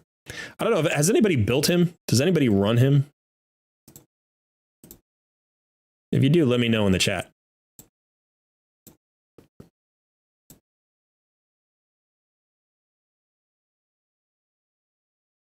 Femoral says, Cole, I have pulled a Trumbor on the HH free-to-play challenge. What do you think of him? I like him. Let me just go over him in just a second. Premier Craft says, very cool. Glad to see you feeling better. We going back to your normal videos. I'm not there yet. I'm mustering the energy for today's stream. Hopefully we'll do the Tuesday Takeover Tuesday like we normally do.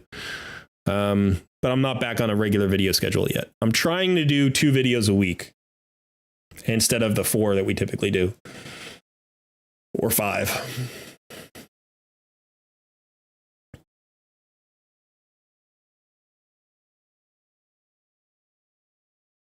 Love my Cardiel, Georgia, Arbiter, Lysandra team. That's a lot like my main team. So my main team in Classic Arena is this one. So same thing, except it's Genbo instead of Georgian, right? And Deacon instead of Lysandra. But they function the same. You have an Arena Nuker and, you know, you have a second turn meter filler. So you get the ally attack, you nuke somebody out, and then you get the AoE. So yeah, I do this all the time. Like I'll set something up like this. Let's hope I'm fast enough. I should be. And if this just goes, it'll just nuke out Arbiter with the ally attack. Here comes the ally attack right now. And so their Arbiter's dead. No, the Reviver's dead. Now I get the nuke and I kill everybody. Like, I probably don't need the nuke, but if you go into a team that has a tank, let's see if we have like this one down here. So if you go into something like this, right, you're like, okay, so this is a problem team, right? I need to get through this team somehow. Now I have a couple of options here. The first is I could take out the Pytheon. And what will happen is, that's probably what I'll do. I'll do the ally attack into the Pytheon. The first hit, which is going to be Cardiel's A1, is going to land on the UDK because of the UDK's passive. He might get feared because Cardiel can fear undead. And then the rest of the hits are going to land on Pytheon. Now, Pytheon doesn't die. That's not necessarily the worst thing in the world. Let's see if Pytheon dies. Pytheon died. Now, Pytheon didn't die. The AoE nuke would kill Pytheon. But right now, the Reviver's dead. Now, I'm just hoping I can nuke everybody else out. I get Mithrala a little bit. Okay, no problem. So it's a really nice combo. It's a beautiful combo. And it works into all sorts of teams. Right? I rarely have to switch this team out. I lose if I'm not fast enough sometimes, but that's about it.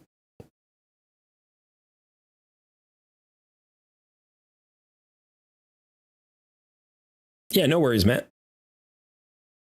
Undersized Tic Tac says, due to not having Arbiter yet and speed tuning high tune for Clan Boss, I had to change my arena team and go for a Go second team using Rector Drath, UDK, Syl sometimes swap out for Vogoth, and Rotos works really well.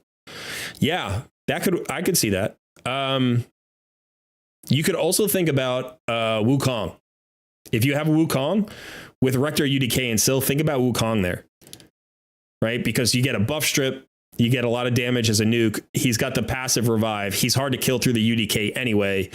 He steals buffs. Then you've got 2 revivers. You keep the UDK up with the Rector and the Syl. Like, you've got the passives for the perfect veils, which reduces damage anyway. You've got the AoE stun. Like, all you need is one damage dealer in there, and Wukong can really fill that spot.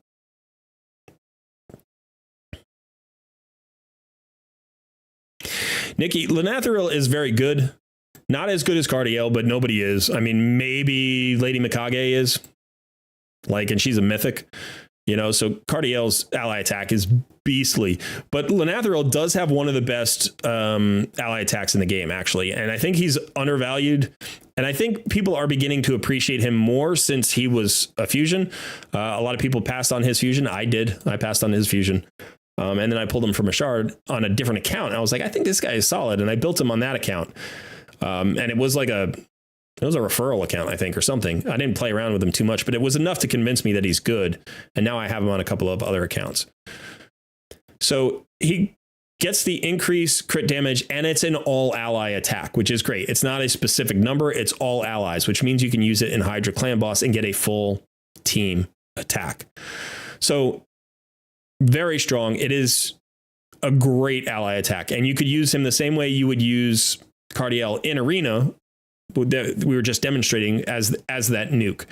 And in fact, his A1 is kind of interesting because it destroys target's max HP, but it also places a shield on the ally with the lowest HP. So if you go first, you have a potential of putting 10% of this champion's HP on your nuker, because your nuker is going to have the one with the lowest HP. So even if you don't completely wipe out the enemy, your nuker is going to be harder to kill. 10% of this guy's HP isn't nothing, right? He's got a really nice HP pool at 23,000 HP as a base number. So he's going to have a large shield. Potentially say like a 7k shield. You could get a 7k shield on your nuker, which when, your nuker is probably running with less than 30,000 HP, you're talking about a 20 to 25% shield for your nuker. So it might not be enough, but in some cases it's going to be. So Lanathril is very solid. Somebody asked a question about Trumbor. I want to go over Trumbor. I like Trumbor.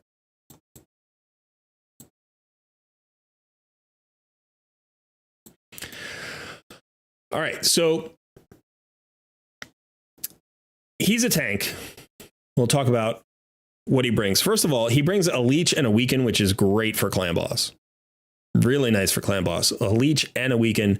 It's only a 40% chance of each. So it's a little bit on the low side, but it's 2 potential buffs. So it's really nice. And yeah, so that's good. His stats are solid. They're not awesome, but they're solid. The A2 removes 1 random debuff from all allies before attacking, so it's a mini cleanse. Damage increases by 5% for each debuff removed. This can be speed tuned to remove either the slow or the stun in clan boss, so you can use him there as well. This is on a 3-turn cooldown, which is where you would want it for that reason. Then he gives an ally protection and an increased defense on himself. It would be better if the increased defense were on everybody. But as far as ally protectors go, this is decent. This is on a 4-turn cooldown. So that's a little bit problematic. This is not typically where you'd want this skill to be. But by having one skill on a 4-turn cooldown and then the cleanse on a 3-turn cooldown, you can force the 3-turn cooldown to be where you need it to be. And therefore, you can run him as a 4-3 champ. Whenever this champion is attacked, has a 20% chance of decreasing the duration of all debuffs on this champion by 1 turn. I don't know that that plays at all. Maybe with poisons. Yeah. So I like him. I like him as a clan boss champion. I like him as a faction crypts champion. I like him for certain secret rooms in Doom Tower. I think he's worth a 6-star. I think if you have him, he could be like, if you get him early, he could go in every dungeon team, like every boss team that you have. Weaken and leech on every boss is great. A chance to remove a debuff from an ally, you know, it's this could be remove the stuns or poisons or whatever. It's like it's not as good as a cleanse. I wish it was a cleanse, but it is a hit, which isn't bad. It's an AoE hit, and the ally protect and increased defense is really nice. And like I said, his stats are solid enough that he'll be tanky. Like he's not going to be super easy to kill. He's not going to be one of those ally protectors that just folds, but he is an epic. Like, you know, you're still going to want him with as many stats as possible.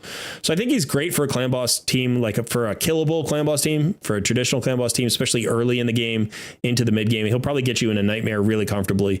Maybe with good gear, you could get him to like a 3-key ultra nightmare. This guy isn't going to live there forever, but then you transition him over to other places. I wouldn't go so far as to call him in everywhere early game carry, but he's close. As far as supports go, right? He doesn't have sustain. He doesn't have a continuous heal. He's got the leech. The leech is the one bit of sustain that you get out of it, which typically works best on bosses. That weaken's really nice too if you don't have Athel. So he's almost an everywhere carry early game. Like, and then he'll just transition to specialized stuff later on. You can consider even making him a mischief tank for a Hydra clan boss.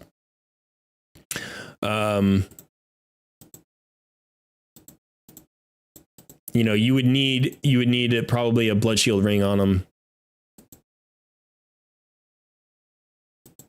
It might not work. Might be tricky. So ally protection goes on everybody, but increased defense goes on him, which means he'll equal everybody's buffs, right? Like these buffs will equal out.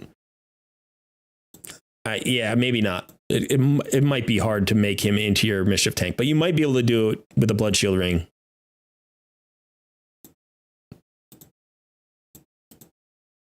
Interesting champion. Like this close to being an OP epic, but without that little bit, he's just a good early game champion. I think that transitions into kind of, you know, a faction crypt and secret room champion later on.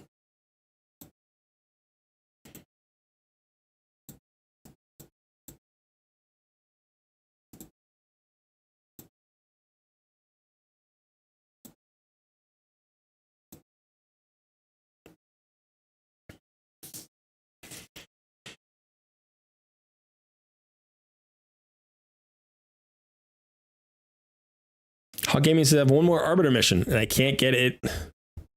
It's an arena one. Oh, I'm sorry to hear that. Hope you'll get it soon.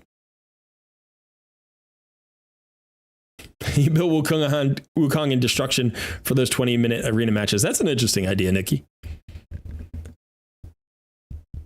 Sebastian says, I have Arbiter, Sun Wukong, Bogoth, and Rhonda got me to gold 5 fast. Arbiter for speed boost, Wukong strips buffs, Rhonda smacks, and Bogoth in bolster to protect. Sounds solid to me. Can he solo Sand Devil in regen gear? My Blizzard doesn't work. I'll let you all know. Nikki, I'm not sure who you're talking about, which champion you're talking about.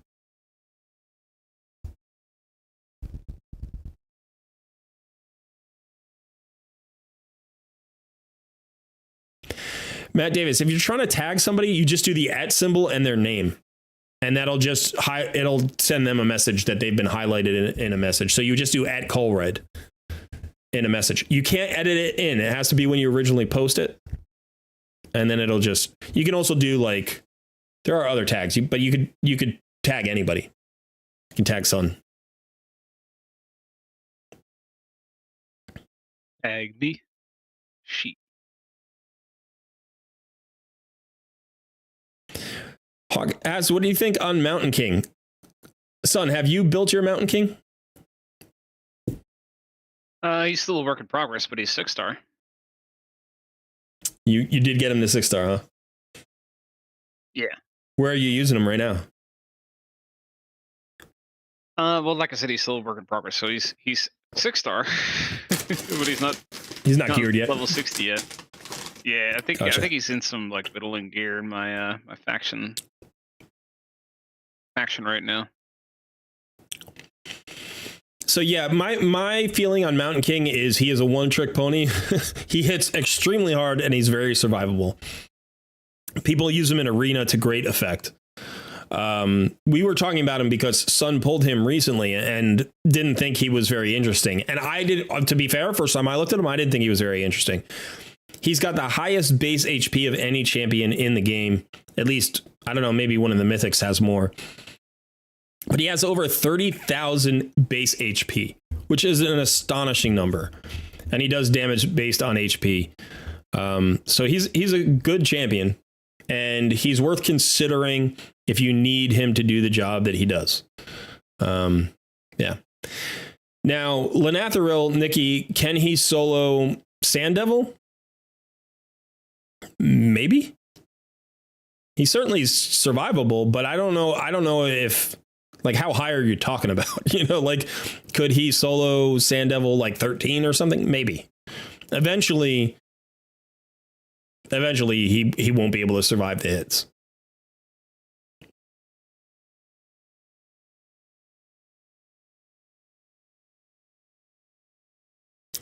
All right, Matt Davis. If you have Helicath and Demitha, you have an Ultra Nightmare Clan Boss team. You do. I don't know how many keys, probably a 2 key depending on your gear situation, but I'm going to show you very quickly. I'll show everybody. Maybe not that quickly. Why not? Who cares? What are we doing today?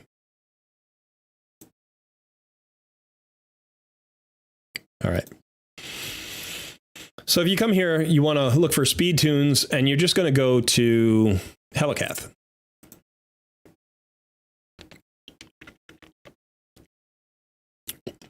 These are all Helicath speed tunes. So, you know, you want to look for speed tunes that are going to work. I like this one. This one's good. And this is going to work for you specifically.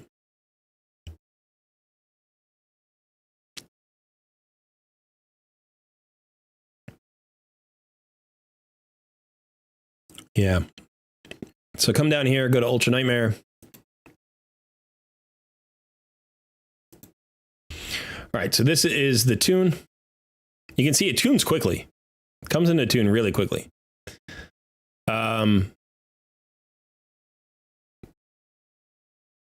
basically what happens, the way this works, and it would work the same way with Demitha, by the way.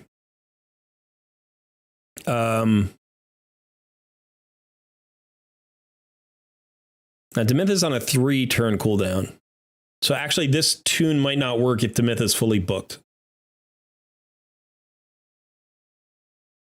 But basically, the way that these tunes work, so Warcaster has a 1-turn block damage, and Helicath, Demitha has a 1-turn block damage.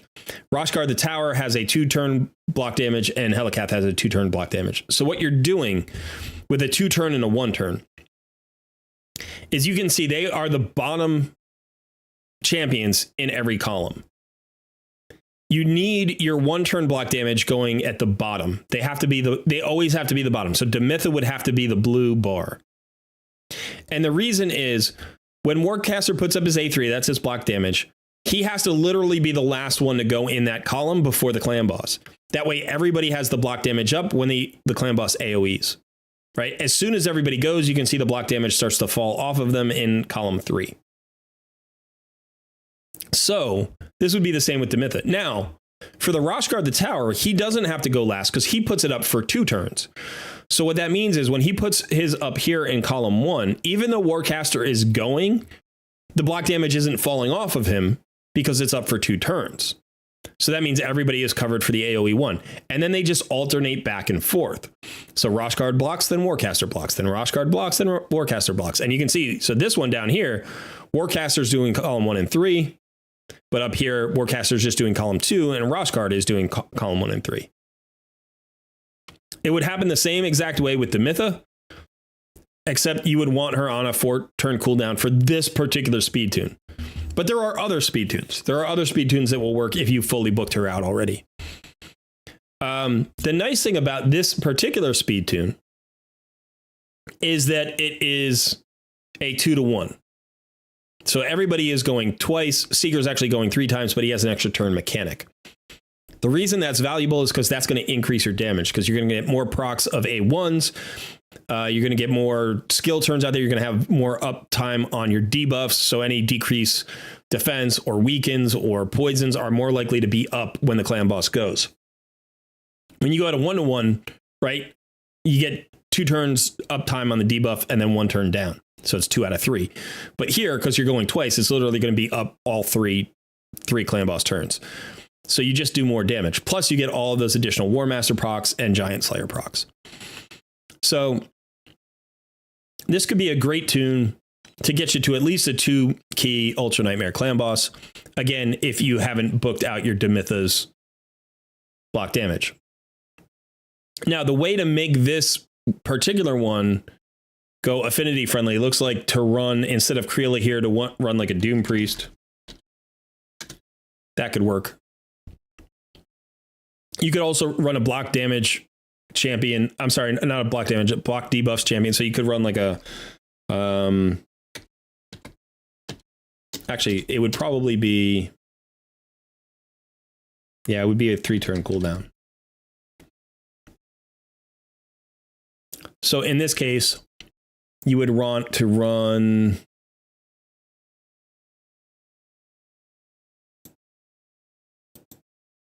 like this. So Brogni's A3 is the block debuffs buff, and that would go here, and it's up for 2 turns. Actually, it's not going to work without a buff extender. Never mind. So you're probably better off with a cleanser.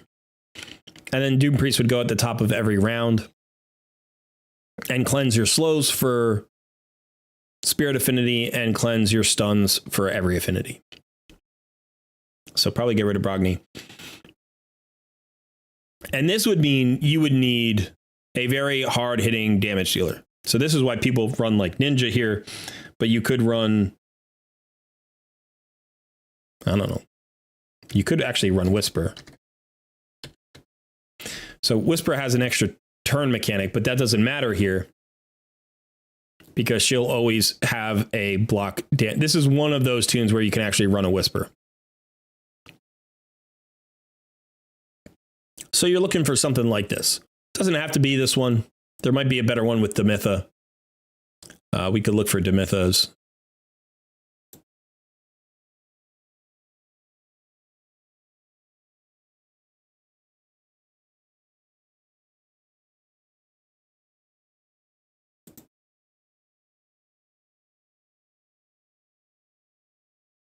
Yeah, I don't see one, but I'm sure you could come up with one. If you have the Hell Hades optimizer, you could do a search in there and you'll probably get a lot more suggestions.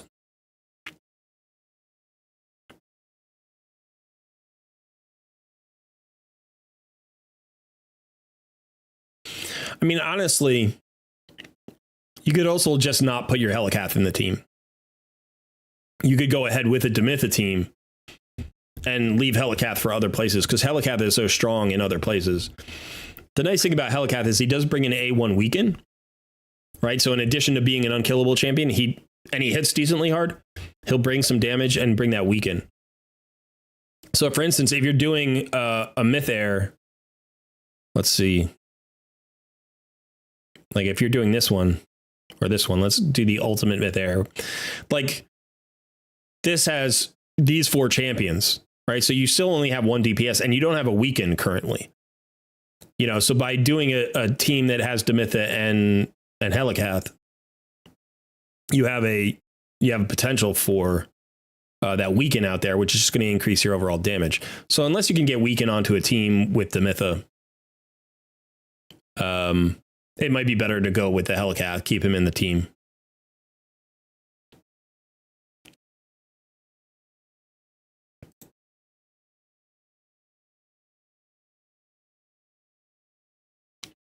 There are Helicath teams that don't require a second block damage champion.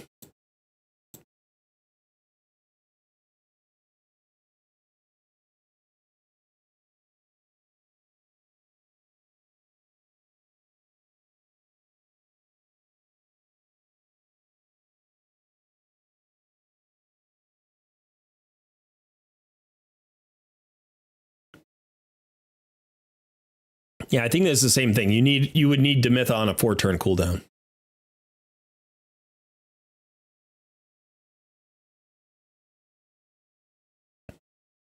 But if you have Demytha and Helikath, you're going to be able to find something. I mean, here's one. This is similar to mine.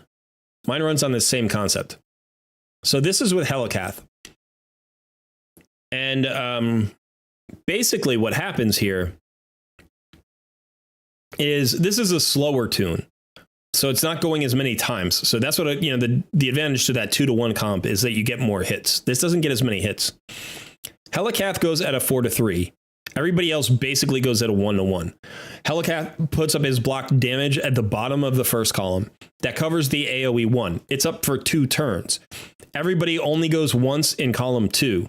So that means when the AoE 2 goes off, that block damage is still up for everybody. Then it comes down on the stun. So you're covering the stun with Helikath's shield. So a Helikath shield goes up here, actually, it looks like, and then that shield is here through the stun. So whoever is getting the stun gets that shield as protection and survives that way. So it's like a 2/3 unkillable. Of course, you could put Skull Crusher here and make Skull Crusher the stun target, and then Skull Crusher has his own unkillable buff. And so in effect, you are fully unkillable. I wouldn't use Tatura Rhymehide for that in this particular case, because it could be tricky with the doesn't Tatura put up a veil?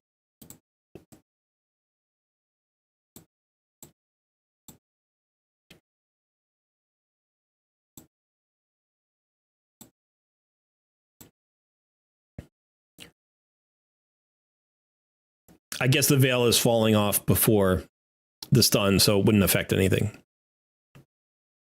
So you could do a speed tune like this without Demytha. Now, this would be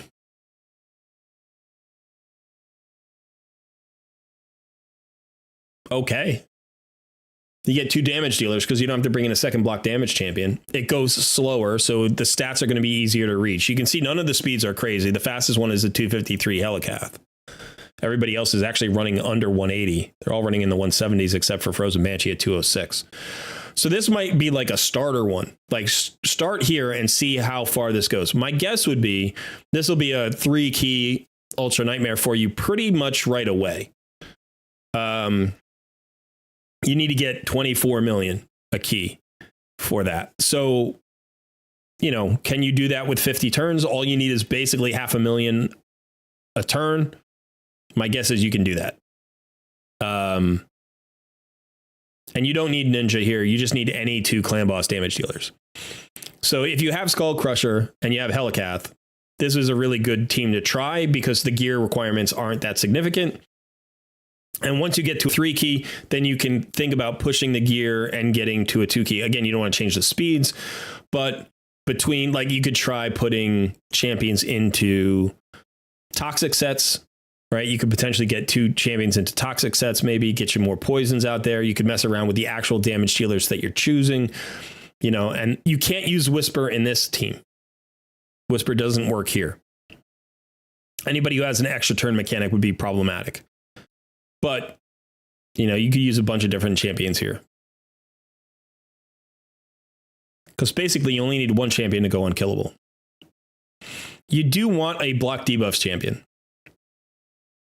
And that champion should be going in the Tatura Rhymehide spot and dropping that block debuffs here. That'll make you fully affinity friendly, so you block the slow, and then you also block the stun because it's up for 2 turns. So it should be 2-turn duration on a 3-turn cooldown.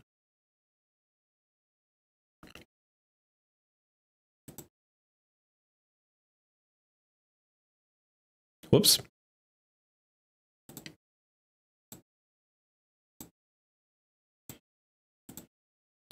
All right, let's finish off the Doom Tower here. Oh, we already did. Okay. Did we lose our Arena tokens, 7 minutes. Let's do some arena tokens.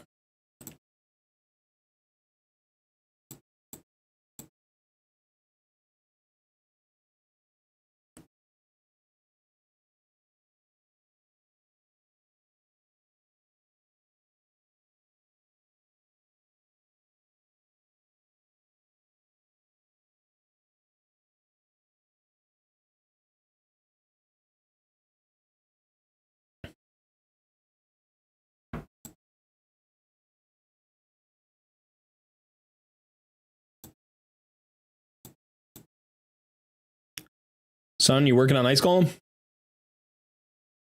Yep. The grind continues.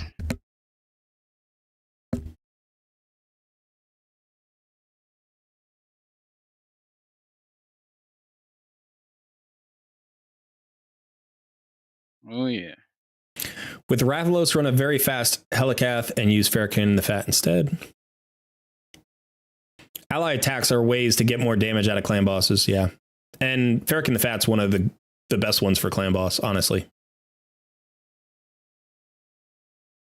Ephemeral has an unkillable with Demitha and Helicath, so maybe you can share that speed tune in the Discord.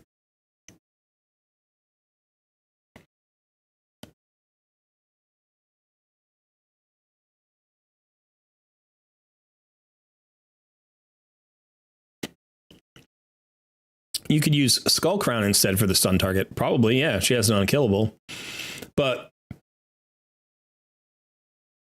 the issue is forcing the stun, right? Skull Crusher. Did I call Skull Crusher Skull Crown? I probably do that too.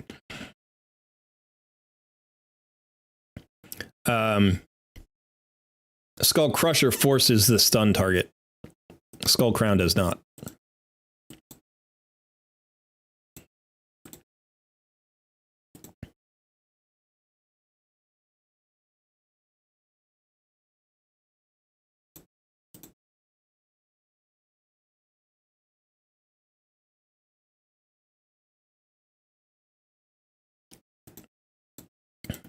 I enjoyed my arena team on my main. All my other arena teams, they're fine, but they're so much more stressful. Like, this is really a no stress kind of team.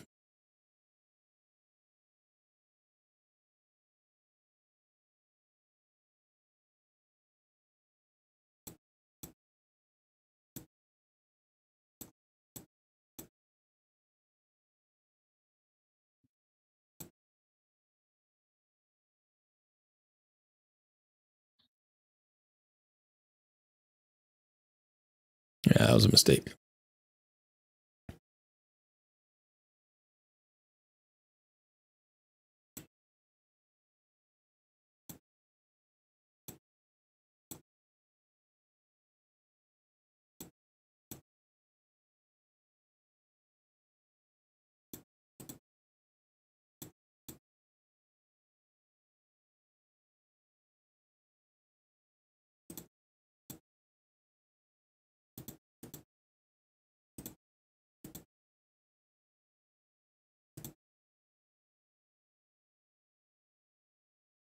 I love how hard my Cardiel hits.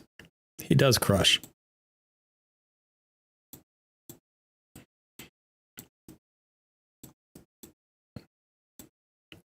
This could be interesting with Molly. Molly might cut in.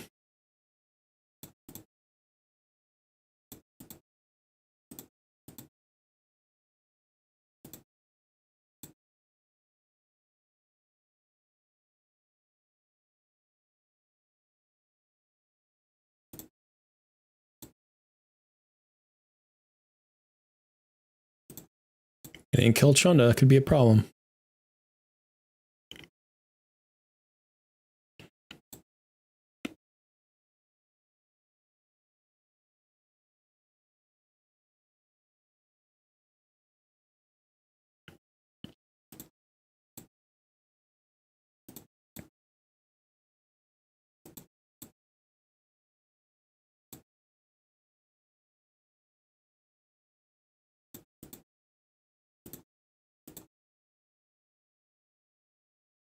There we go.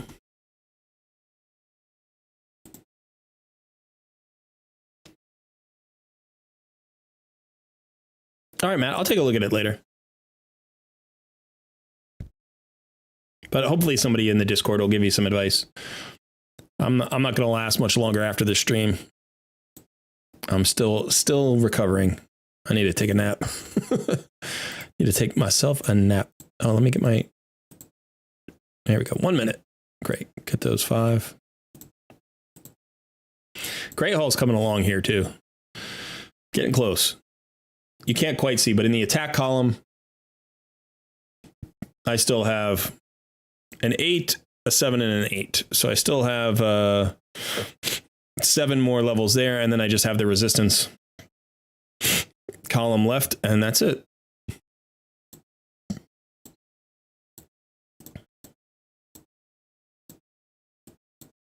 But it'll be close to 3 years by the time I'm done.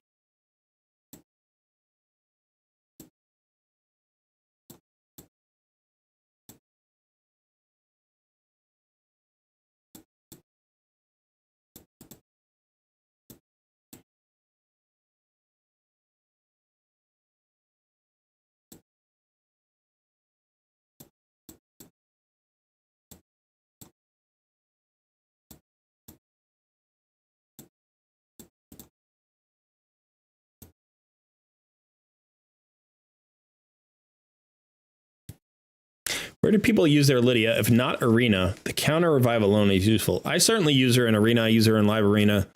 But she's great for wave clear content. People use her in Seer comps. That's where I've been using her most recently. So you pair her with Seer, and she gives good buffs and debuffs. So she has a skill that puts out a weaken, a decreased defense, a strengthen, and an increased speed, I think. So like that by itself is enough for Seer to just nuke the waves out. I'll show you because I think I have it set up. Probably for like dragons or something. So here. Son, I can't put you anywhere, buddy. No matter where I put you. Can you go back to your can you go back to your close up?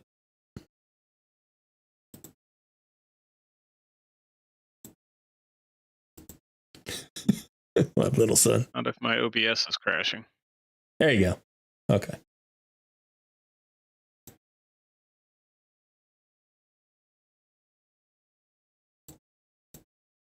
All right, there he is. So, you can see the team here. So this is a Lydia, Emic, Seer comp. Newt's there for killing the boss. So the way this works, let me take it off auto, is Lydia opens and she's going to put out the, well, she doesn't open yet. Emic's going to open.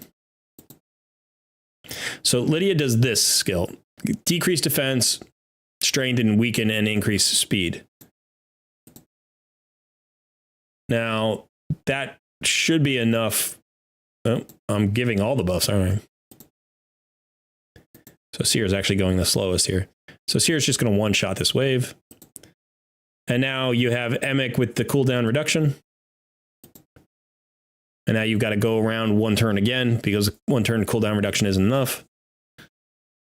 And, you know, Lydia's good here for, again, you know, the wave clear, the decreased defense, but she's also good on the boss. So this isn't a perfect speed tune, whatever. You know, if you had Kymar here, it would be better instead of Emic. And I could probably tweak this a little bit. I haven't worked on it in a couple of weeks. But the idea here is that Lydia pairs really well with Seer. That the weaken, decrease defense, strengthen, and speed, increase speed, like those four things all synergize with Seer. They help her do more damage to the waves. They give her buffs to strip. And then you want the reset from, you know, your reset champion.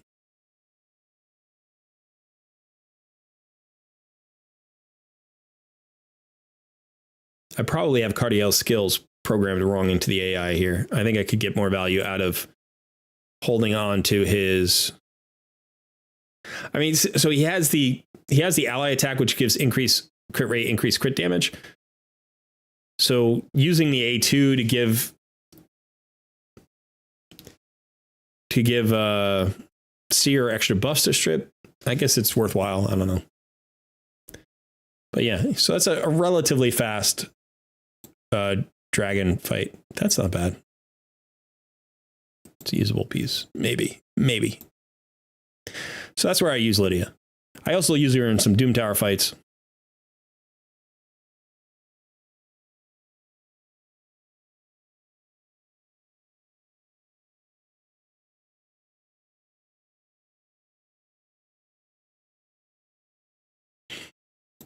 Yeah, what else do I need to do here?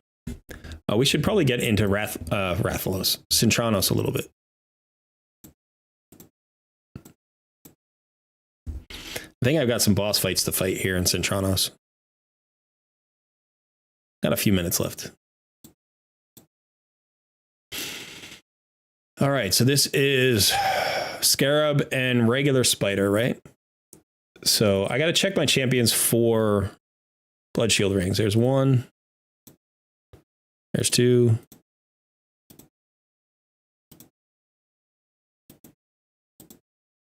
Wow. I don't have much here. Rathalos could work.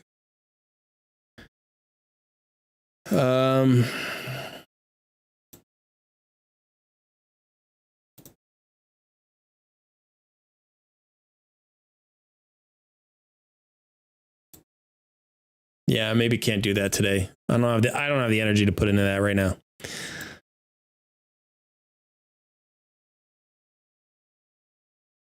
Lanatharil could work there. I could build him for that. All right, how about this one? No, don't really have champions. Do not have champions.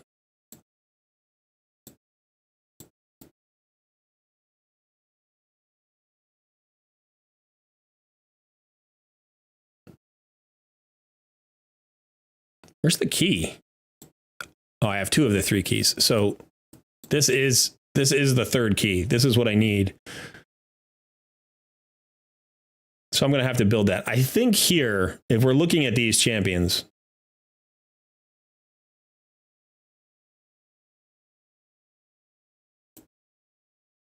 I think here the goal is to kill the spider and then just work the Scarab boss down. Now, in terms of killing spiders, Deliana could be very good. But the problem is I don't have a lot of these blood shield rings here in the high elves. I could pull the blood shield ring off of one champion. It looks like I might only have one. Oh, no, I have a second one here. Okay, so I do have two. So Deliana could be good. She's in two retaliation sets. She's got a leech chance. I don't have her booked. Razin brings me a weaken and a decreased defense and an AoE decreased turn meter plus a brimstone. Shiramani brings me the AoE freeze. Again, I'd have to get her into a ring. So I could use Pythion, Shiramani, Razin, Deliana. And then, I mean, either Rathalos or Lanatharil would be really good fifth, but I might not even need a fifth.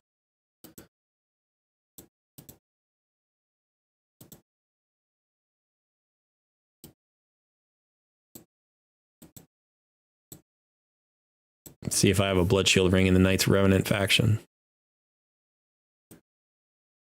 I don't have a single Blood Shield ring in the Knights Revenant faction.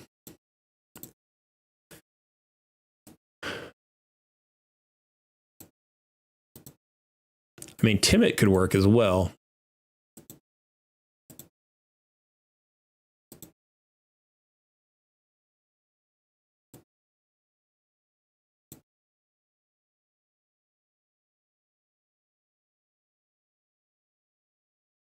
that could fear the spiderlings.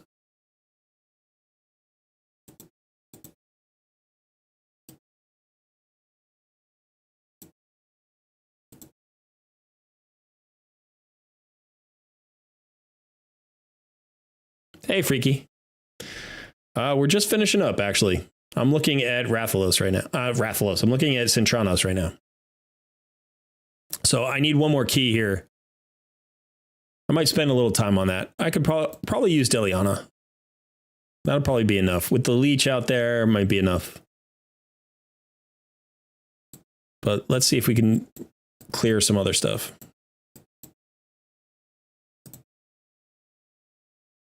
Wow. Again, Timit and Rathalos here are apparently going to have to get built. I do not have champions for some of these stages.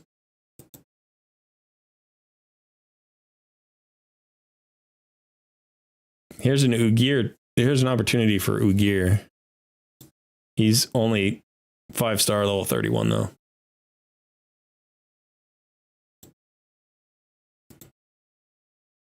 Maybe we have to do normal today. That's fine. We can do some normal. Let's go get some keys. All right. So let's do this one.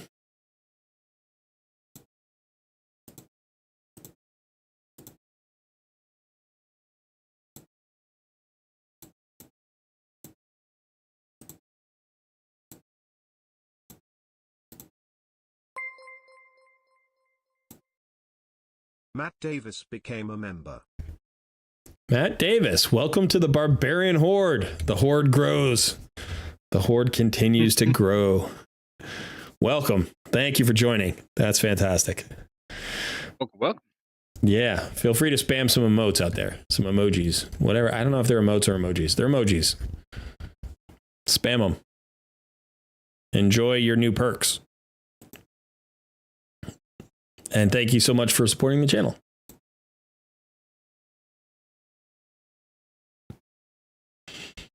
We've got Quiet Son today. He's just laser focused. He's just like on his goal. He's like, I am grinding this. That's what I'm doing today. Just that kind of day today. Some days that's what it is. Yeah.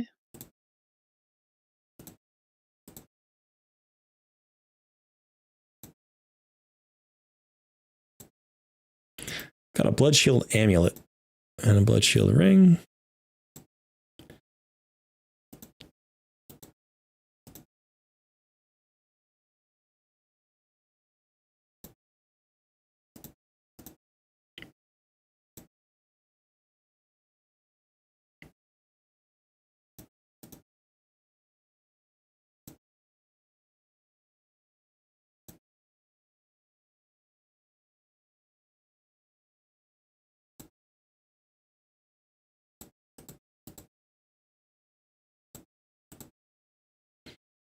All right, Pythion, Razin. Just make sure everybody's geared.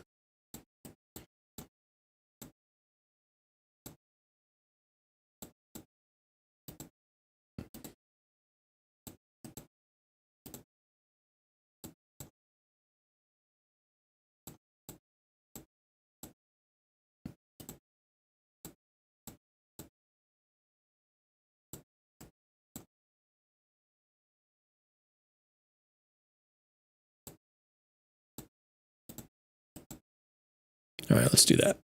This should be easy enough. So Pythion, Razin, Venom Mage, Royal Guard, and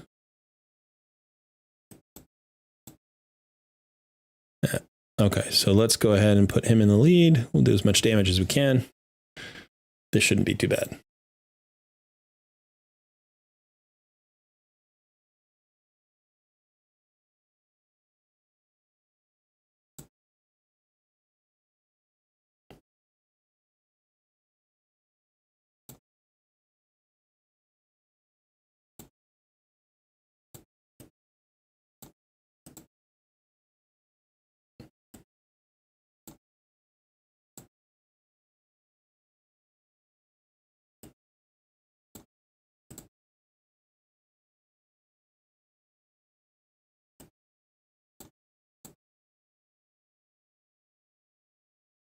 Yeah, this shouldn't be too bad. The amount of damage that we're talking about here is like we just crush so hard on normal.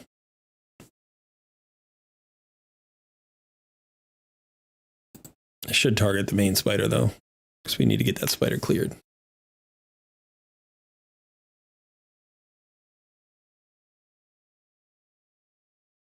Venom Mage does a great job against Scare because of the natural HP destruction. So I think it's like 30% of the damage or something. It's actually a decent amount.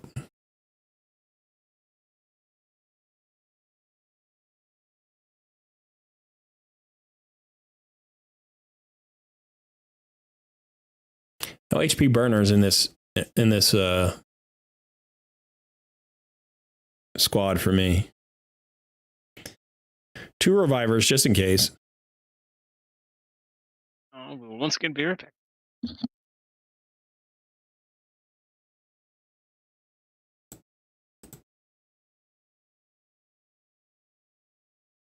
Should work just fine. As soon as this spider boss is dead, life gets easier. Now, I did bring buffs for Scarab Boss to strip, and I don't have a buff removal champion. I guess I have Razin. Razin can remove some buffs on his A1.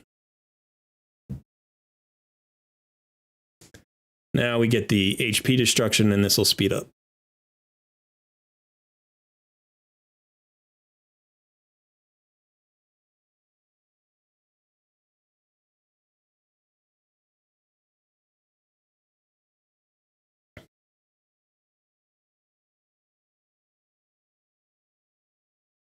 Not too shabby. I think, roughly the same team would work in hard mode.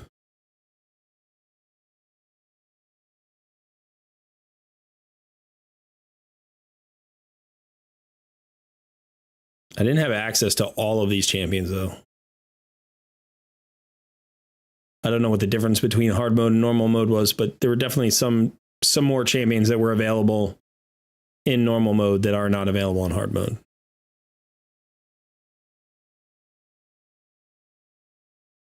We'll swap over and we'll check it just in case.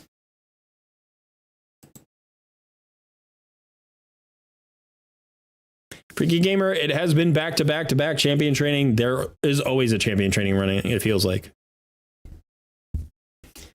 Isn't Skullard Vargal great for that Scarab double boss because of his passive? It could be. I pulled him recently. I haven't really built him or looked into him that much.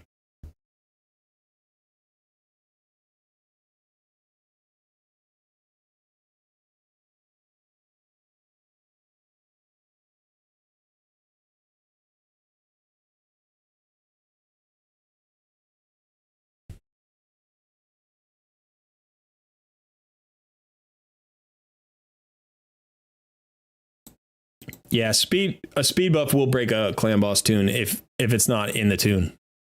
All right, so this was pretty good. Okay, so let's just check hard. Let's just check hard mode because I'm pretty sure I didn't have all of those available here.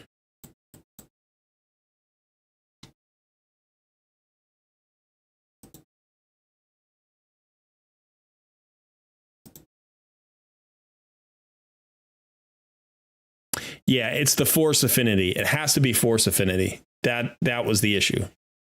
Requiring the force affinity.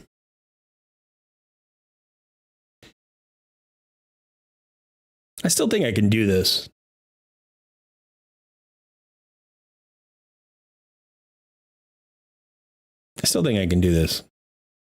Unfortunately, it's just going to be slower.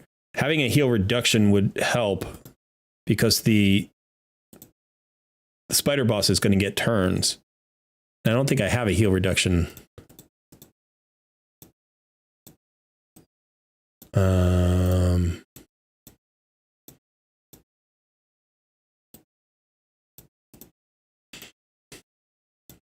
There's a heal reduction.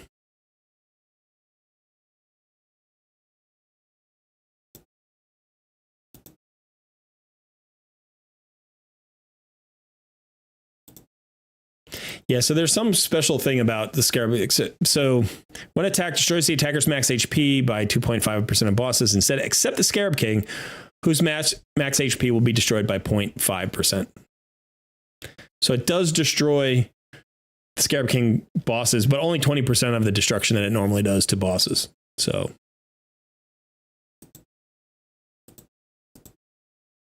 all right, but so that was one boss cleared.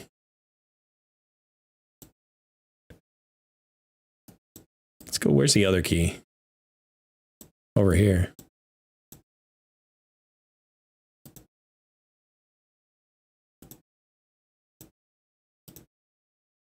Cell works. 2, 3, 4, 5. Same team. Except we get Scylla the Drakes this time instead of Ursula.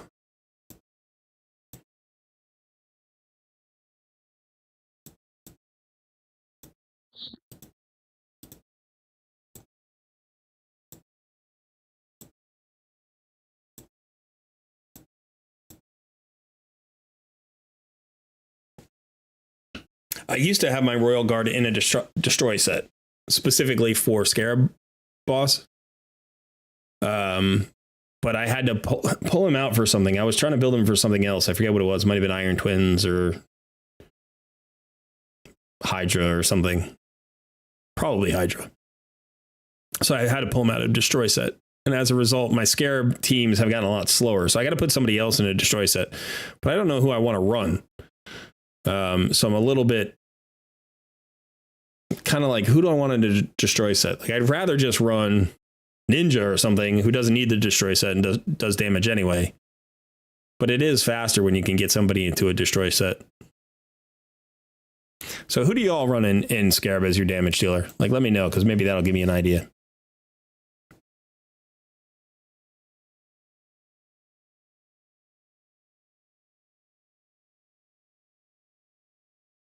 If you're going to use Eris, you want to think about a Myth Air team. To Myth and Eris together. And then you don't have to use Helicath at all. But like I said, the weakness of that is you pull Helicath out, you lose your weaken.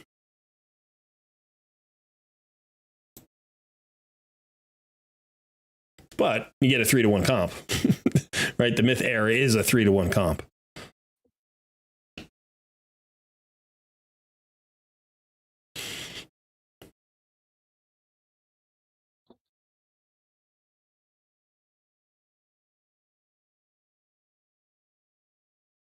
And that's where like a Feign shines. So if you have Feign, make Feign your damage dealer.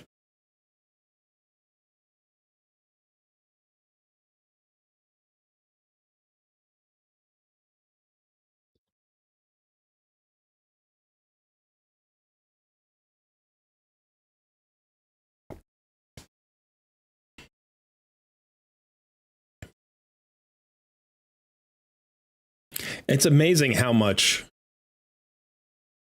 you speed up by just destroying the first 10% of. So all you have to do is destroy 10% and you go from a 90% damage reduction to a 60% damage reduction.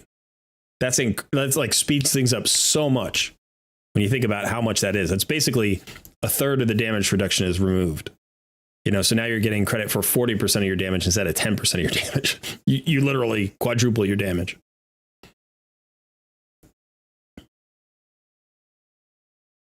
And if you can get another 10%,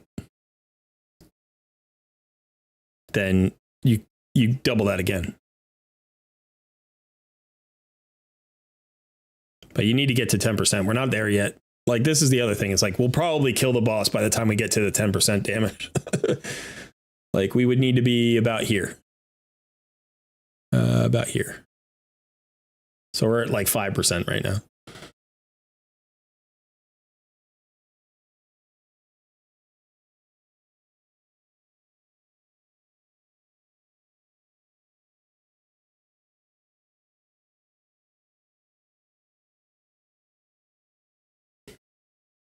Not too slow. This is going to be what, about just over 4 minutes, maybe 4.5 minutes.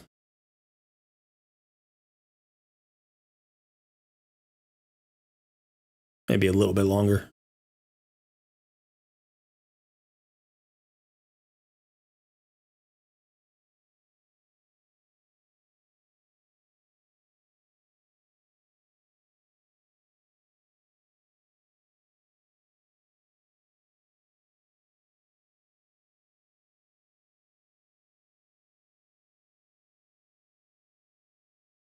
Yeah, the nice thing about the Blood Shield ring is even when you get provoked, you just A1 and get a shield off of the A1. So the provoke will fall off because you're not getting provoked a second time. So it's not like a death spiral. Blood Shield rings are so nice.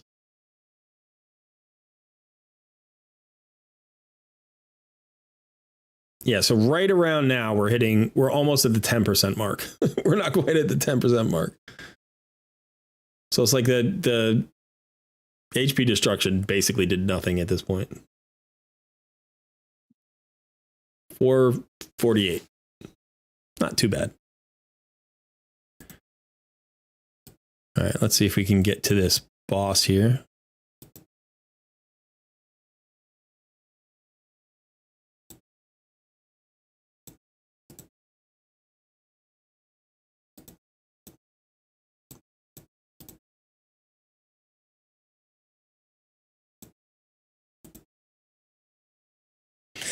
Nice, we could get to the boss and we could get to Amos.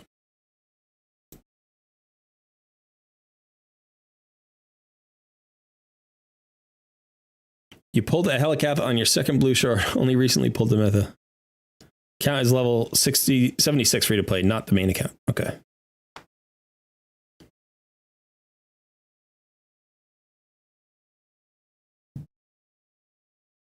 Yeah, Nikki, destruction is not bad. It's a question of who gets the most value out of it fastest, right? Because what you just saw there is even though Venomage had HP destruction, we didn't actually hit the level where the damage increased because we weren't doing enough. It wasn't enough damage on the team. So you may as well not have it at that point, you know? So the question is, who do you run? Who do you like in that situation? And that's why I was originally running Royal Guard because as a max HP damage dealer, he would hit that threshold very fast. Okay, so we need hits. I don't know if I'm going to worry about the Griffin at all here. Let's just see if we can do Fire Knight. So, I mean, that's a triple hit. That's a triple hit. That's turn meter control with a double hit.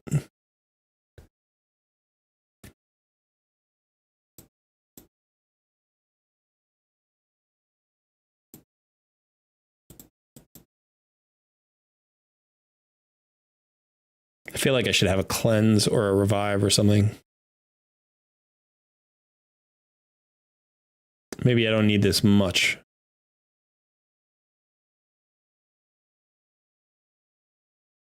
That's a lot of hits. Maybe I don't need that much. Maybe we do this. And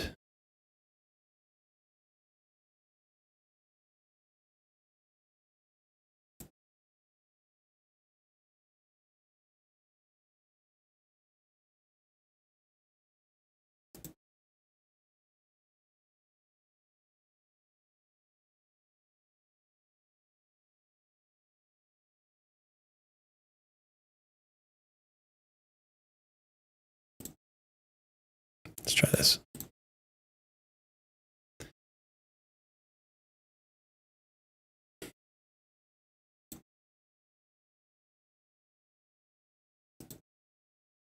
Yeah, it's going to spread out the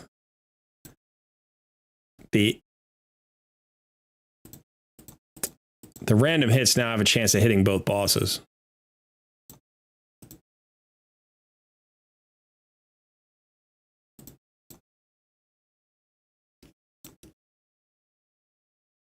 See if I can get the slow out there at least. That's nice. That'll make it easier.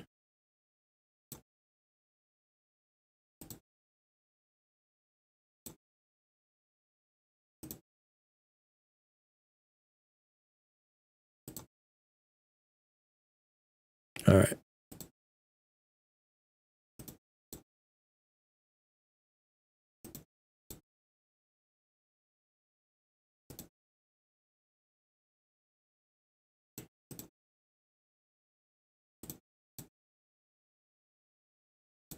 All right, feels okay.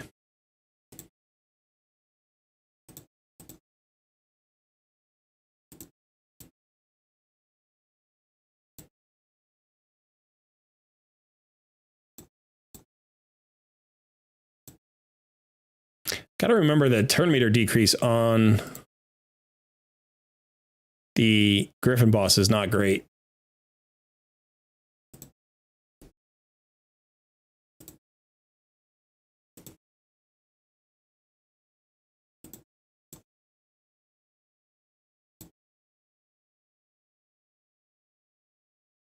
So maybe I shouldn't have brought so much.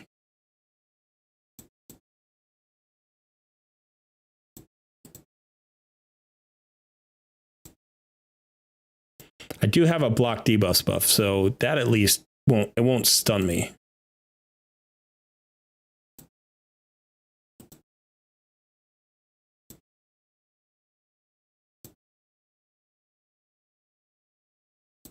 Well, it'll stun me sometimes, I guess.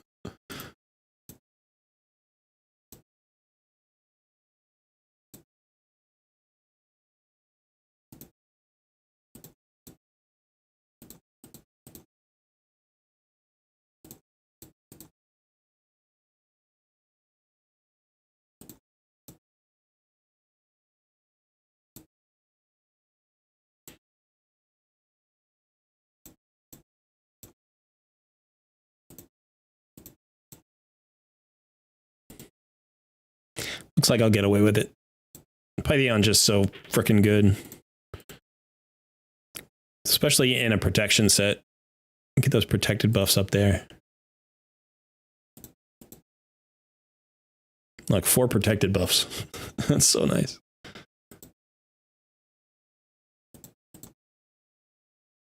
All right.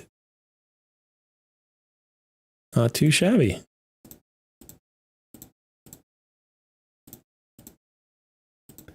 Mostly crap pieces of gear, though.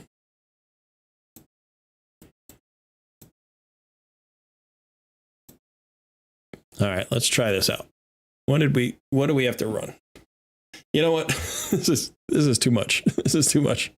We've unlocked it. We've unlocked Amy's. That's good. That's good. All right, so I think I'm going to call it there.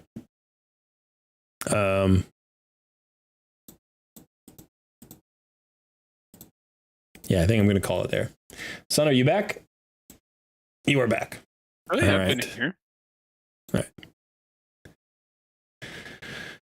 Yeah, protection is amazing.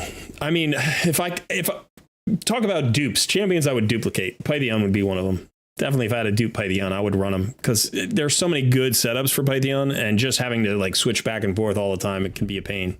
But yeah. All right. So listen, it was a 5-hour stream, it looks like, which I didn't expect to have the energy for today. So clearly I'm on the mend. Hopefully this won't set me back. But we will be back on Tuesday with our Tuesday takeovers. In the meantime, hopefully we'll get a video out tomorrow. Be nice to actually do videos on a regular schedule again. So thanks for hanging out. Welcome to our new members. And yeah, and don't forget to like the stream. Subscribe to the channel if you haven't already, and consider joining our Discord community because it's a fun community. And as somebody was saying earlier today, it's such a great community. Being part of the clans, even if you're not part of the clans, just being part of the conversation is really great. So thanks so much for all of you who have made that community so wonderful. I appreciate it every time. I haven't been talking in Discord lately, just the last couple of days. I haven't even read my DMs. So if you have messaged me in the last couple of days, I haven't gotten it because I've been resting up, but I will try to get to it on Monday. That's tomorrow, and get back to all those folks. I'm sorry, son. Did you have something to add here? No, I was just agreeing. Just agreeing. It's nice when that happens.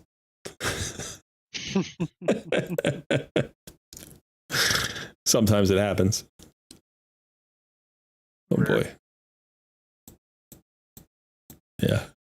All right. So that is it for me. Thanks so much for hanging out. Son, do you want to say goodbye to the nice people? Have a good one, everybody. Have a good one, everybody. We will see you soon.